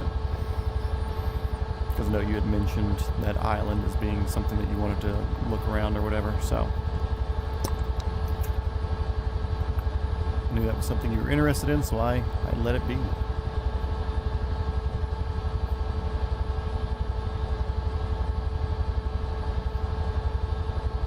Okay, so down there's Pine Mountain GPS.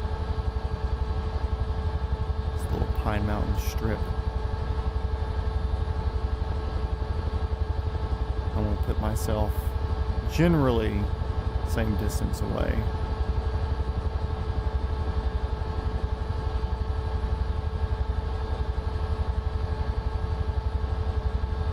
If not a little bit further. Yes, we will be doing it tomorrow. So tomorrow, first thing. So as soon as we start streaming tomorrow, we'll be doing that tour around there first.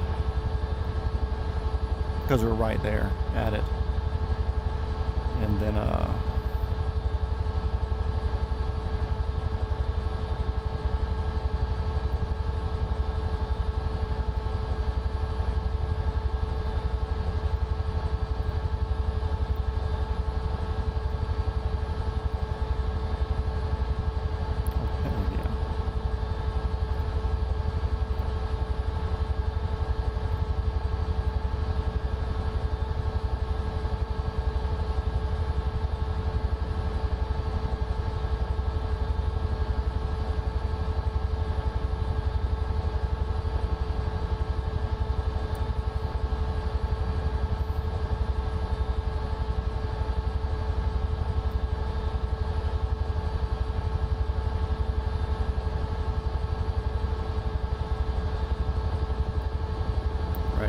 checking the view that me and GPS were discussing.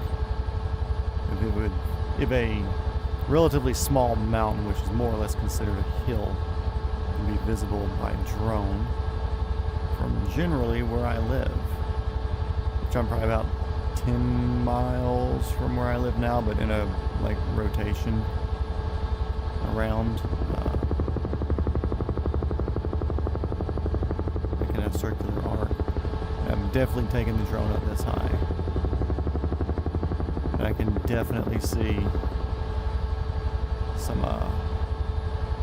mountainy sort of things back there. Can I see Stone Mountain from here? EC30. Oh, that's the is that doing live traffic? There's no fucking way they're out right now, I'll tell you that. That's gonna be old traffic. There'd be no fucking way that thing would be moving right now.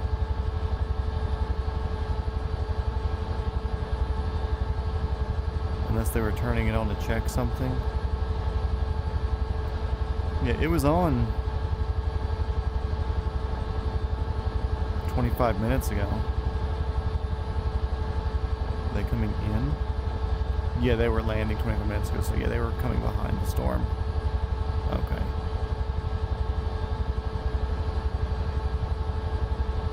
I'm like, there's no fucking way.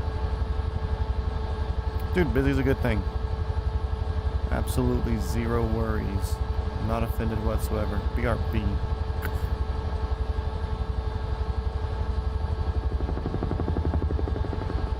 Actually.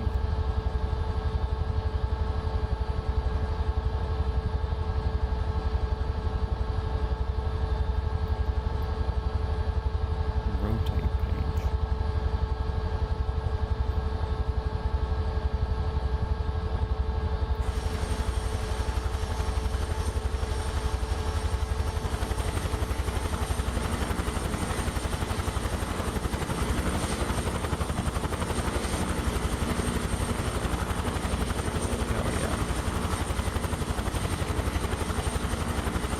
Sounds now. Hell yeah.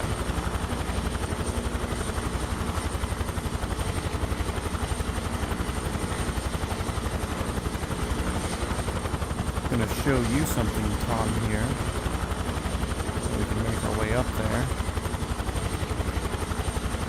Got something like your nipple down there in Australia, whatever it's called, your big rock.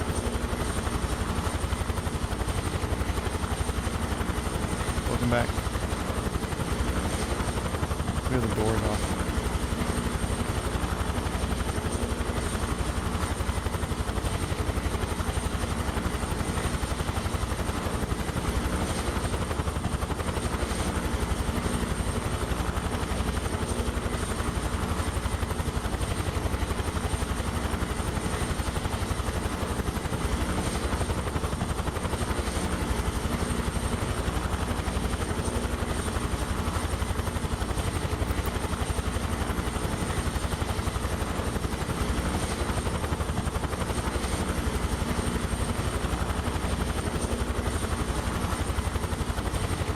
Radar up and everything. Shit there. The Georgia nickel. You're damn right, don't forget it. I want to see if it's visible from that point that I told you it was visible at. Oop, thunder.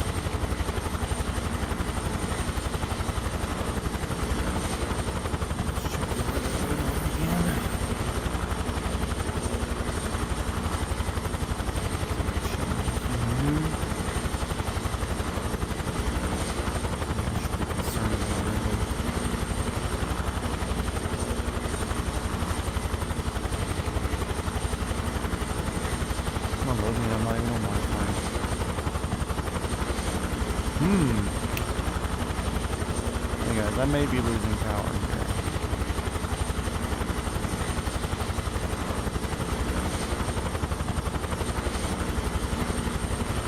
We'll see.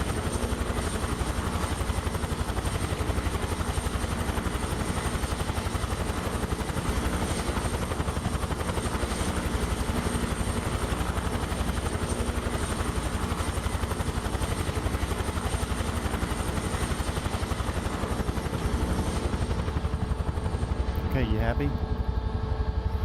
Ye can hear me.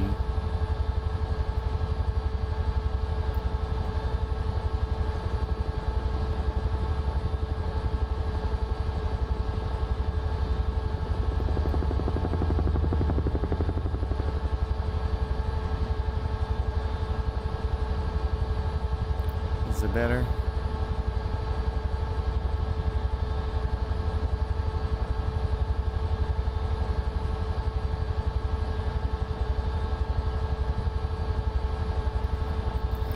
Fun fact, I want to say I've seen like an old...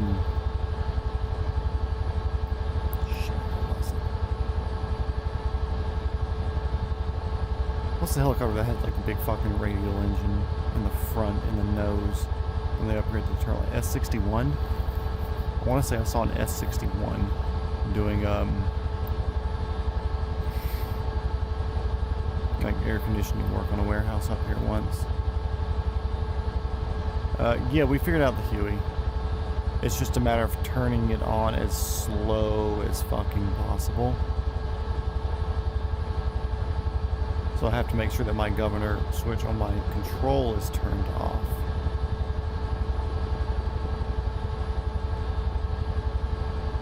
We might be able to see the old Georgia nipple.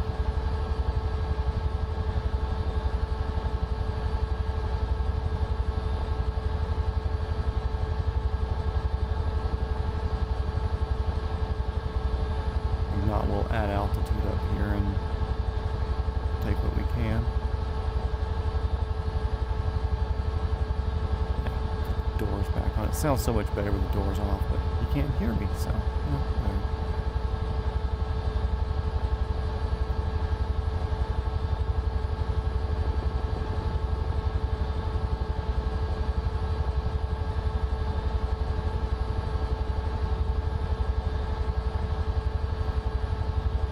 Usually, at this exit here, as we're driving over, we can see old Georgia nipple up in that direction there.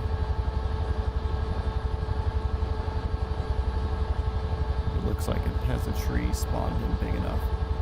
Also, I'm not going to say I dream of a time when I can land a helicopter here, but they do the car show every Monday night here at this parking lot.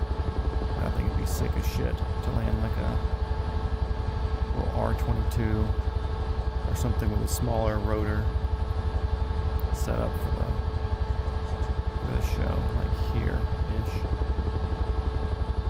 Anyways, to the nipple.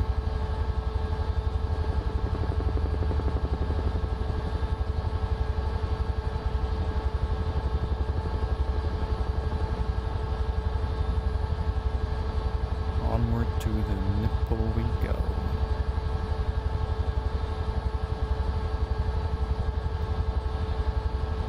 The trees look like that because I keep my tree graphic settings turned down.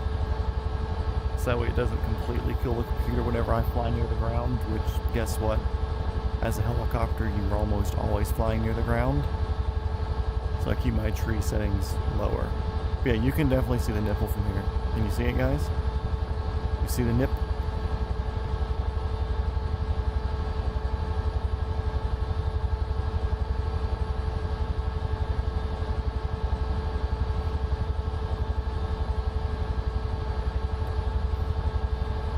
More torque pressure.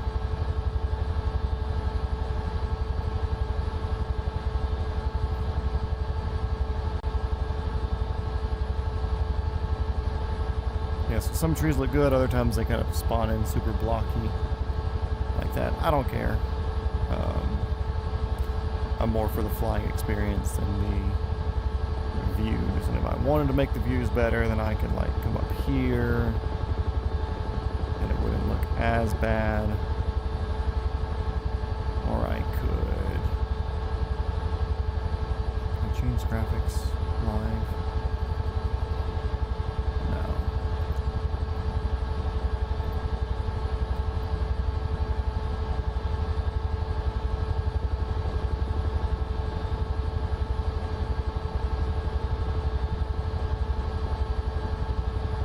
I don't think our avionics know what our V&E is. I don't care. Oh, nope, there it is.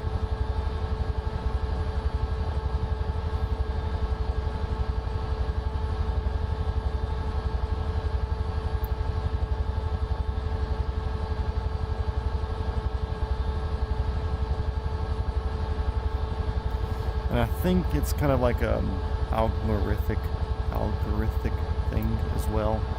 Where it's like, cool, if you have a few trees standing alone, it makes sense to spawn them in as individuals. But when it's like a huge cluster, it's not worth trying to render out every single tree. So they kind of do that cluster spawning where it's more like a solid polygon sort of thing. So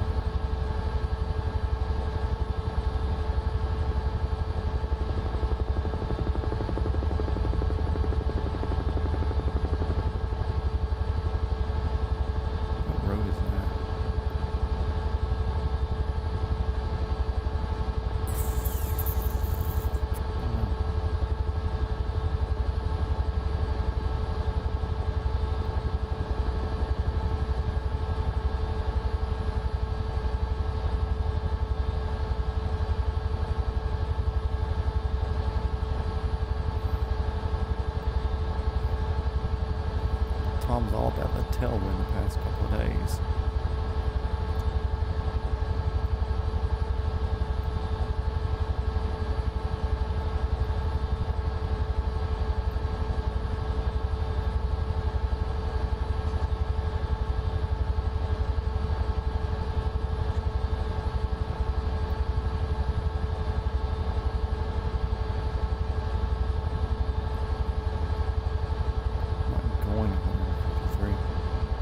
Oh, that shows ground speed. Never mind. We're good. That said,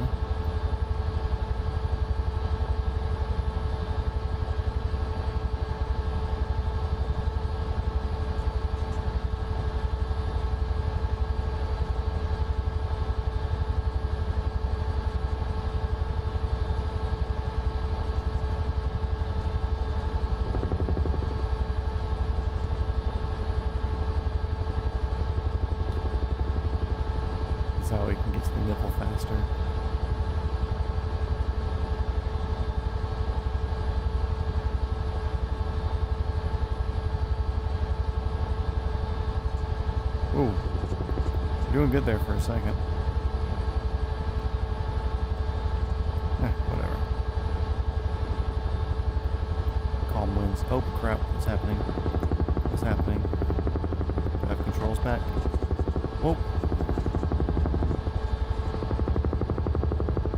Weird.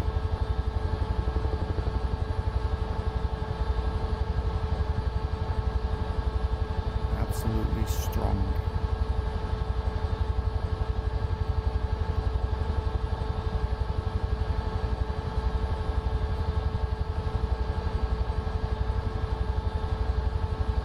Oop, more thunder.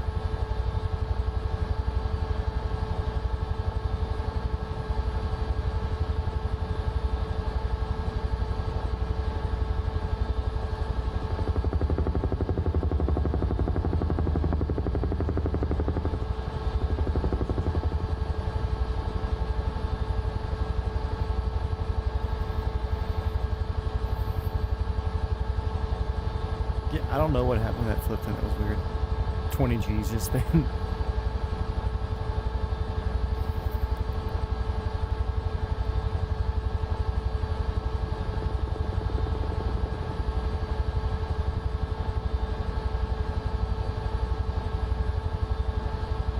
Trying to. There's my chip lights. Hell yeah. Over torque the engine. Let's go.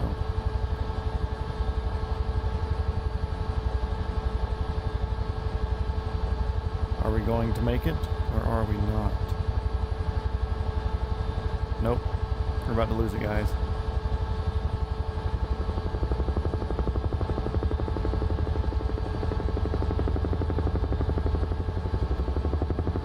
There we go. There it goes. We're in an auto.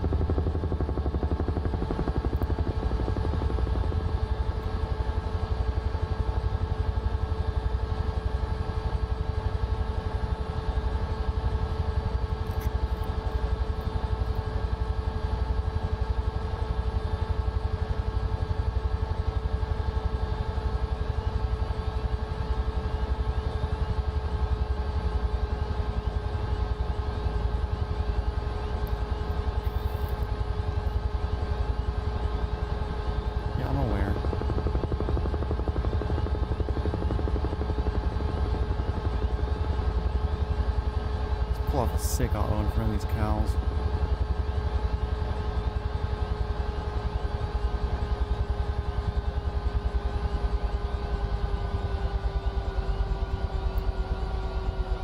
Horses. Under the power lines too. Sick, love it.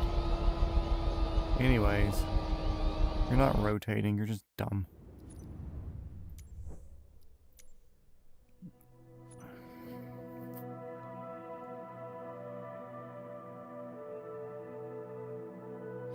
Yep, I mean, I've got to head off too. The storm's getting kind of noisy outside, so I'm going to preemptively shut my computer down before something bad happens. But anyways, thanks everybody for being here. We made some good progress today, and we'll be doing it again next time. So, get out of here. Get out of my room. I'll